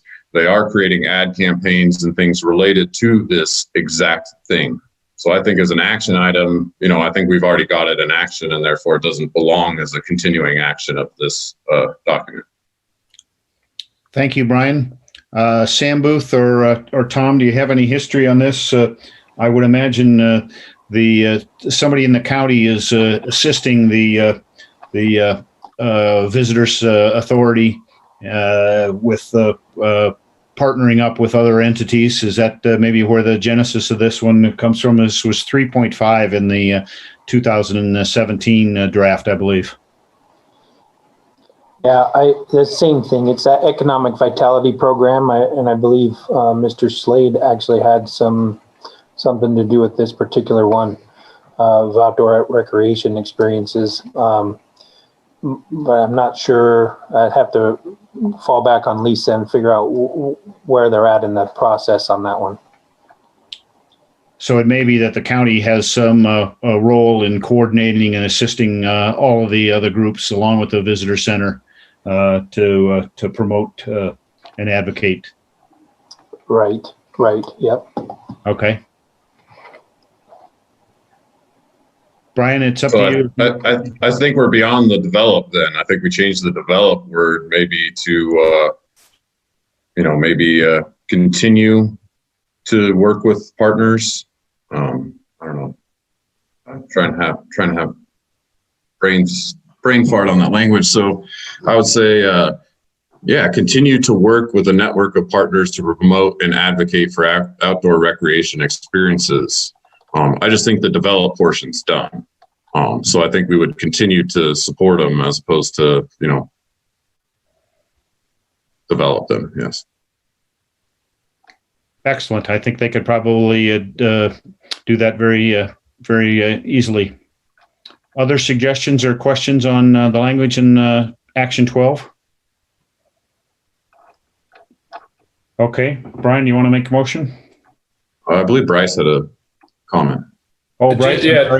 I missed you. That's okay. Thank you, Mr. Chair. I think just one small thing, continue to work with our network of partners. They're already in place. It's not just some hypothetical network. Okay. Very good suggestion. Any other suggestions for changes in this language? Okay, up to you, Brian, for making a motion. So I had moved to approve Action 12 with the amended language. Is there a second? Second. Bryce seconds the motion. Is there a discussion? Seeing no discussion, I'll call for a vote. Christie? Aye. Bryce? Aye. Mark? Aye. Brian? Aye. Maureen? Aye. And the chair votes aye. So 6-0 approving a modified version of Action 12. Action 15 is duplicitous. We passed the implementation in the previous section. So I move striking this.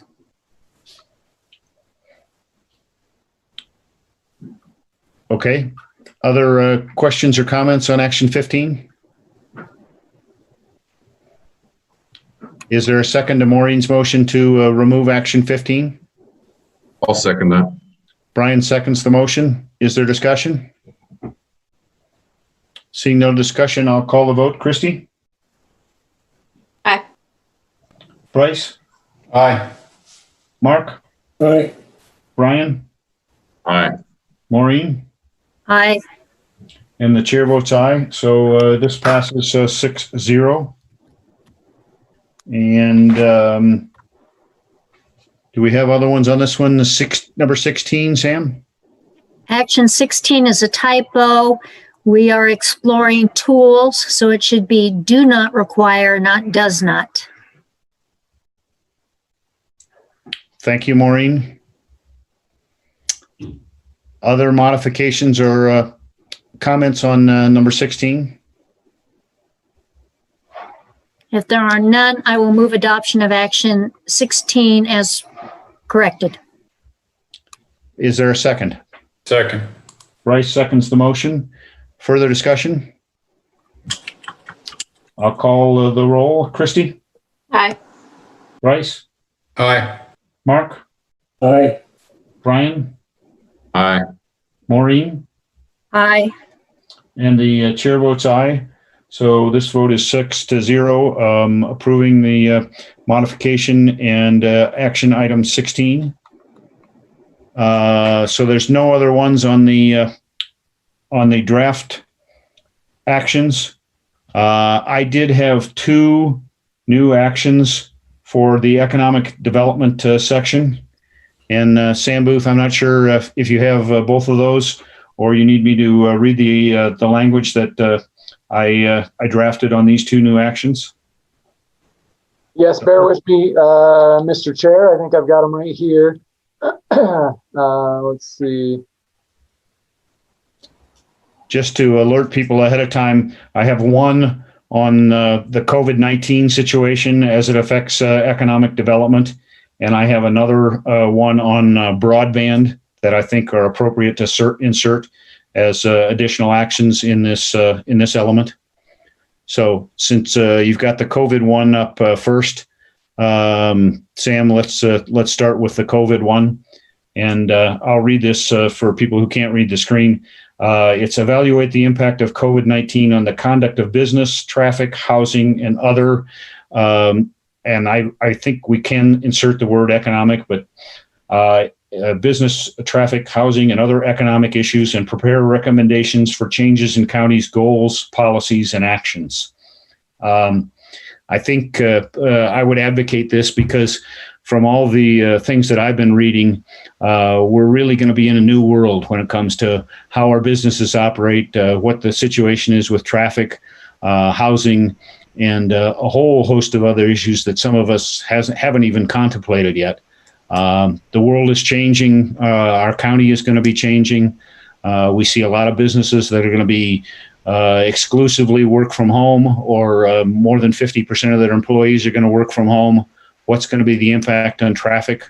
What's going to be the impact on housing if more people want to come to the county because they like being in a rural area, or they can afford a larger house if they got a home office? I think there's a whole host of things that we should have the people who specialize in economic development start to examine and make some recommendations as we move forward. I know Lisa Granahan and her team have been doing this on a regular basis. They've been updating the county manager. The county manager has been bringing those updates to the Board of County Commissioners. But I think this is worthy of being in the master plan. It's something that is going to affect everything that we've got going in the economic development element. So I'd be happy to yield to my colleagues for questions or comments or suggested changes. Brian. I would only say is, do we not evaluate the impact of, not just necessarily of COVID, but do we not evaluate business, traffic, housing, and other economic issues? Aren't we doing this right now? Writing the county goals, policies, and actions. Evaluating the impact of COVID-19. If COVID-19 goes away, I do understand that it's an action. It's then complete. Great. But we had nothing to do with that. And we just evaluated an impact of something that went away. I hesitate to commit these guys to go conduct a study that's very hard to prove. I'm an accountant, and I can tell you, working with a lot of people here, that yes, there are some businesses affected negatively, but there's a lot of businesses affected positively in this as well. So I don't know that evaluating an impact of COVID-19, something we charge these guys with something to do. Maybe Lisa Granahan and them are already doing it. So I would say if they're already doing it, then why include this? I would think that we're evaluating business, traffic, housing, and economic issues, on a, constant basis generally. And then we're doing this process, which is doing exactly what this says here. So I don't know that it's really necessary. The only reason I threw this in there, Brian, is because I do think the virus specifically has changed the world, and I want the economic development people to really understand that can be of great benefit to Douglas County, and understand that the impact of it may go away when the virus goes away, but the effects will be long-standing.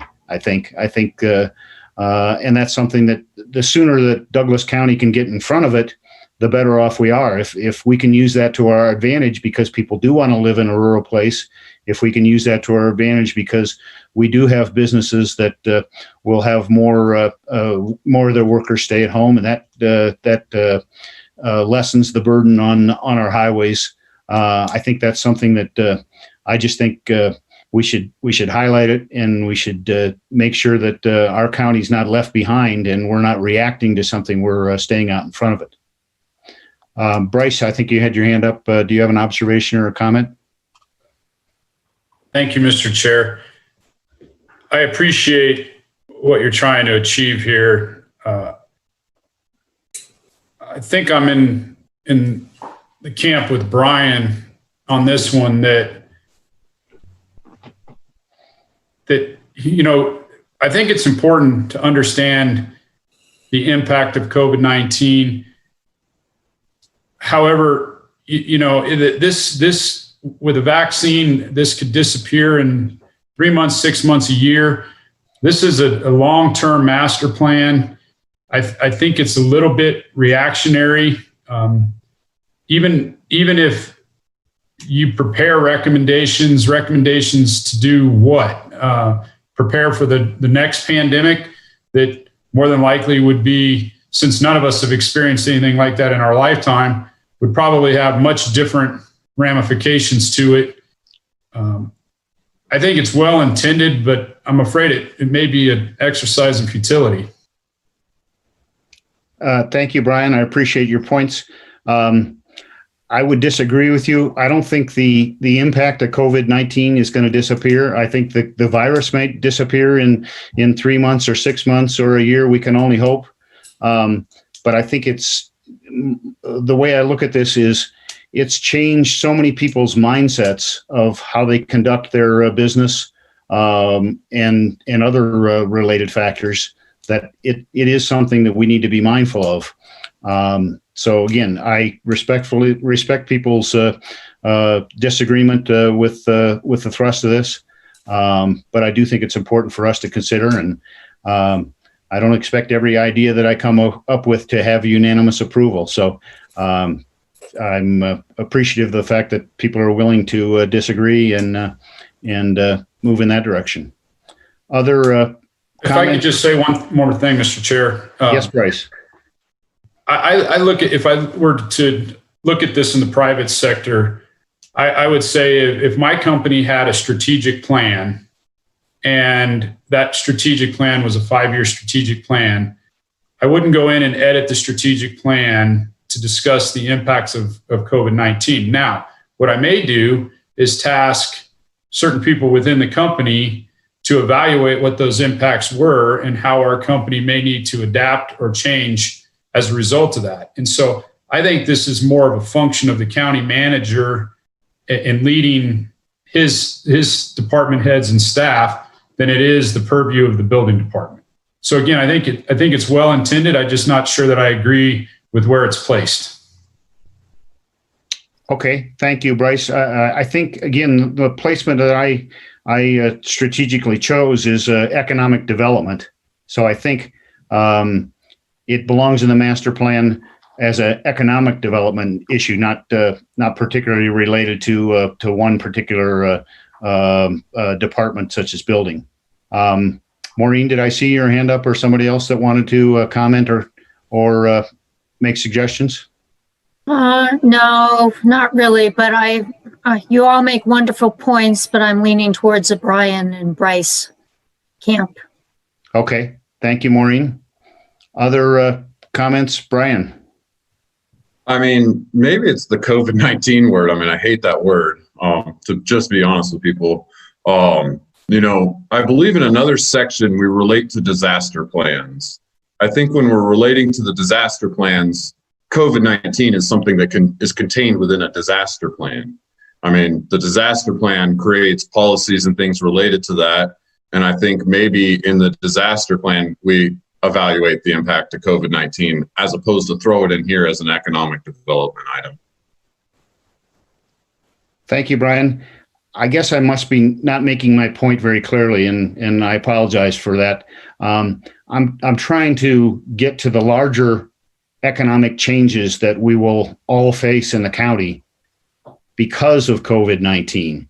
I think those changes in some of the articles I've read are going to be long lasting. They're going to be 20, 30, 40-year changes. And that's why I was trying to make this suggestion that the county get out in front of that. But again, I respect your disagreement, and I'm happy to move the action item and let the chips fall where they may. Bryce, did you have other comments? Thank you, Mr. Chair. When I read this, maybe this isn't your intent, but it implies to me that the impacts of COVID-19 are negative. And Brian hit on it a minute ago, that the effects of COVID-19 in some regards are positive. We'll give you an example.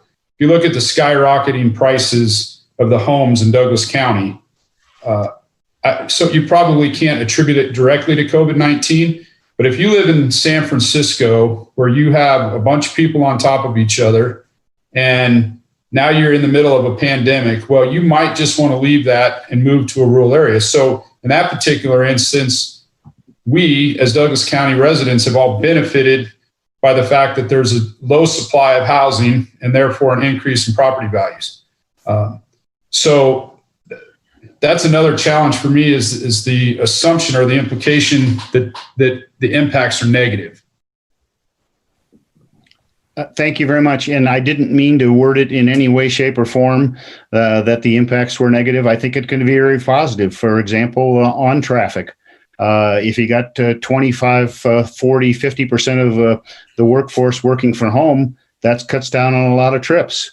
So I hope it wasn't taken as that COVID-19 is a detrimental force on the conduct of business, traffic, housing, and other economic issues. We can make it prosper for us, I think. So Mark, I think you had your hand up. Do you want to add some comments?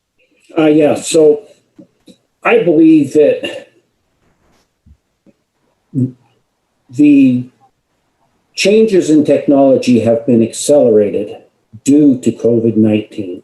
And because we have accelerated these changes in technology, a lot more people are going to work from home. They're not going to go to work every day. I believe that, yes, we're going to need a lot less office space in Douglas County. And, we are getting a lot more people that I believe are relocating from the cities to Douglas County. Now, we can debate whether that's a positive or a negative. It all depends on where you are. If you're in the building industry, that's positive. Prices are going up. If you're sitting here and you're not in the building industry and your property values are going up, so your property taxes are going up, that might be a negative. But I do think that, Kirk, that you did hit the nail on the head, and we ought to at least acknowledge that COVID-19 or maybe it's just the advancement of technology, but there has been a change out there, and we probably ought to figure out what that's doing. Thank you, Mark. Any other comments or suggestions? I have just a comment. Christy, go ahead. Christy Kendall, for the record, I agree. I hate the word COVID-19, but I also agree that things are changed permanently. Schools are not going back to how they function completely. Businesses are not going back. It's every sector. So maybe we completely call it out because it will be the thing that changed it. But I think we do need to address it, and we can capitalize on it, and we can better our community and our economy and our everything. So I guess that's my 2 cents on that one. Thank you, Christy. I don't want to prolong the discussion any further. And as I said before, I respect the people who have a difference of opinion on the value of this as an action item. I'm prepared to let the chips fall where they may on this particular item, if there's no further discussion. Okay, I will move that we add a new action item, which Sam has on the screen and I've read, concerning the impact of COVID-19 on the conduct of business, traffic, and housing and other economic issues. Is there a second to my motion? Mark seconds the motion. Is there further discussion? I would just say, this is Bryce Klutz for the record, I'd just say that although I believe that this should be done, I think this is more the purview of the county manager and not the planning commission. Thank you, Bryce. Any other discussion? Okay, I'll call the vote. Christy? Aye. Bryce? Nay. Mark? Aye. Brian? Brian, I think you're still muted, maybe? Nay. Maureen? Nay. And the chair votes aye. So in this, there's 3 votes aye and 3 votes nay, so it would not be approved since we would need 5 votes for approval. So we'll move on. I had an additional action item for economic development, and Sam has that on the screen as well. And this came from many of the public comments that I read in response to the survey. And I'll read it for the people who might not be able to read on the screen. Work with providers to assess availability and reliability of broadband in the county and ways to expand access to broadband. So, as I said, I think this is an important issue looking to the future. There were many people who identified this in the comments in the survey. Again, as we talked about in the earlier item, technology is changing.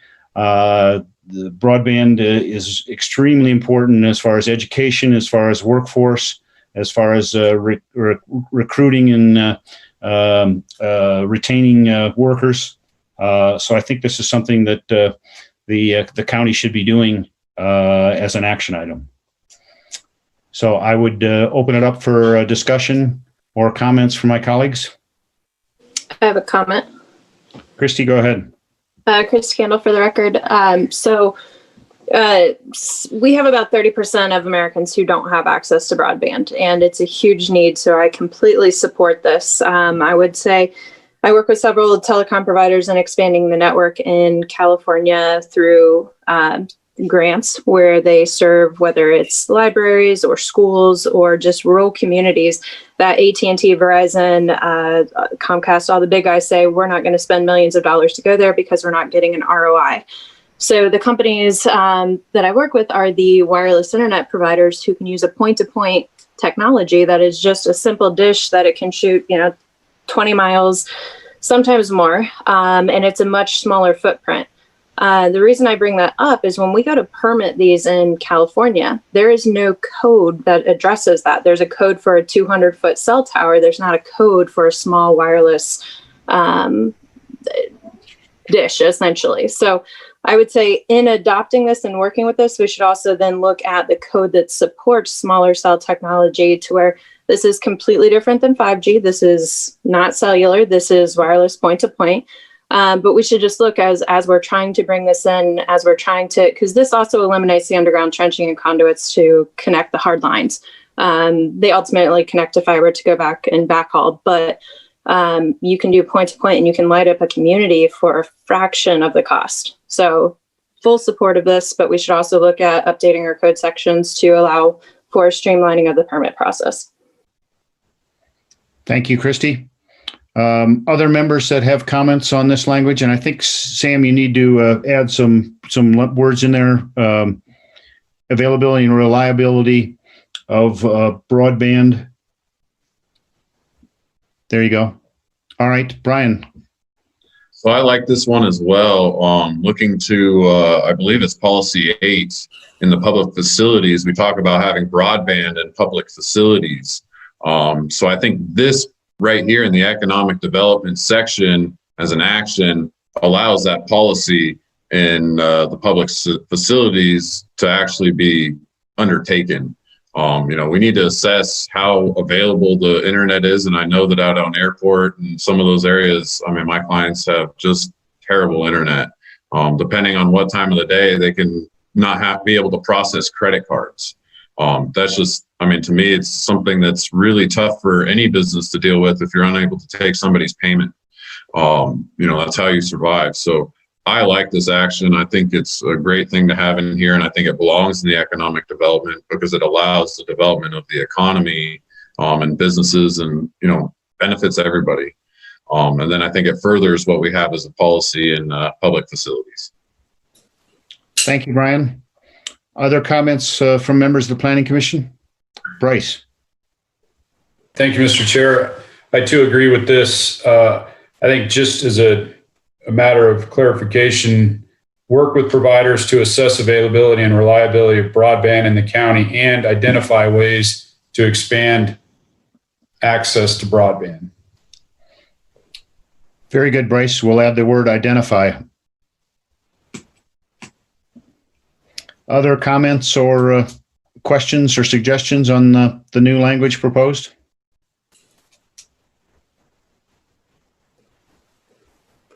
Okay. Then I'll go ahead and make the motion to add a new action item, work with providers to assess availability and reliability of broadband in the county and identify ways to expand access to broadband. I'll move adoption of that. Is there a second? Second. I'll second. Bryce, I think I heard you first for a second. Is there further discussion? Seeing no further discussion, I'll call for the vote. Christy? Aye. Bryce? Aye. Mark? Aye. Brian? Aye. Maureen? Aye. And the chair votes aye. So on this, there's 6 votes in favor, no votes against. So we'll add this on as an action. Are there other items that we need to add as an action or on the economic development? Mr. Chair, I'd like to, this is Bryce Klutz for the record, I'd like to add one if I could. Yes, go ahead. Mr. Booth, I'll go slow here. Work with the Douglas County School District and other agencies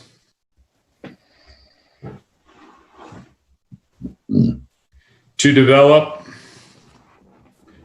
career and technical training comma, apprenticeship programs,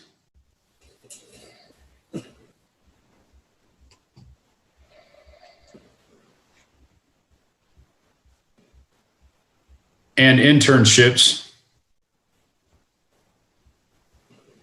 to provide a qualified and educated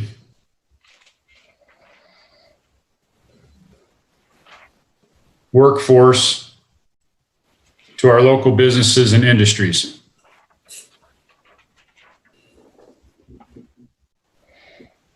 Thank you, Bryce. Do you want to take a minute or two and provide some rationale or some context for this recommendation? Yes, Mr. Chair. Regarding this would apply to goal number 4 and policy number 15 to provide an action item for that goal and policy. Very good. Thank you. Are there members of the Planning Commission that have questions or comments on Bryce's recommendation? Christy Kendall, for the record, I had about 75% of that, Bryce, and you again more eloquently put that. So I am in full agreement. Excellent. Thank you. Other comments, Brian? So the only I like this, and I was one of the ones that was wanting to bring this down here. But why don't we just leave it at qualified workforce for our local businesses and industries? If you go to an apprenticeship program, if you go do, just essentially a trade, yes, you are educated in that trade, but I don't believe you are actually educated. I believe you're qualified, not necessarily educated. So I would believe that if we leave it at qualified workforce, it just makes it a little simpler. Sam Taylor, did you have a suggestion on this? Yeah, I just wanted to point out that I was an apprentice plumber in Oregon when I was growing up. My dad was a contractor, and so that's what I was doing. And part of my program, and I think part of most programs these days, you go to like the local community college and you do receive education, but you also receive OJT. So it's usually a dual track sort of item.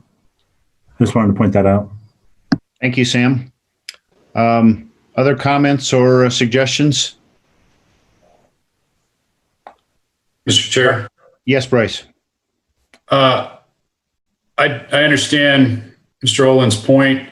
However, I would take exception that those who go through apprenticeship programs and career and technical training are not educated. They are absolutely educated, just as I am with a college education. So I think it's a different type of educated. You can be qualified to do a job, but the intent here is that you're not just qualified, but that you are educated through the variety of these programs. And this isn't to discount the fact that through this, you may be educated in and go on and get a college degree and come back and work for one of these companies in our community. So this isn't to separate any one particular skill set. This is to encompass all of them. Very good point, Bryce. I think you can be qualified but not be educated, and you can also be educated but not qualified. But being qualified and educated gets you pretty far down the road. Brian, did you have another thought or idea? I just want to clear up. I did not mean educated in that sense, Bryce. Sorry if you took that offensively.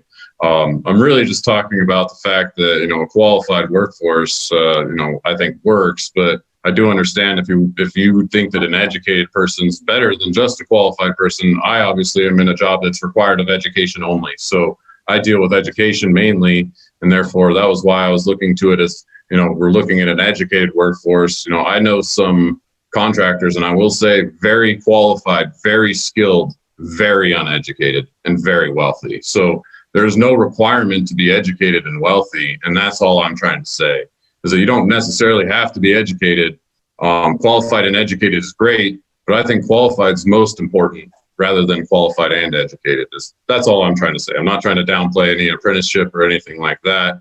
Obviously, I'd like to put my son in one instead of school, so because I know how much that costs. So, not to downplay the language, I do agree with it. I was just trying to say that I don't know that educated really does the job, because then you're saying the person that's qualified and not educated doesn't work. Thank you, Brian. I think we have good language there in front of us.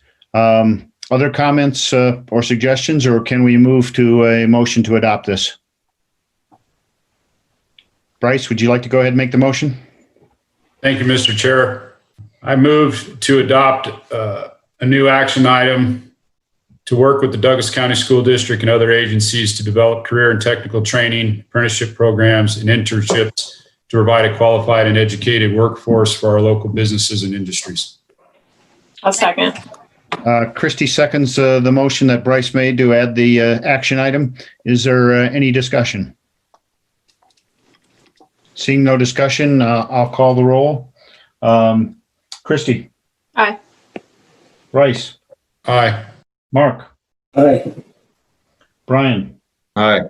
Maureen? Aye. And the chair votes aye. So on this, there's 6 votes in favor, no votes against, and that action item will be added. Any other action items on the economic development section? Yes, Mr. Chair, this is Sam Booth. We did have a suggestion from public comment, and I had highlighted this. Let me see if I can find it now. Relating to public art. And let's see, I'll put it up here for your consideration. The comment that we had was to further economic development policy 10. Let me just make sure we still have that here. So this was policy 10 that's been changed to 9, increase opportunities for public art by recognizing the economic benefits and promoting public art by creating a source of community pride. And so they had asked for an action item to further that policy. And so this one in particular is speaking about amendments to the development code to create a process for applying to install public art, including a separate criteria for murals and sculptures, as well as consideration for temporary, permanent, and rotating displays. Thank you, Sam. I think we should always consider worthwhile suggestions that are made through public comment, and I'm glad that you brought that forward. Do members of the Planning Commission have questions or suggestions on this language? Bryce? Thank you, Mr. Chair. In going through the numerous comments in the public surveys, the arts was very important to many of our residences and citizens of Douglas County, and I think this was well written. I like the fact that it states that Douglas County should consider, because there may be challenges, and so that would be up to staff to identify how to incorporate that into the development code. But I think this was well written, and I would support it. Thank you very much, Bryce. I noted the same thing in the public comments, and I read, and I was prepared to add a new action item on the public facilities service and recreation item, but I think this can cover what I was going to add at a future point. So thank you very much, Sam Booth, for this. Other comments from members of the Planning Commission? Seeing none, is there a member who would care to make this as a motion? I'll move. Thank you, Mr. Chair. I move to adopt the new action item stating Douglas County should consider amendments to the development code to create a process for applying to install public art, including separate criteria for murals and sculptures, as well as consideration for temporary, permanent, and rotating displays. Is there a second? I'll second. Brian seconds the motion. Is there further discussion? Seeing no further discussion, I'll call the vote. Christie? Aye. Bryce? Aye. Mark? Aye. Brian? Aye. Maureen? Aye. And the chair votes aye. So this would be 6 votes in favor, no votes against, and this would be approved as an action item. Sam Booth, anything else on our list before we close out growth management?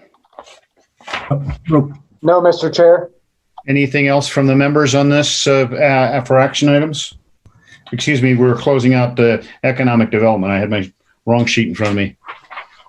Sorry, Mr. Chair, if I may, Sam Taylor for the record from Douglas County DA. Sam, if you can include the vote on the apprentice item up above that. Thank you. Okay, if there's nothing else, we'll move to growth management and housing. I'm noting the time is about 5 minutes after 7. I think on the growth and housing element, we have 22 items. Some of them should be relatively quickly because I know we got some combination ones and some ones that should move quickly, but there are others that might require some debate and some working. So I'd like to suggest that we move forward on this as far as we can get on growth management and housing, go till 8 o'clock or a little bit after thereafter if we can. Is that in agreement with, is everybody in agreement with that? Yes. Speak now or forever Yes. hold peace. Yes. Yes. Okay. Growth management and housing. We have goal number 1. Yeah, so again, that statement above at the 5 to 10 years was one of mine, but in this goal, let me just see. I'm just thinking it doesn't quite read perfect. As Jim Slade pointed out, that second half after the "and," that our businesses need to flourish. Yes, I know that we would like our businesses to do well, but I don't know that that's necessarily what the county's job is to make sure that the businesses do well.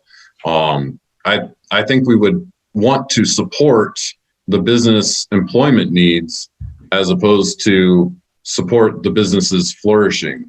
We're looking at the growth management element, and, I would be more happy that the goal states that we're supporting the business needs as opposed to saying that we're going to, help them flourish. So that was what I was thinking here. Thank you, Brian. I would note that I flagged this one. This was one of the ones that did not receive considerable support in the survey. It was 58 in favor, 25% against, and that was one of the strongest votes against any of the goals. And I agree with you, Brian. I've heard in numerous places and numerous times that the language that our businesses need to flourish is not what we should have in the growth management and housing element. So it would be my proposal to go back to the language that we had in the previous draft master plan.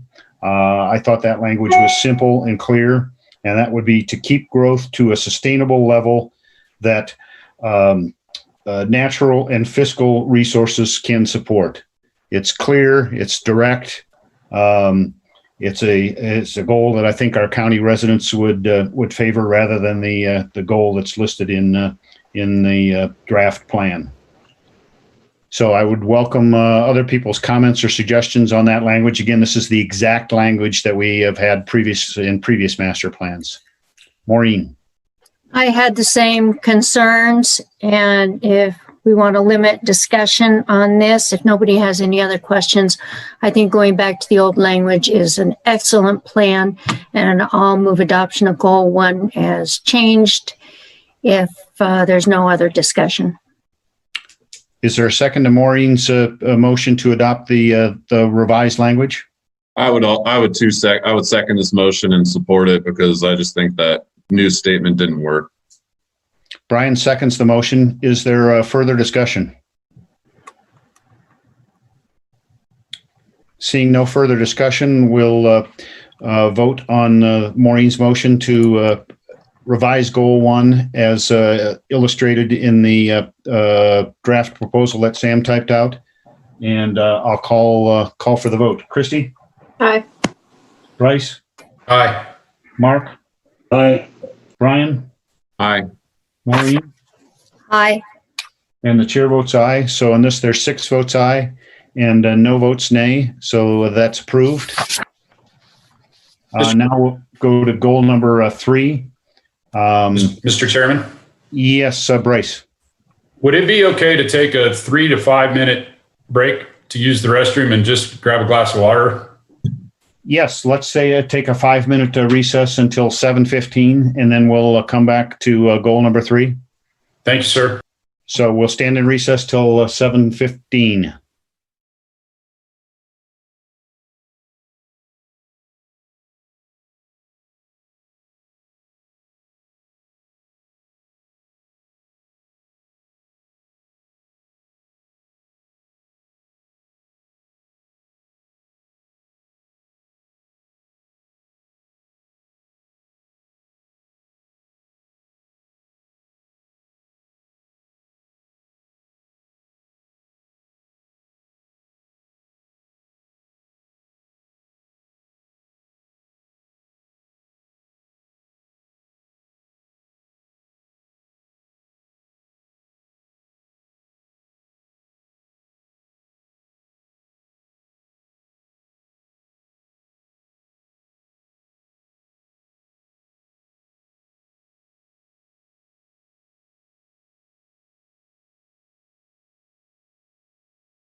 To order. This is the Douglas County Planning Commission.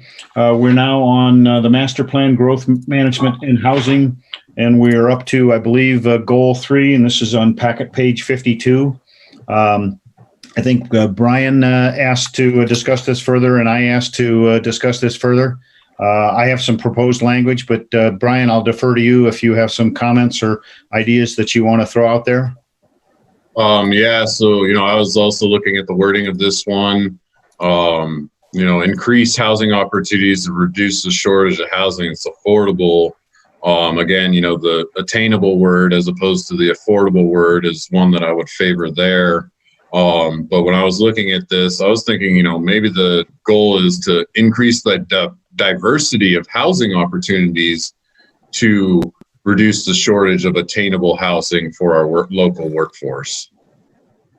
I think if, we're really exploring those diverse products that are out there, we can actually make this stuff affordable. I think the current products that we keep throwing over and over and over again are the reason that we don't have anything that's affordable. I think looking at a diversity to the products that are offered, I think that would help achieve and create a good goal for us to try to achieve here in the future. Thank you, Brian. You threw out a good word there, and maybe we can incorporate it in some new language. Again, I would call attention to the fact that this goal only received 42% support, and it did receive, I think, the highest level of opposition in the public survey, 33%. So I think we really missed the mark on this one. So I went back to some of the language that was in the previous master plan proposal and tried to get at some of the elements that were expressed in Goal 3. But I think maybe with Brian's help and maybe some of the others, we can come up with something that might work. So the language that I had, Sam, I'm not sure if you've captured it and can put it up there, or if you want me to just go through it in small, short terms. But yeah, I'll read it. Increase awareness of the affordable housing needs in Douglas County and increase the availability of homeownership opportunities for households with incomes below the area median income. And again, this was taken from some of the earlier drafts and modified just a little bit.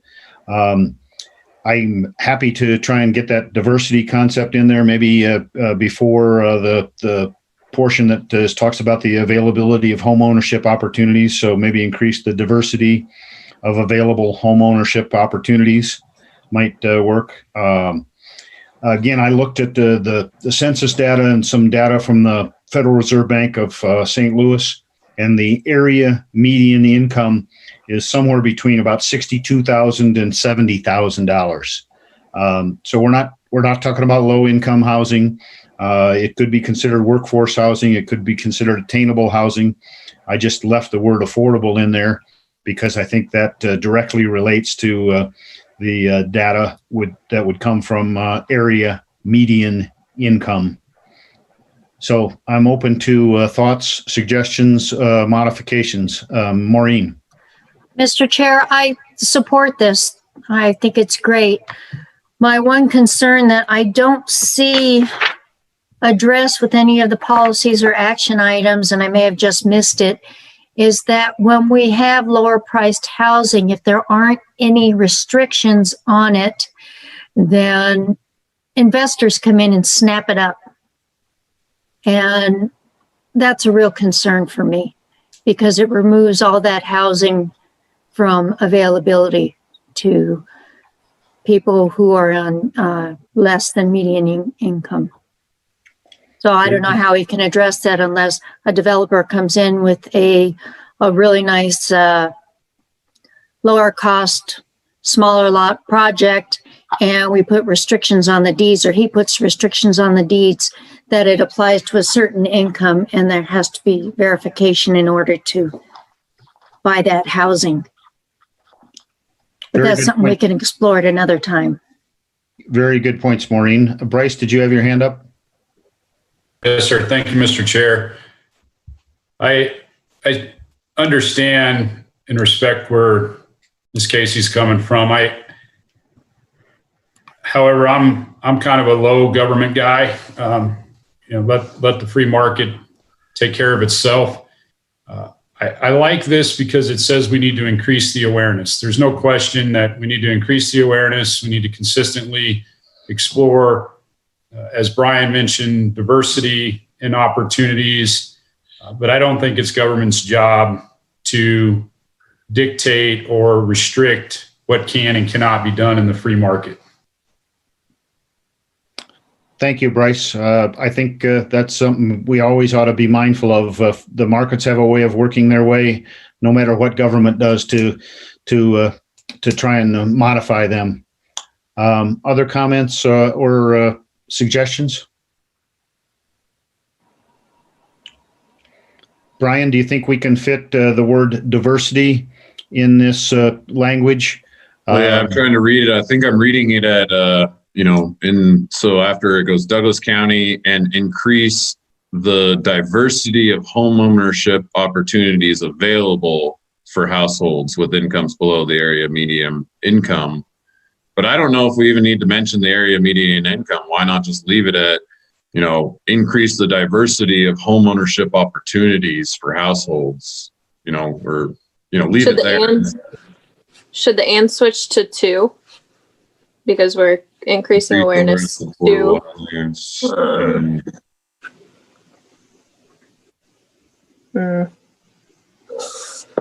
Guess I'm losing it there, where that would go.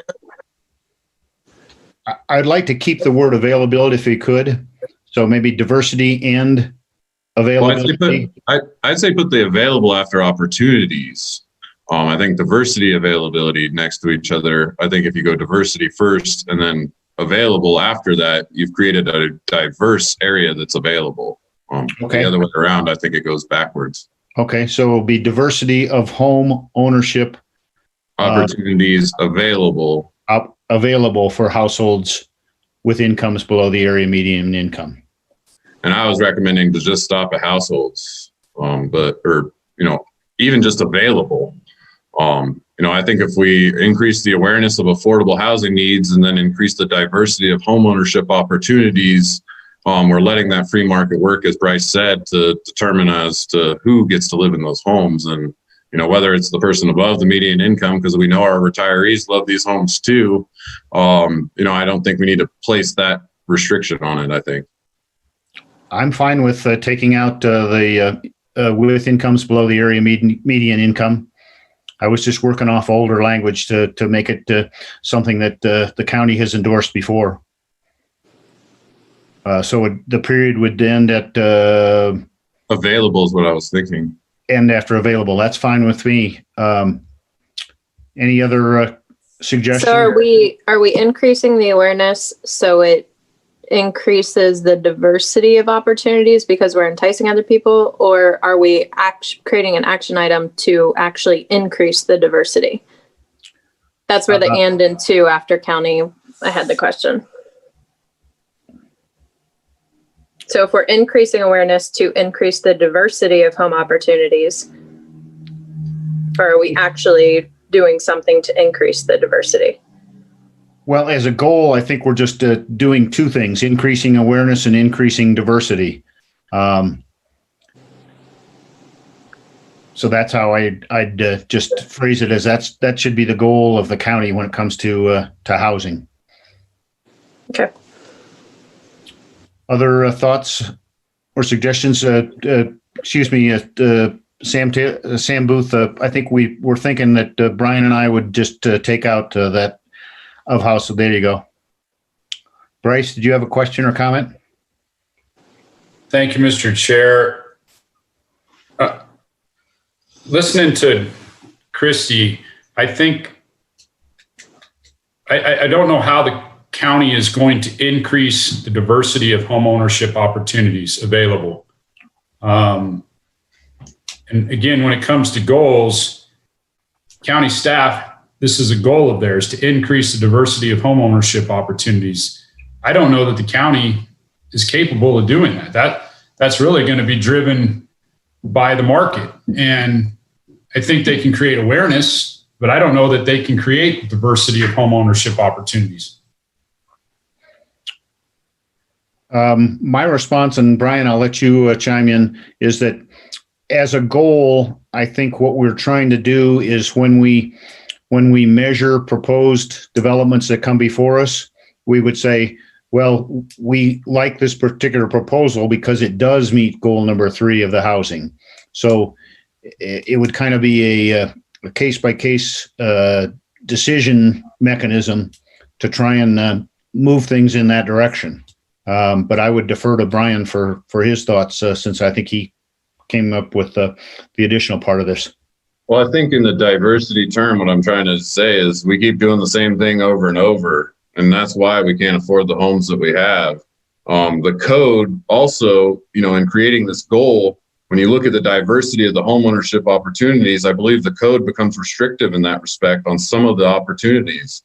I think Christy had mentioned back a couple meetings ago that you can't put a shipping container as a home in Douglas County. So if we put this as a goal, we then have policies or actions that would lead us to be able to achieve this goal through creating diversity of homeownership opportunities.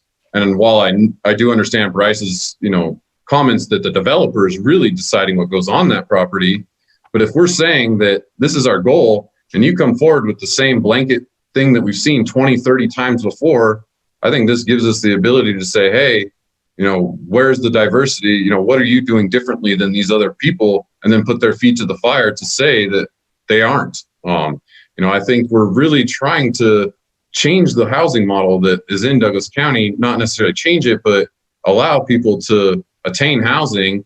And I think new products and diversity of what's out there is really what's going to allow us, because currently we're stuck to manufactured homes as your cheapest option unless you want to rent, apartment. And then home ownership's just something those people can't afford. So, really there's no middle ground here. It's you're renting and you're, highly burdened on your income, or you're owning a home that you can't afford. So, what's in the middle? And I think that's where the diversity comes in. Christy Kendall, that clarified it for me why we want to say "and" there, because if someone comes before us and they say, hey, we have this affordable housing project, and they don't have an "and this is different than something we've done before," that gives us a very strong leg to stand on to really push them to create something that is diversified. Thank you, Christy. Thank you, Brian. Other comments from members of the Planning Commission?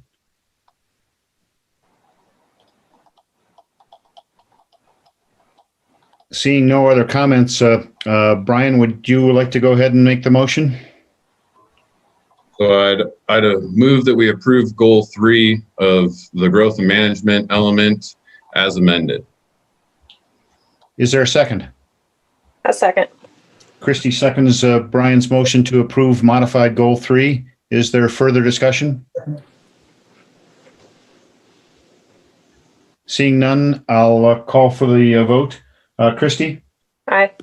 Bryce? Aye. Mark? Aye. Brian? Aye. Maureen? Aye. And the chair votes aye. So there's 6 votes aye, no votes nay. The modified language is approved. We'll now go to policy 1.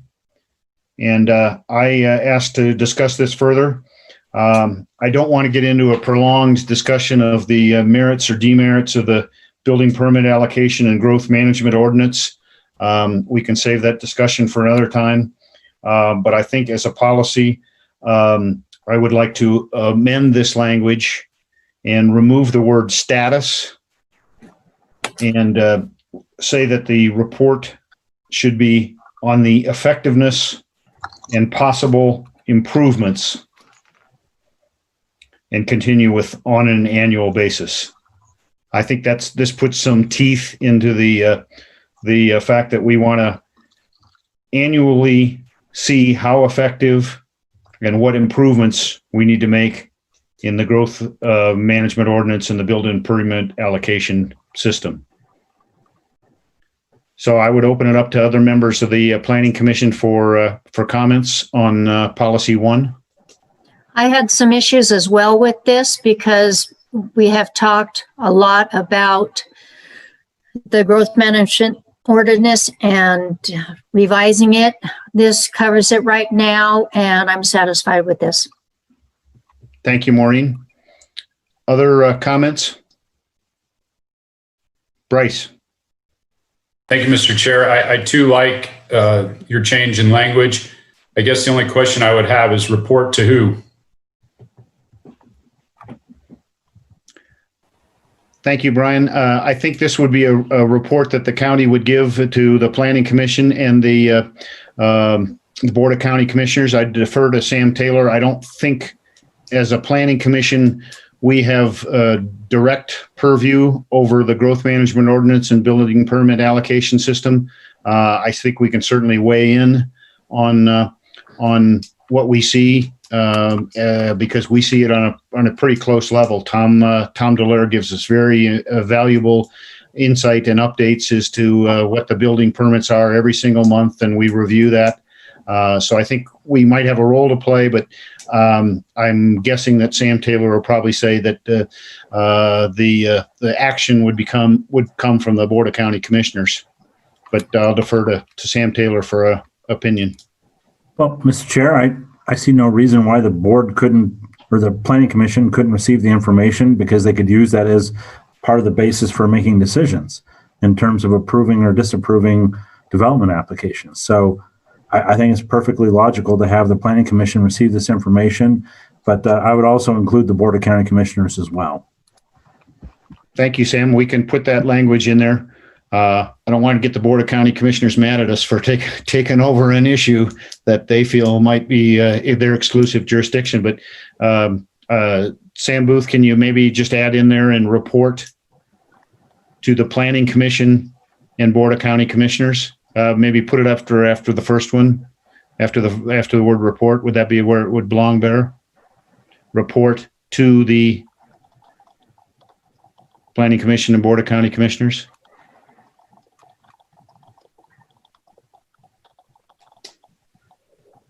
Does that sound all right to folks? Yes. Okay. I'd be happy to go ahead and make this as a motion then that we adopt policy 1 as revised. Second. Maureen seconds the motion. Is there further discussion? Seeing no further discussion, I'll call the roll. Christie? Aye. Bryce? Aye. Mark? Aye. Brian? Aye. Maureen? Aye. And the chair votes aye. So on this, there's 6 votes aye and no votes nay. We'll now go to number 2, policy 2. With policy 2, I just wanted to verify that there were not conflicting policies or actions in the land use element and this element. And staff reported back that no, they are very similar. So I'm happy with that. Anybody else have questions or comments on policy 2? Maureen, the floor is yours to make a motion. Okay. I will move we adopt policy 2 as written. Is there a second? Second. Bryce seconds the motion. Is there any further discussion? If not, I'll call the roll. Christie? Aye. Bryce? Aye. Mark? Aye. Brian? Aye. Maureen? Aye. And the chair votes aye. So the vote is 6-0 and this is adopted. I think we're going up to number 8 now. Brian, you had comments on this one and the next 2. So on this one, I was thinking we kind of, I know enhance is, kind of a action, or a call to action. I was thinking that, if we're talking about the growth management, I would think we want to promote development that enhances the quality, desirability, and integrity of the neighborhoods, as opposed to just what it says, just starting with enhance. So, yeah, it's promote development that, and then you can leave enhance, just lowercase the e.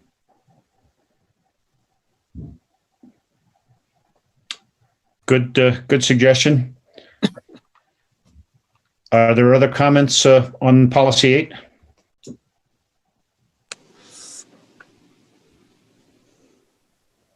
Okay. Brian, do you want to make that a motion? I motion to approve policy 8 as amended. Is there a second?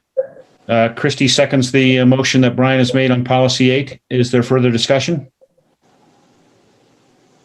Seeing none, I'll call the roll. Christie?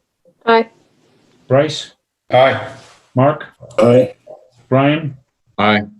Maureen? Aye. And the chair votes aye. So this vote is 6-0 to approve the modified policy 8. Policy 9. Yeah, on policy 9, I was concerned about the about the fees and where we were going to cut, because the cost of staff time is the same and the cost of sewer and water hookups is the same regardless of the type of housing, the size. So I did check with staff and they said if they waive the fees that make up a lot of the cost, the development can be more affordable, and then we're not sacrificing taxes, which will, so the house will be of the same value, just the fees will be less. And I'm satisfied with that answer. Brian, I'd like to hear what you have to say. Yeah, I mean, again, going to that affordable housing word, I just hate that. But I do understand that we have left that in other areas. I just always worry about reducing fees to attain anything, because the county and I talked with Ted Thran over at MGSD. He doesn't think that connection fees are enough, to maintain the current system that they have. And if we go and say this, and then people keep coming in front of us with affordable housing, we end up screwed on the other end and can't maintain a sewer system, and we have a crap ton more residents. So I'm actually more of the opinion that this item be stricken. Thank you, Brian. Anybody else on the Planning Commission want to weigh in? Yeah, Christie with a comment. Go ahead, Christie. I would say that if we leave this, then we almost throw in deed restricted to where it's only ones that we know are guaranteed to be affordable, or I'm good with striking this whole thing, because I agree, our fees are nothing. So getting rid of it is not really helping solve anything. Thank you, Christie. Anybody else, Sam or Tom, do you have comments on the advisability of modifying this or deleting it? Mr. Chair, this is Sam Booth. I would just say this is something that TRPA is discussing with several different housing task forces, excuse me, in the Tahoe Basin. Christie's exactly right. I mean, this alone is not going to make a project pencil out.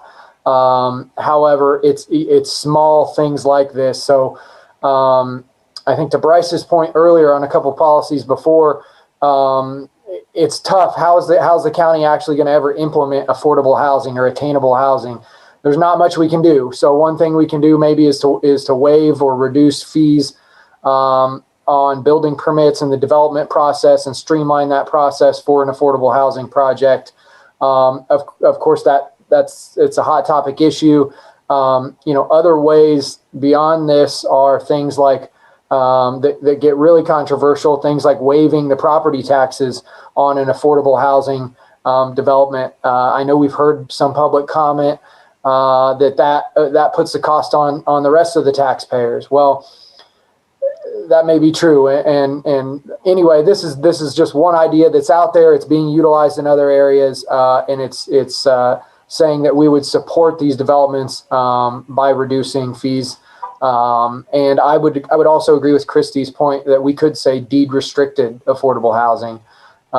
We have a requirement in our code for deed restricted affordable housing. Do we have a definition for affordable housing? So that way it's clearly defined if we didn't put deed restricted? There is an affordable, housing agreement. Let me see if I can find it. that requires a deed restriction and a certain percentage of the homes in your development to be deed restricted below a certain percentage of AMI. We have that defined in our code. I recall that if you had a deed restriction on a certain number of homes in a subdivision, that used to be called inclusionary zoning. And that didn't work very well 25, 30 years ago. And when I brought up something similar to deed restriction in the goals, a couple of commissioners said that they were for free market. So I think that we should probably strike this and come back to it at a later date. Thank you, Maureen. Anybody else on the Planning Commission want to weigh in? Anybody feel strongly that they want to include this policy or amend it, or should we go forward and have a motion to delete it? Can I ask, what was the public support and what was the public opinion on this policy? Do you have that, Sam? Quick. We did not, to answer your question, Brian, we did not ask in the public poll for comments on the policies. We only did the survey on the goals, seeing how there were so many policies. So I would say, based off, what I gathered from their comments on the goals, anytime the affordable housing word's in there, it's something that they don't want. And it's fairly widespread across the community. And so I'm in favor also of removing it still. Yeah. Thank you, Brian. Brian or Maureen, would you like to make a motion? I'll move that we remove policy 9 from the growth management plan. Second. Brian has moved and Maureen has seconded removing policy 9. Is there further discussion? Seeing none, I'll call the roll. Christy? Aye. Bryce? Aye. Mark? Aye. Brian? Aye. Maureen? Aye. And the chair votes aye. So there's 6 votes aye, no votes nay. We'll remove policy 9 and then go on to consider policy 10 as it currently is written in the draft. Brian, were you the one who commented on the need to discuss this? So yeah, Tom and Sam, maybe you can inform me, what type of community land trust do we currently have in place? I guess that's my problem with support for this one, is what community land trust do we have? And then do we really want them to develop and maintain this housing stock? I think the housing stock does not need to be maintained by an entity. So I want to get your guys' opinion on what the community land trust status is currently. I'm not familiar of the community land trusts of any of projects that have used that tool, actually. Are you aware of any, Sam? Yes, this is Sam Booth. There are a few community land trusts that have been involved with affordable housing developments. Again, primarily in the Tahoe Basin. It's where we've been seeing most of the traction on these type of things. Teaming up with a developer that specializes in affordable housing. And so typically it's a nonprofit that will acquire a property and then partner with a developer to give them that land for, almost nothing to be able to develop affordable housing. Obviously it hasn't happened in the Valley before, I don't believe, and there's not many of them around. So this policy 10 here was a policy from the 2016 draft master plan, and the Logan Simpson audit had highlighted it green for us to keep it here, so we kept it. But this isn't a new policy that Tom or I added. And I would say that if Tom's not even familiar with it, I mean, instances are in the Tahoe Basin, nothing around here. I don't think it belongs in our master plan. Period. Thank you, Brian. Other comments on policy 10? Bryce. Community land trusts are a viable way of solving this particular problem. The fact that they don't necessarily exist in Douglas County doesn't mean that we shouldn't look at it as an option. I think the word support for me is a hang up, but maybe changing support to explore the viability of. That way the county is just, the policy is to look into it to see whether it's viable. I mean, if there was a nonprofit entity out there that wanted to purchase some land and do this, I would have to believe we would be open to looking at that. I think that's a very good suggestion, Bryce. Sam, are you able to plug that language in, explore the viability of, and take out the word support? And so can I comment on that then? To continue that, I would say that maybe that's an action item then rather than a policy if we were going to explore it. Looking at this as something that's not here, I think we need to get an idea of how viable it is, as Bryce says, and that's more of an action before it becomes a policy. Once we determine that it's viable, maybe we write it into policy at that point. But I would think it doesn't belong as the policy just because, we really need to find out how viable it really is and whether it's going to work. So, even the support of it, yes, remove that, but I think move this down to an action item makes it even better. Mr. Chair, Bryce Klutz, I would be amenable to that. I think Brian makes a valid point.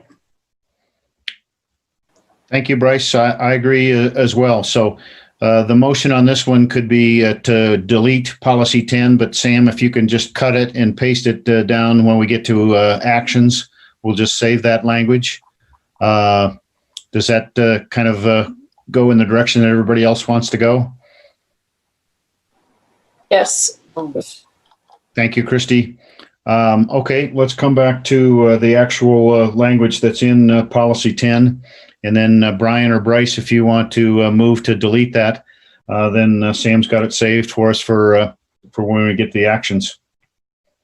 Chairman, I move to delete policy 10. Thank you, Bryce. Is there a second? Brian seconds. Brian seconds the motion to delete policy 10. Is there further discussion? I'll call for the vote. Christy? Aye. Bryce? Aye. Mark? Aye. Brian? Aye. Maureen? Aye. And the chair votes aye.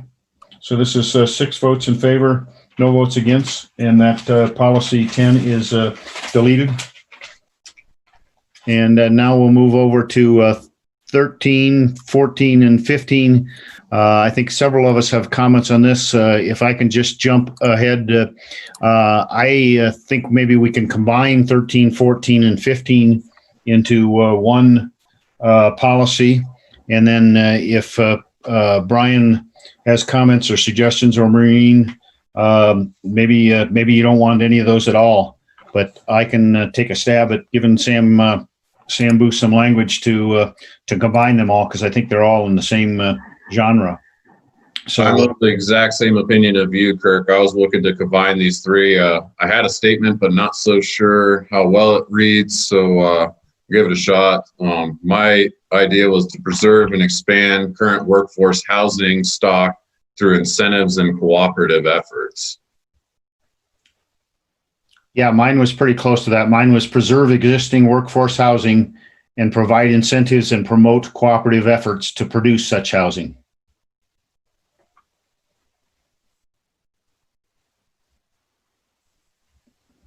I like Brian's. It's shorter. Okay. Housing stock period. Okay. Short is good with me.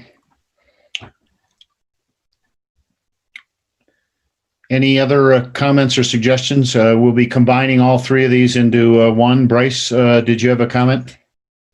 Thank you, Mr. Chair. Again, I'm challenged with, first of all, where is the current workforce housing stock and how will the county preserve it?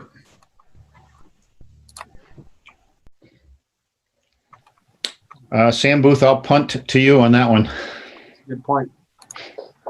That's a good point, Bryce. Thank you. This is Sam Booth.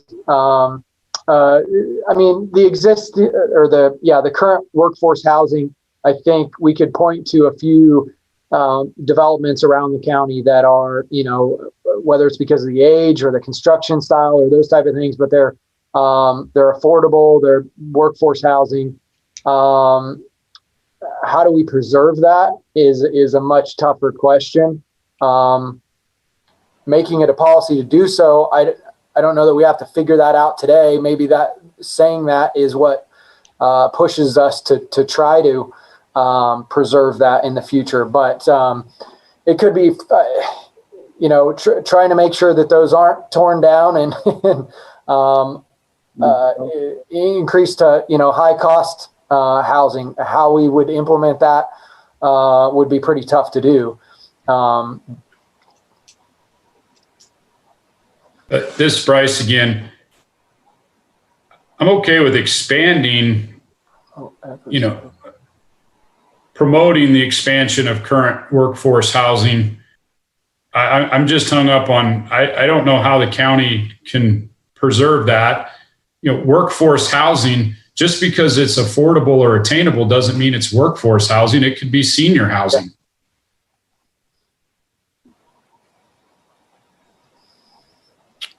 Thank you, Bryce.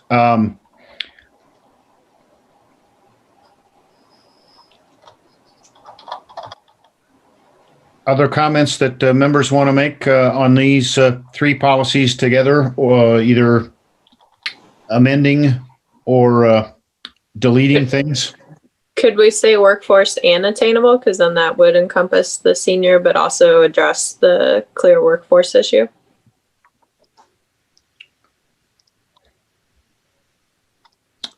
That'd be fine with me, Christy, if we want to broaden that policy. I don't know if that helps, but.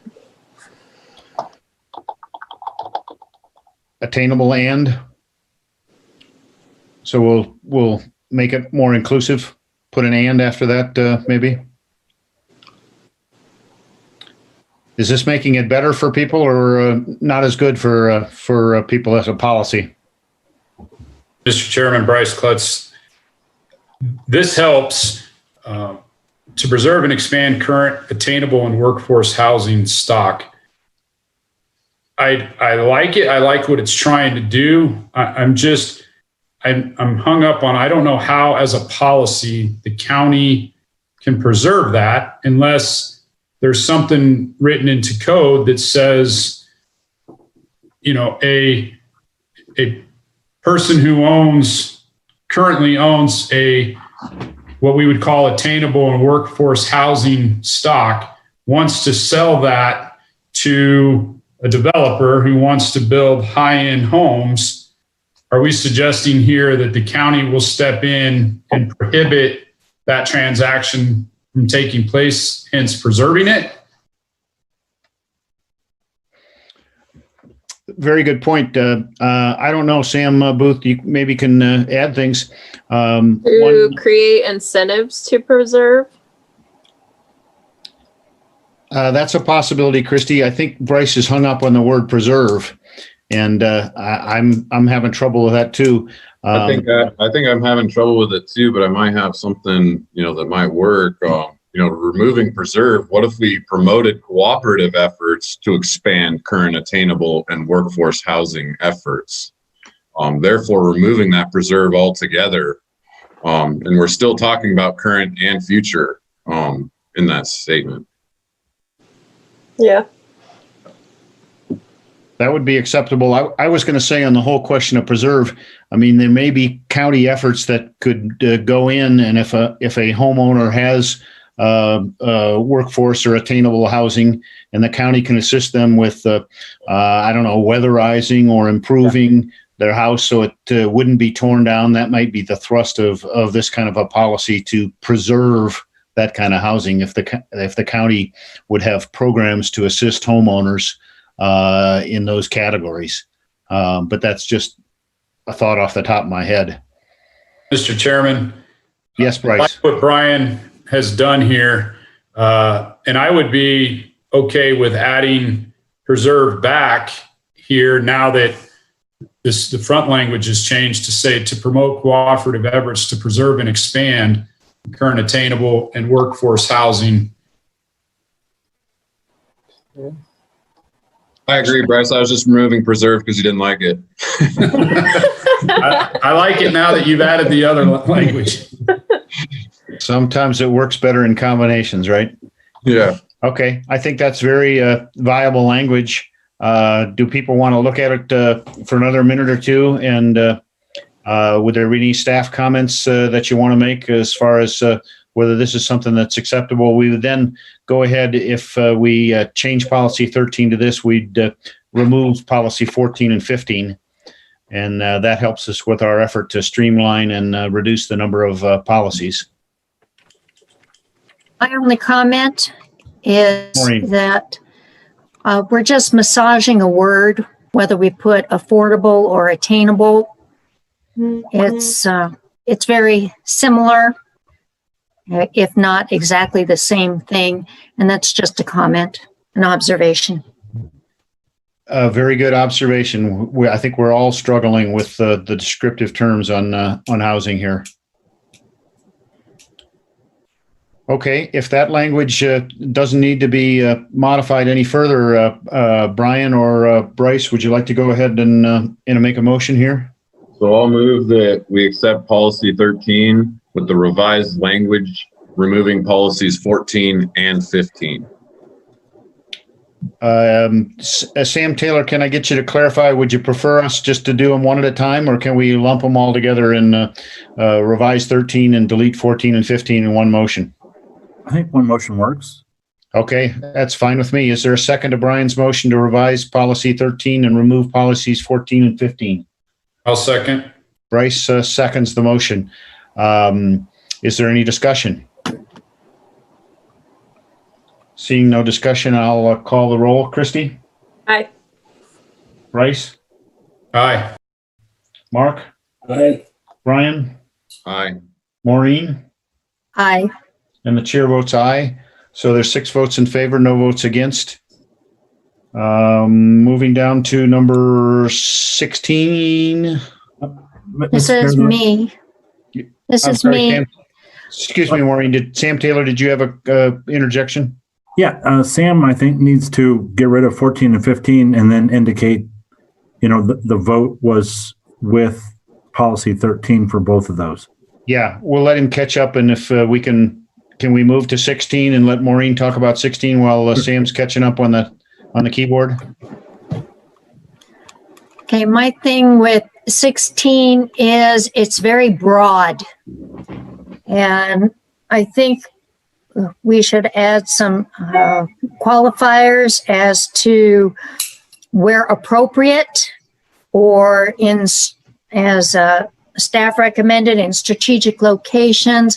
I have no problem with guest houses, but there needs to be an action item to come up with, if we don't have it already, what constitutes an accessory dwelling unit or a guest house, and where we can have them. We don't want to end up with units all over the floodplain, and we don't want to end up in tight neighborhoods with guest houses in every backyard. So I think that if we could just add where appropriate to the end of this, or when appropriate, something. But I think this one is way too broad. Thank you, Maureen. Brian? I would defer to Tom Dallaire and Sam Booth. Do we not have code regulations that specify where accessory dwelling units and county guest houses are allowed? Because I know that my house in the Ranches, I cannot put an accessory dwelling unit. I do not have enough acreage. So what exactly are those regulations in the code? And do we really have to add something here if the code's already saying? So the code does limit it already. Sorry, this is Tom Dallaire for the record. To a half acre or larger. And is that right, Sam? Half acre, I believe, was half acre for that. And then at 800 square foot up to, I think, 1,000 square feet once you get over an acre. And that's your total parcel size. So if it's 0.99 acres, you still are limited to 800 square feet per code. I think what we're looking at for this is possibly adding some sort of action associated with it in the lower one to actually revise or look at revising that code section. And if that was, the desire of the Planning Commission and the board to look at possibly putting those in on smaller parcel sizes. But the other issue we have with them right now, at least one people I've been dealing with the way technology has happened and the way they're building structures now, as you've indicated before, Brian, that there's, kit homes. They're making those restrooms out there on Johnson Lane, and it's similar to that, where they could just come in and place it in your backyard. And people with COVID now, as the pandemic, everybody's working from home, and they're turning their little sheds into areas of an office or a school room for their kids, so that there's someplace quiet that you can actually get some work done without all the interruptions. And they're turning those into, or they're using an accessory structure actually on their property. And I think there's regulations around in other areas that allow that down to like a 4,000 square foot lot, from what some research I have done. But I think looking at that accessory dwelling chapter in our code, when we go through the code update, we should consider at least some clarification language in there. Does that, Maureen, satisfy your where appropriate to add to the end of that? I think what Tom's saying is we put it as an action item and then address the where appropriate in the action item through the code. We leave it as a policy and then do an action item, or can we remove it as a policy and just put it as an action item? Well, I'm thinking as a policy, we're allowing accessory dwelling units and county guest houses. I think that's a good policy to have because it's something that a lot of areas do have.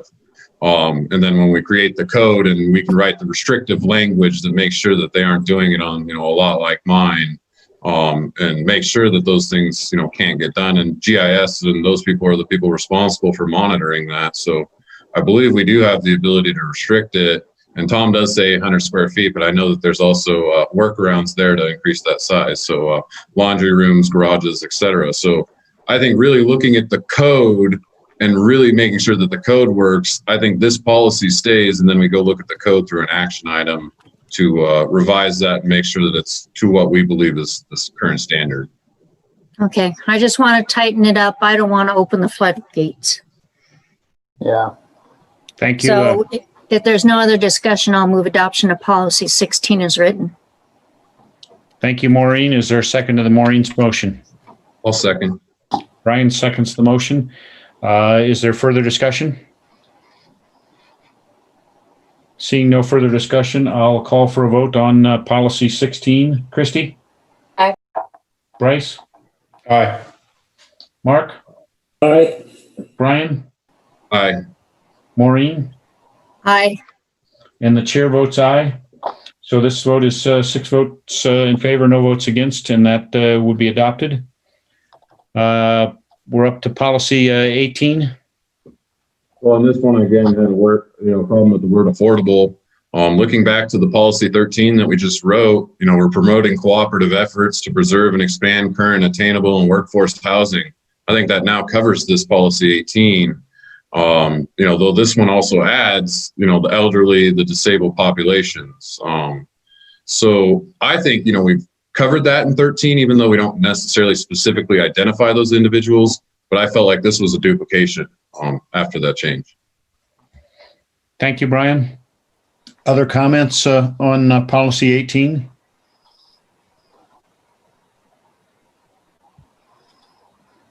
Okay. Brian, do you want to go ahead and make a motion then? I move that we remove policy 18 from the growth and management element. Is there a second? Second. Mark seconds the motion. Is there discussion? All in favor of the motion to delete policy 18, I'll call the roll. Christy? Aye. Bryce? Aye. Mark? Aye. Brian? Aye. Maureen? Aye. And the chair votes aye. So this is 6 votes to 0 to remove policy 18. Policy 19. So here I'm looking at this statement and I'm looking at it as, we're going to allow a cost reduction to provide extra development in that area. So, if you have requirements and you're telling the person, hey, if you go above and beyond, which is going to require them to spend money, they're going to get a cost reduction. I don't think that works.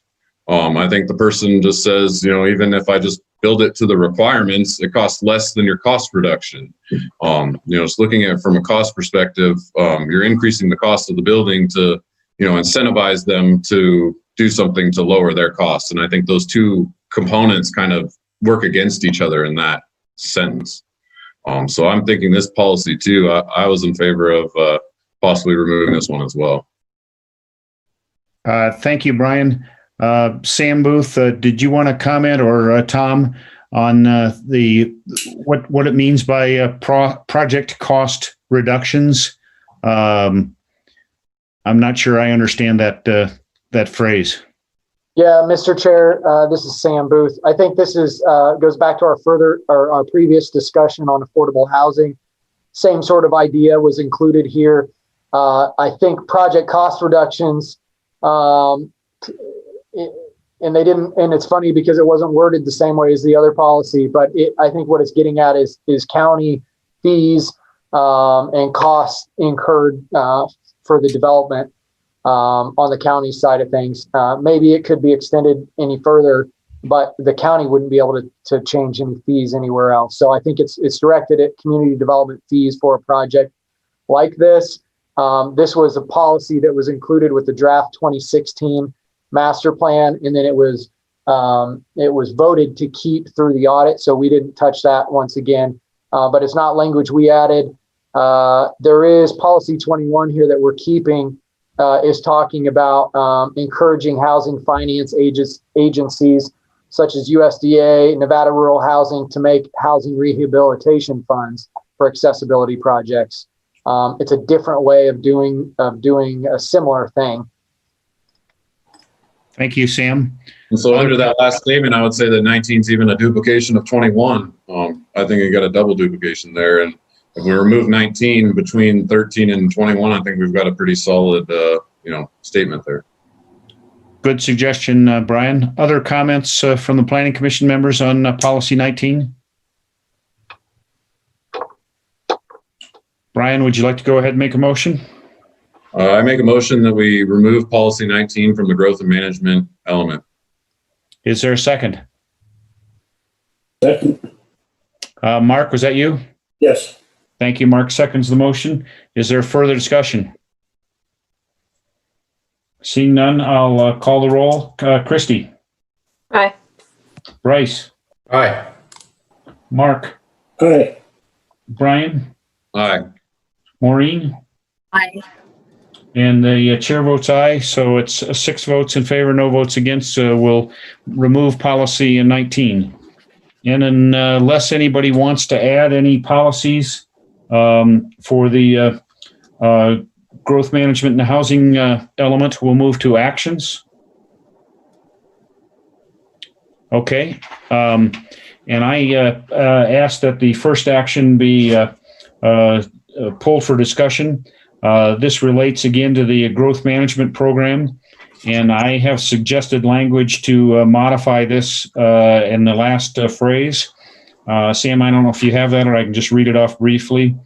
We would start after the word report on and delete the following language and insert report on their effectiveness and possible improvements by mid-2021. So as I said before, I don't think we need to debate the merits or demerits of the growth management program. I think there's a lot of people who would concede that there's deficiencies and flaws. And I think now's the time to take action. Commissioner Walsh mentioned this previously. And I would offer this language as a strong voice to let's look at it and let's fix it if it needs to be fixed. and then we can move forward. So I would welcome my colleagues' questions, comments, or suggestions on this language. Sam Booth, did you have something? Did I misstate something or something you'd like to address? Thank you, Mr. Chair. Sam Booth. Just a slight minor edit, if I could. I understand the importance of doing this quickly, but this would be one of the only action items I think we'd add a date to. And it may be more appropriate to add that as we move the action item into the implementation plan. That plan will be a matrix that will list the actions and then give a priority for those there. We could, yeah, I suppose so. When you review the implementation plan, hopefully in November 4th, you'll be able to give it I think what we're planning for is a high, medium, or low priority.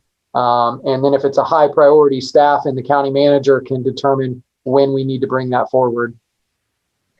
That's a very, very good point. I don't want to go beyond our scope. So if we can remove the by mid-2021 and put the period at the end of their effectiveness and possible improvements, that would be satisfactory. Other comments? Brian, go ahead.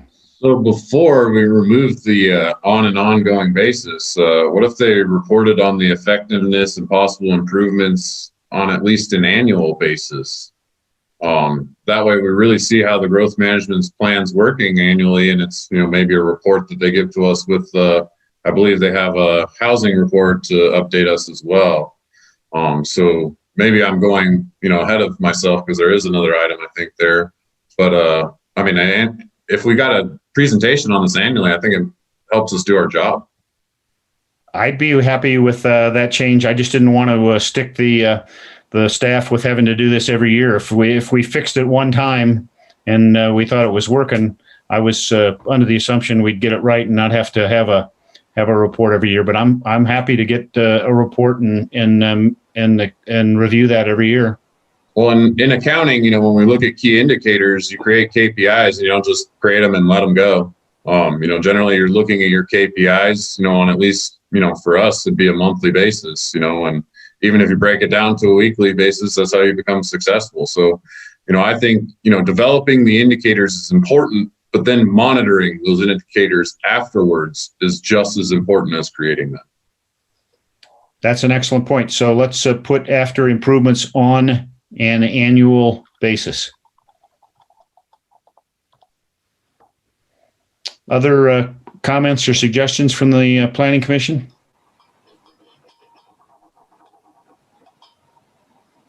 Seeing none, then I would move adoption of action item 1 with modification. Second. Maureen seconds the motion. Is there other discussion? Seeing no other discussion, I'll call for the vote. And Christy. Aye. Bryce. Aye. Mark. Aye. Brian. Aye. Maureen. Aye. Chair votes aye. This vote is 6-0. So the revised action item is approved. Number 2. On this one, I had a minimal language addition. Reading it now, it would make no sense.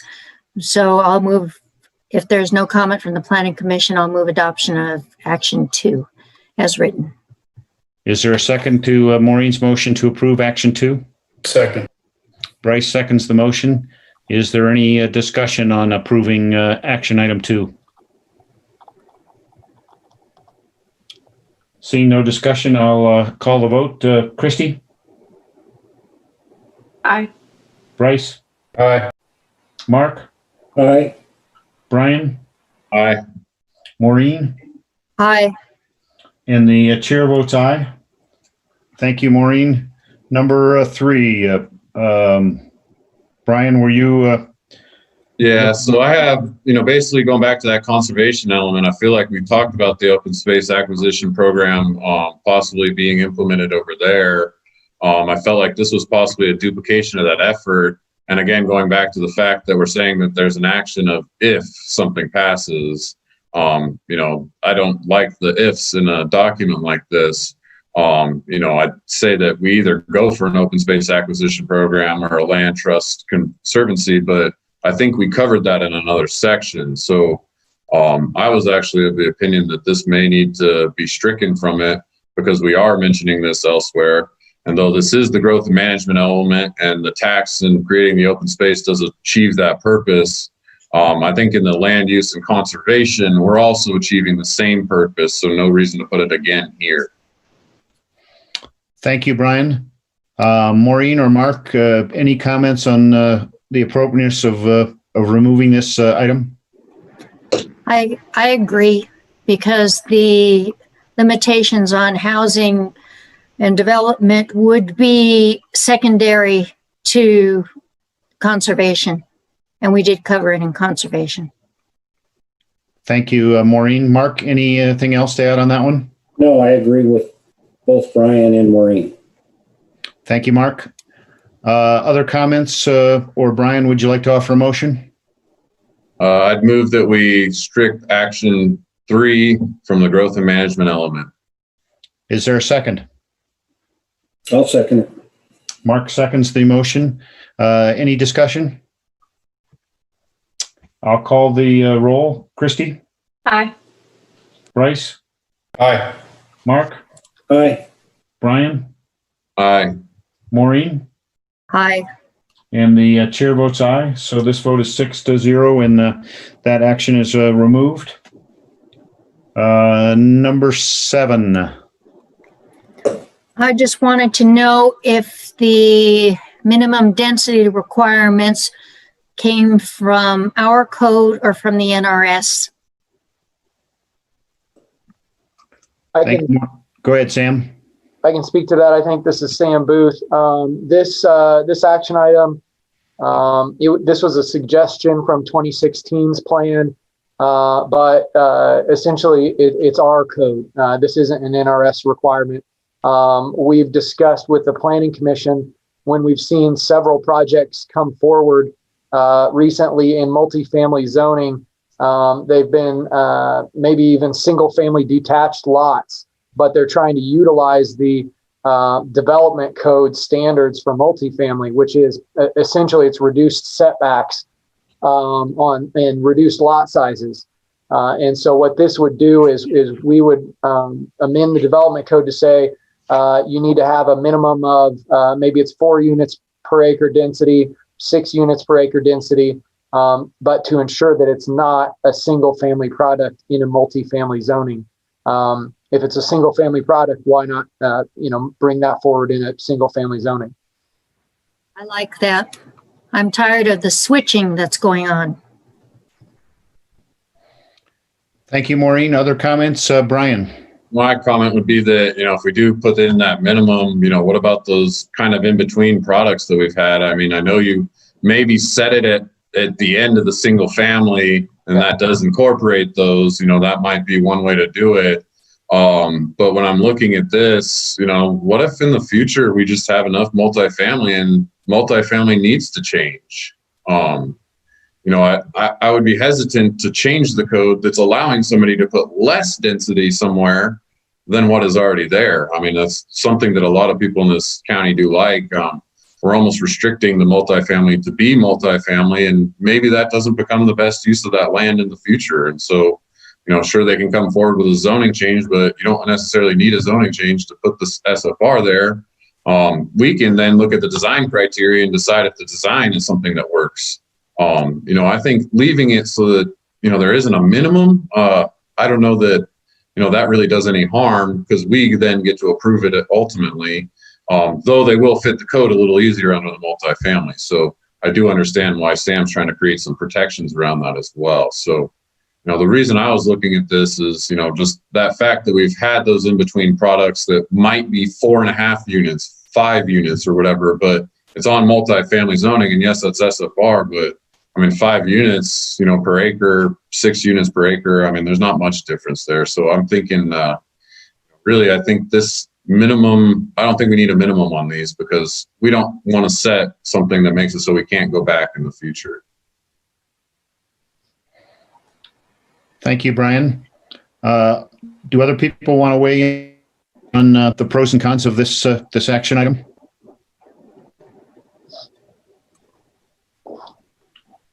Mark, were you waving your hand or stretching? Yeah, sure, I'll wave my hand. Okay. So, if Sam thinks this is important, I have to support Sam because I don't like people coming in and changing setback requirements so that we have, less than, I don't know what the minimum is now, 10-foot setbacks or something, and somehow come up with 5-foot setbacks because they're manipulating the code. So I have to believe that Sam knows a lot more about the code than I will ever know. And if he thinks this is a good idea, then I'm going to support it. Thank you, Mark. Any other comments from the Planning Commission members? If there are no other comments, I'll move adoption of action 7 as written. Maureen has moved adoption. Is there a second? I'll second it. Mark seconds the motion. Is there further discussion? I would just say, and this is Brian Owen for the record. So, in discussion, I would say, when we do look at this minimum, we are going to be, putting this into ordinance, I believe. So we will get a second chance to look at it and we'll see where he sets those levels. So I think I'm in agreement with it. Yes. Thank you, Brian. Further discussion on the motion to approve action item 7? Seeing none, I'll call the roll. Christy. Aye. Bryce. Aye.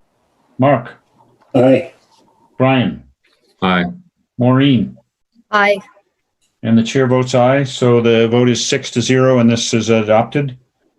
Number 9, I believe, is next.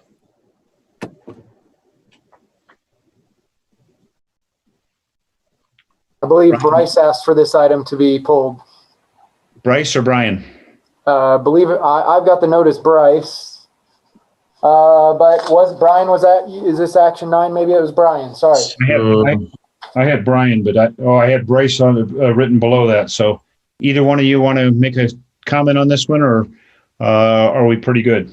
My comment was actually more of support of this review, because I do have some things that have gone into the code that some things that may be old, some things that may need to be updated. Not necessarily removed from the code, but I do have quite a few contractors, as Bryce may know as well, he deals with it, that have complaints regarding some of the code items, maybe being out of date. And so I think when we're reviewing these standards, I think that would be great, a great thing for us to do is, review and make sure it's to the current standards. Thank you, Brian. Bryce, go ahead if you have comments or suggestions. Yeah, all I was going to say is that we've run across this a couple times this year where the design standards are not current. And so I just wanted to say that I support this action item and appreciate staff's willingness to dig in there and adjust the design standards so that they are current. Thank you, Bryce. Other discussion on this, or are we prepared for a motion? Mr. Chairman, I'll move to adopt action 9 as written. Is there a second? I'll second, Brian. Brian seconds the motion. Is there further discussion? I'll call the roll. Christy? Aye. Bryce? Aye. Mark? Aye. Brian? Aye. Maureen? Aye. And the chair votes aye. So this vote is 6 votes to 0 and it's adopted. Number 11, I believe, is next. Brian, were you on this one? So again, we're looking at affordable rental units. How does the county develop 40 to 80 units was kind of what I was looking at. I don't think the county can develop. I think that right there just makes it so that this should not belong inside of our master plan, almost insinuating that the county is going to help to develop these 40 to 80 affordable rental units. And then putting the restriction of 10 years on it. I mean, again, I think this is way too restrictive. And then the fact that the county doesn't actually develop, I don't think this belongs. I had the same concerns that you expressed, Brian, and that's why I asked for this to be pulled. Thank you, Maureen. Thank you, Brian. Other members of the Planning Commission with comments on action 11.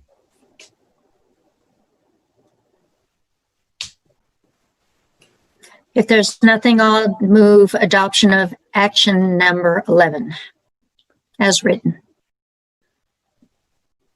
I'm sorry, I misconstrued your comments or Brian's comments. I was thinking that you did not want this, want it deleted. Oh, ding dong. That's okay. Yeah, I think I'm getting tired. Yeah, I'll move that we remove it. Brian, was that in your intention as well? Yeah, I'll second her motion to remove action item 11. Okay, thank you for that clarification. And I know we are all getting tired and it's getting late. So the motion has been made to remove action 11. Is there a discussion? Okay, I'll call the roll. Christie? Aye. Bryce? Aye. Mark? Aye. Brian? Aye. Maureen? Hi. And the chair votes aye. So this vote is 6 votes to 0 to remove action item 11. Now we're going to do 12.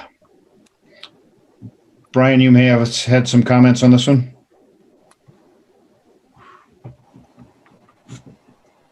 So on this one, I'm looking at the word require. I don't think we should require developers to do anything. Requiring them to have affordable units, I don't think that works. I think encouraging them to do so doesn't put us in the requirement factor. And I think it encourages them to do the right thing. But ultimately, I mean, they get to decide what goes on that property. And we're here to say whether or not it fits within the code. And, to require this, I think we're stepping beyond our bounds here.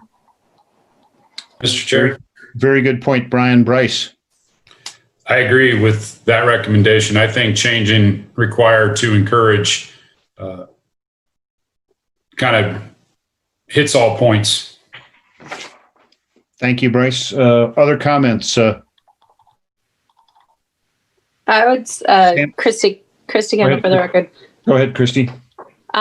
Typically what other jurisdictions do is they'll just give the density bonuses as an incentive. So we could rewrite it to say that we'll provide a density bonus incentive if you provide X percentage or amount of affordable housing. Thank you. So you'd be good with the word encourage. Encourage or incentivize. Thank you. Sam Booth, did you have a comment that you wanted to make on this language? Yeah, just a comment. Thank you. This is Sam Booth, Mr. Chair. Let me see if I can get myself back here. Recommendations on amending the code. And so it's saying affordable units for large subdivisions. And the require is because today in our code, we do not require. Just to give the pitch again, if we know we need affordable housing or attainable housing or however that looks, we're not going to get there if we don't require it in some way in the code. And one good way to do that is, with a carrot, not the stick, in saying that we'll give you a bonus, a density bonus, if you do this. However, I've heard the comments from Brian and Bryce, and totally understand that, and would just say that if you're not in agreement with requiring that I would say that we strike this action. And if I don't make things too fuzzy here, I'll drag over the code. This is the section of code here that we already have in place for density bonus and affordable housing agreements. And then there's provisions here that if you deed restrict a certain number of houses in your development, you can get a density bonus for that. So that's already in place today. Thank you, Sam. So I think what you're saying is if we change it to encourage, we're really doing nothing more than we already have in code, and it would be superfluous or extraneous. So your thought would be, if we're not going to bite the bullet and require it, just drop it out. That's correct, sir. Okay. Is there a reaction from members of the Planning Commission on Sam's suggestion? Brian? So Brian here, I do understand what you're saying there, Sam.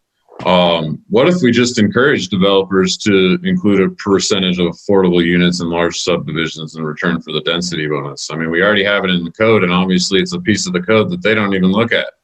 If you guys are encouraging them to look at that density bonus, I think it gives you guys a little bit of an action item to say, hey, this is how we attain this. Are you guys willing to help us out? And all you got to do is give them some encouragement, and it's up to them to take it or not. I think removing the prepare recommendations on amending the code, takes that responsibility out of it and just says, hey, on a basis, when a developer comes in front of you with a large subdivision, encourage them to do this. I think that's a good action item and a positive action item for Sam and Tom. Thank you, Brian. Go ahead, Sam. Thank you, Mr. Chair. Sam Booth. Brian, thank you as well. I would just say that we're currently encouraging developers to utilize this section of code for density bonus with affordable housing agreements. I've been harping on this since I've started with the county. Just about every pre-application meeting I have with a developer, I point this section of code out to them. And Mark, don't take offense to this, but I also point a different section of code out to them that you can avoid the need for TDRs if you utilize this density bonus in affordable housing agreement. So if you deed restrict a certain percentage of the housing in your development, you can avoid a certain percentage. It's not all of the TDRs, but a percentage of the TDRs. So in North Douglas County, we just had the Big George subdivision, and they were confused about the amount of TDRs or the cost of TDRs that they were going to have impact the project. And because I think they were new developers to the county, they really were scared about what the cost of the TDRs was going to do to their development. And I told them throughout the project that, hey, we have this section of code. All you guys need to do is to deed restrict this percentage of homes within the development, and you can get out of working this certain number of TDRs and may reduce your costs ultimately from the TDR program. And it goes one ear and out the other. Typically, I think there may be a point when we get to, we've talked about our building allocations and the growth management system. There's also an avenue for builders to avoid the growth management ordinance if they're building affordable housing units. So if we ever get to a point where there are no more allocations out there for a developer to get, one way would be to do such this. So it might just take some time before that happens. But again, I'm encouraging. I'm doing this action item. I could check this off the box on day one. So I'm not sure that it's needed as an action item then. So then my response to that would be, in Mark's language, would say, stop encouraging, requiring developers to use this so that they can use the TDRs. I would be in favor of removing it under that, under your comments, Sam. Thank you, Brian, for your comments, and thank you very much, Sam, for your comments and for your efforts. I know you're doing all you can in this specific area. Bryce, I think you had your hand up next, and then we'll move to Mark. Thank you, Mr. Chairman. In several areas throughout this particular element, we've seen where Mr. Booth has repeatedly tried to figure out ways to drive affordable, attainable housing. And it seems like at every turn, we've stricken that down. This is an important issue to the business community in Douglas County. And I understand that a large percentage of residents have some concerns with affordable or attainable housing. And I support that. I recognize it. I respect it. But to the business community, this is a big deal. And I'm not talking about development. I'm talking about the business community in Douglas County. And so when I read this action, it says to prepare recommendations on amending the development code. And if we just stop right there, it simply says that staff is going to prepare recommendations on amending the development code to require XYZ. I suspect that if you're going to recommend an amendment to the development code, that's going to come back before the planning commission. And so I would like to encourage Mr. Booth and his staff to review those recommendations and bring them to us, because maybe there are some good ideas in there that this just might work. Because I do agree with Sam that if we keep just kind of letting this go, it won't happen. And as my job as a planning commissioner is to represent all citizens, businesses, industry in Douglas County. And this is an important issue. Thank you, Bryce. You made some very good points there. Other planning commission members want to weigh in on this item number 12? Mark, did you have your hand up? Yes, I did. Go ahead. I agree with Bryce. I think this thing should stay in there. And Sam, I don't care if you don't get a TDR, because you're supporting another part of the code that I think is very, very important. And I'm sorry that you're getting a lot of pushback, but just by having it maybe placed, it may be, a duplicate, but having it placed twice, maybe a new developer might read it. And hell, one of these days they might even ask you about it. You never know. Thank you, Mark. Other comments from members of the Planning Commission? I'd say, even still moving forward, I still, I do agree that maybe we keep this there, but that word require is the one that I have, trouble with. If you guys are literally going in and trying to create, goal or policies in the code that achieve a purpose, you are blind to everything else. And so you've created a single purpose and you're unable to see the consequences of the action. So when you're going in with a specific purpose, you're going to achieve that purpose at all costs. And I don't like the word require is really where I started with on this. And I think that's the biggest problem I have with this statement. I have a comment. Thank you very much, Brian. Christy, go ahead. Yeah, Christy Kendall.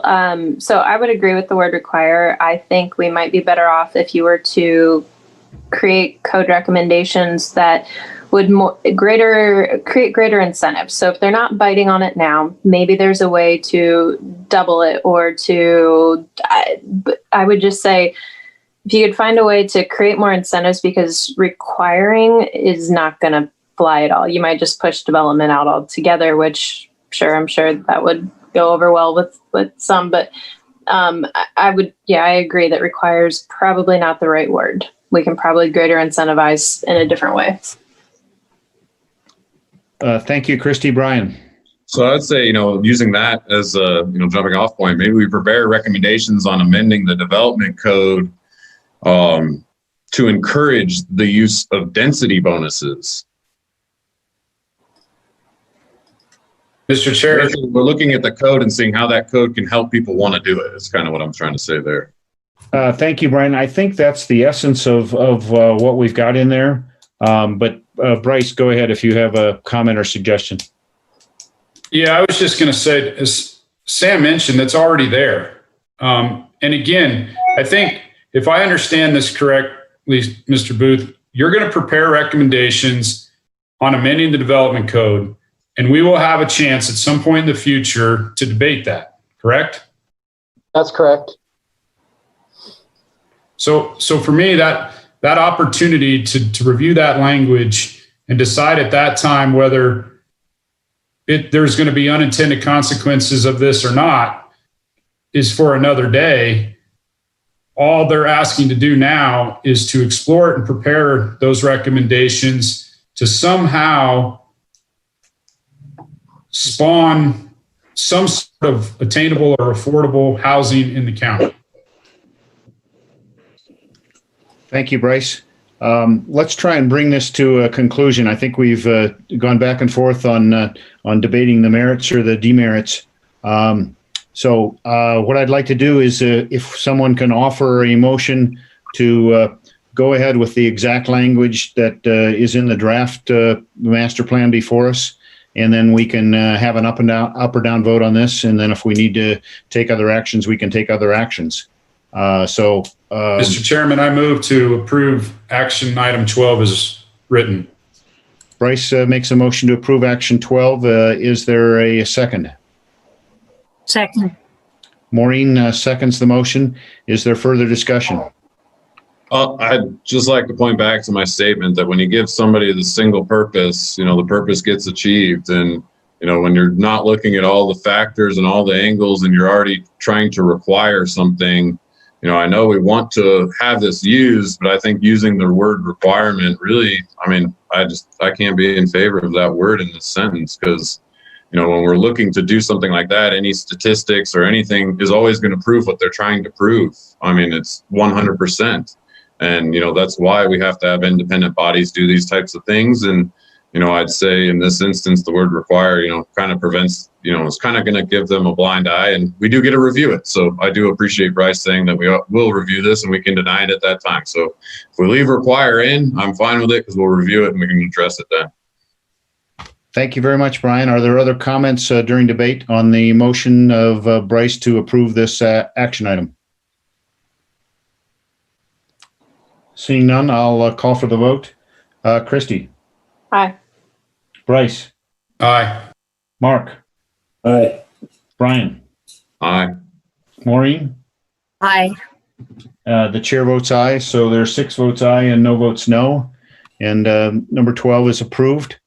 We're now moving to 13. Going back to land development, is this not more appropriate land use than here? And then again, removing barriers, again, sounds like, what would be the barrier? It's that cost. What are we talking about here or the barriers is providing, people or preventing people from doing this workforce housing? I don't know that we want to remove any barriers to, if they're anything that's good. So, I do like that we're going to evaluate and update. I just think that, looking at removing barriers, to entry, that's always something that should be taken with caution. Thank you, Brian. Sam, did you have any explanation on this action item that you wanted to throw out there? I think this was new, and I believe this got added in because it was a best practice in the planning world. So if you had comments to add, or I can move to any of the planning commissioners if they wanted to make comments on this this item. I would just say, Mr. Chair, this is Sam Booth. That's correct. I think this was added by the consultants in reviewing some of the policies and actions that we had and suggesting this. And I do believe we had an action item or two that in the economic development section that we just added earlier this evening, similar to this. So I wouldn't be opposed if Brian's asking to strike this. Thank you, Sam. Other comments from the members of the Planning Commission?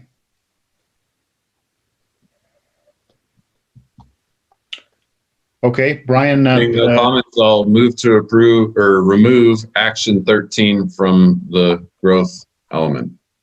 Is there a second to Brian's motion to remove the language in action 13?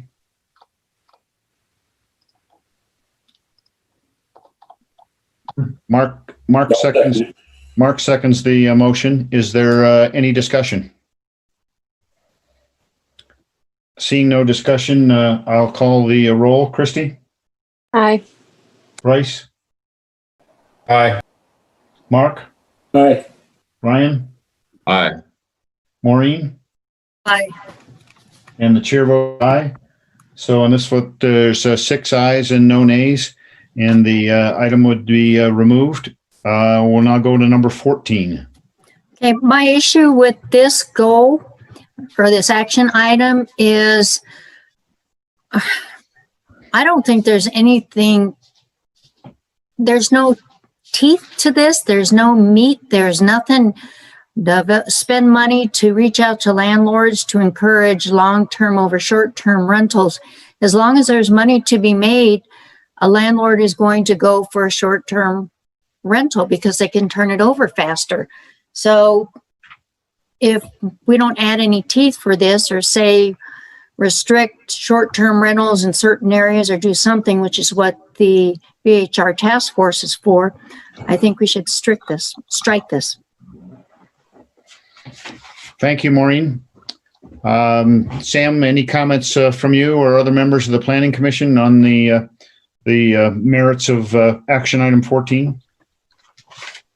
Thanks, Mr. Chair. This is Sam Booth. I would just say this is an action item that was brought forward from the 2016 plan.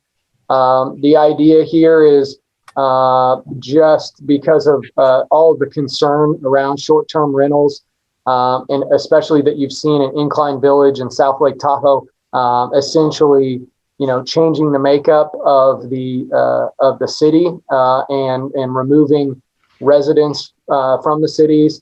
That's what this is trying to get at. And then just also that if these are long-term rentals, that may make more of an affordable, or at least more rental units on the market for people who live and work in the community. However, as Maureen points out, this is a tough one. It doesn't have a lot of teeth to it. And I would also note that there's the Vacation Home Rental Task Force that's preparing recommendations, and the county manager is currently bringing those forward. So it may be premature for an action item for this right now. Thank you, Sam. Other comments from the Planning Commission? There's no other discussion. I will move to strike action 14. Second. Christie seconds Maureen's motion to remove the language in action 14. Is there discussion? Seeing no discussion, I'll call the roll. Christie? Aye. Bryce? Aye. Mark? Aye. Brian? Aye. Maureen? Aye. And the chair votes aye. So there's 6 votes in favor, no votes against. So that language is removed. Now, I think, Sam Booth, we carried down one that we moved from a policy to an action. If we can go ahead and consider this one. Mr. Chair, I'd like to make a motion to add an action item to explore the viability of community land trusts to develop and maintain entry-level housing stock for households with incomes below 80% of median income. Second. Christie seconds Bryce motion to add a new action item that's displayed on the screen. Is there discussion? Seeing no discussion, I'll call the roll. Christie? Aye. Bryce? Aye. Mark? Aye. Brian? Aye. Maureen? Aye. And the chair votes aye. So in this, there's 6 votes aye and 2 votes nay. So that is added as a action item. Now, members of the Planning Commission, I had proposed another new action item. This item relates to water and the availability of water to supply housing. I think this is one that I'd like to receive the input of Dave Acola. He is not with us at the meeting right now, so it would be my view that this is not appropriate to bring forward at this point. So I would be thinking that it's better to save this as a new action item to consider at our November 4th meeting, so we can have input from Dave Acola and not move ahead without his review. So if there are no other action items in this section, I think I'd prefer to close out the evening. We do have 2 more elements: public facilities and public safety. I think there's about 20 more items that we would have to review under those 2 elements. And seeing that it's almost 9 o'clock, we do have to have closing public comment. I'll ask for other opinions, but I'm of the opinion that we should close out the discussion on the master plan at this point, move towards closing public comment, and come back when we're fresh on November 4th and continue on with our work. Is there anything from a noticing requirement that makes November 4th not viable? No, We are already noticed on November 4th. The notice for this meeting and the meeting yesterday was all inclusive. So we have a meeting scheduled. It's been properly noticed under the open meeting law for November 4th at 1 o'clock, I believe. So I would imagine we may have a fair amount of work if we have to consider the text material that will be available on Friday, if we have to consider the implementation item that staff will be working on over the next 2 weeks, and the two elements that remain to be finished. But I think if we move as we did today, I think that should be able to wrap that up in maybe 3 or 4 hours in that ballpark on Tuesday the 4th. But I think that's a better course of action than going forward at this late hour. But I would open it to the pleasure of the Planning Commission if people do want to continue. I'd power through if anyone else does, but I'm good either way. Okay. Maureen, I would like to recognize everybody to weigh in on moving forward or adjourning at this point and coming back and taking up everything else on Tuesday the 4th. I'm done. Okay. Brian? I agree. Even though I can power through, I do recognize that there comes a point where brain function decreases. So I think I'm there. Thank you. Mark? Either way is fine with me. Okay. Bryce? I'm fine either way. I think after 8 hours that we're best served picking this up on the 4th. Okay, thank you. I do want to thank the staff. They've been very diligent in all their efforts, and I know they'd power through too. But I think the better course of action is to conclude the deliberations on the master plan now and move to closing public comment. So, without objection, I will end the action item agenda. And at this time, public comment will be taken on those items that are within the jurisdiction and control of the Planning Commission. Public comment is limited to 3 minutes per person who has left a voice message on Douglas County's public comment phone line, 775-783-6088. The voice messages will be played to the Public and Planning Commission in the order they were recorded. No more than one voice message public comment per person will be played to the Planning Commission and public. So I have now that it's 8:52. So we will open public comment, and I guess Sam Taylor or Sam Booth, you have the station where we're going to receive the public comment. And if you're ready, you can go ahead with any public comments that's been received. Okay, thank you, Mr. Chair. Bear with me here. Just make sure I have these lined up and ready to go.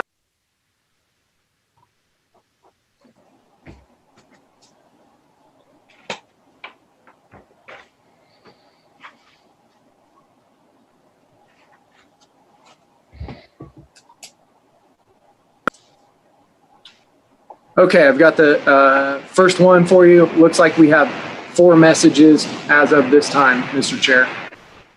Go right ahead, Sam. Ellie Waller, WALLER, is listening to the 2-day workshop. Again, I object to how the workshops are being conducted. I suspect the next Planning Commission, November 4th, will also be this way because you've already exceeded how to post it, so you won't postpone it. I am asking and urging anybody in legal that is still listening or will listen to this comment that we should have the Board of County Commissioners review of the master plan in person. I know everybody says there's not many of us in the public that attend, but we should also be given the option to attend. This is a plan that will have to stand the test of time for 20 years. Lots of discussion went on. I'm sure there'll be more with the planning commissioners on the 4th. I'm hoping there's still room to make edits and changes. Once we move on to the Board of County Commissioners, I'm hoping somebody sees the light and 2021, regardless of this being an election year, needs to be the deadline, if not further, to make this master plan a better document.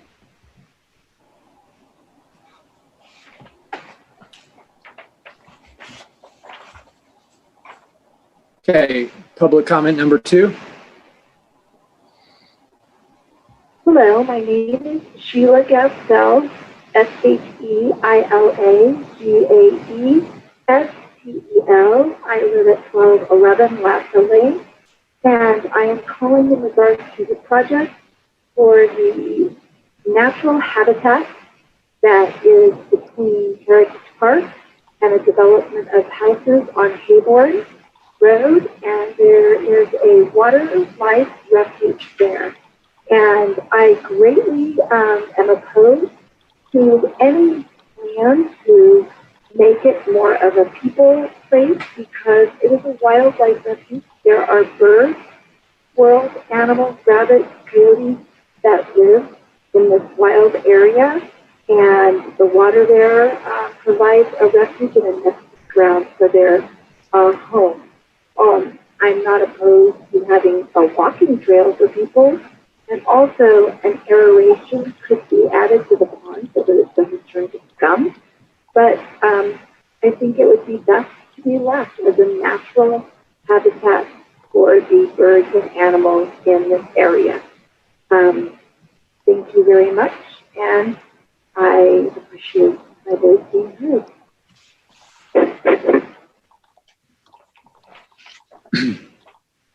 Comment number 3. Hello, my name is Brian Fitzgerald, FITZGERALD, and I have several requests for your consideration in regards to the master plan text update. Item 1, I appreciate that the Planning Commission is currently reviewing the goals, policies, and action items for the master plan text update. I have submitted in written public comments and have noticed multiple comments in the public survey that request the addition of an arts and culture element. I would appreciate an acknowledgement of this request. Is it too late for that consideration? The public survey link asks, what are your dreams for Douglas? So let's dream a little bit. Though I appreciate the addition tonight of an action item related to public art, in general, arts and culture is seriously lacking on the current document. Just because an arts and culture element were missing from prior versions of the master plan does not mean it is not the time to add it. As suggested in opening public comment today, perhaps you can consider adding an arts and culture element along with the historic preservation element. Item 2, the Board of Directors of the Carson Valley Arts Council met on Monday this week and supported a letter submitted as public comment for the October 21st Planning Commission meeting. That letter was submitted at 12:10 p.m. on Tuesday. I'd expected it to be included in the packet since it was received prior to 4 p.m. the day before the meeting. In that letter, the CVAC Board supports the concept of evaluating the creation of a countywide cultural commission. Perhaps a cultural commission could be combined with the creation of a historic preservation board already included in the master plan text update. Also, the letter references the Minden-Gardnerville Plans for Prosperity. In that document, there is an action item for the development of an arts and culture plan. Douglas County is listed as a lead responsible party for this action item. This further justifies that the county master plan should have an arts and culture element, or at least have more goals, policies, and action items to advance the arts and our community. Item 3, Element 3, Economic Development. Goal 3, capitalize on outdoor recreation, lifestyle, and agriculture as business opportunities. This goal should also include focus on the creation of cultural tourism. Item 4, Element 3, Economic Development. Action Item 12, continue to work with our network of partners to promote and advocate for outdoor recreation experiences. This action should also include focus on the promotion of arts and cultural programming. Thank you.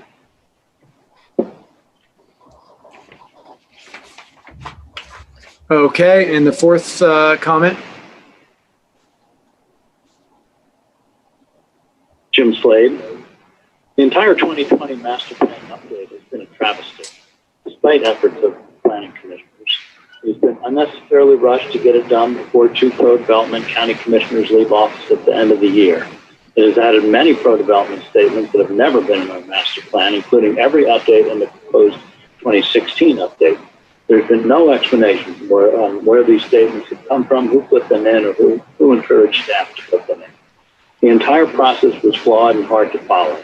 This is designed to be an update to the current 2011 plan, yet there was no mention of that plan in the entire 469-page packet, nor how the current goals and policies are written, as there should have been. One of the goals of this update was to simplify and streamline the master plan. But as was mentioned yesterday, even though the numbers of goals are somewhat lessened, the numbers of policies and actions have more than made up for that. Combining chapters by itself did not shorten the plan at all. What it has done in all 3 cases is confuse issues by putting different, sometimes contradictory elements together. It makes no sense to have land use combined with historic preservation. They should be separate, as should agriculture and conservation. The current first goal of growth management is, quote, to keep growth to a sustainable level that natural and fiscal resources can support. Housing's first goal is to increase housing opportunities. These goals contradict each other, which is why the elements should be in different chapters.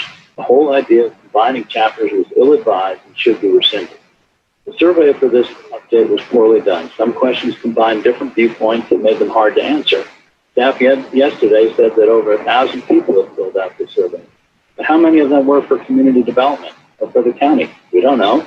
Are they all responses from separate individuals? Or could people have voted multiple times? If so, it could be 100 people voting 10 times or 20 people voting 50 times. Do we know? Not that I can tell. Yesterday, Sam Booth said he would be happy to explain where any new language came from. Yet I publicly asked him, and he has not really answered. Where did all the pro-development statements come from? They've never been in any previous version. From community development, from a couple of pro-development county commissioners, from developers themselves. We need answers as promised. All in all, a very disappointing and unacceptable process and update. Okay, Mr. Chairman, that is all the public comment we've received so far this evening. Thank you very much, Sam. I note that it's now 9:02, so we've had more than 5 minutes of public comment, and I will close public comment at this point. And if there's no other comments from members of the Planning Commission, I will adjourn the meeting, and we will continue with this agenda item on November 4th, as was noticed previously. So thank you again, all the staff, and thank you, Planning Commissioners, for your excellent work and your extra efforts today. Thank you. Thank you, and good night.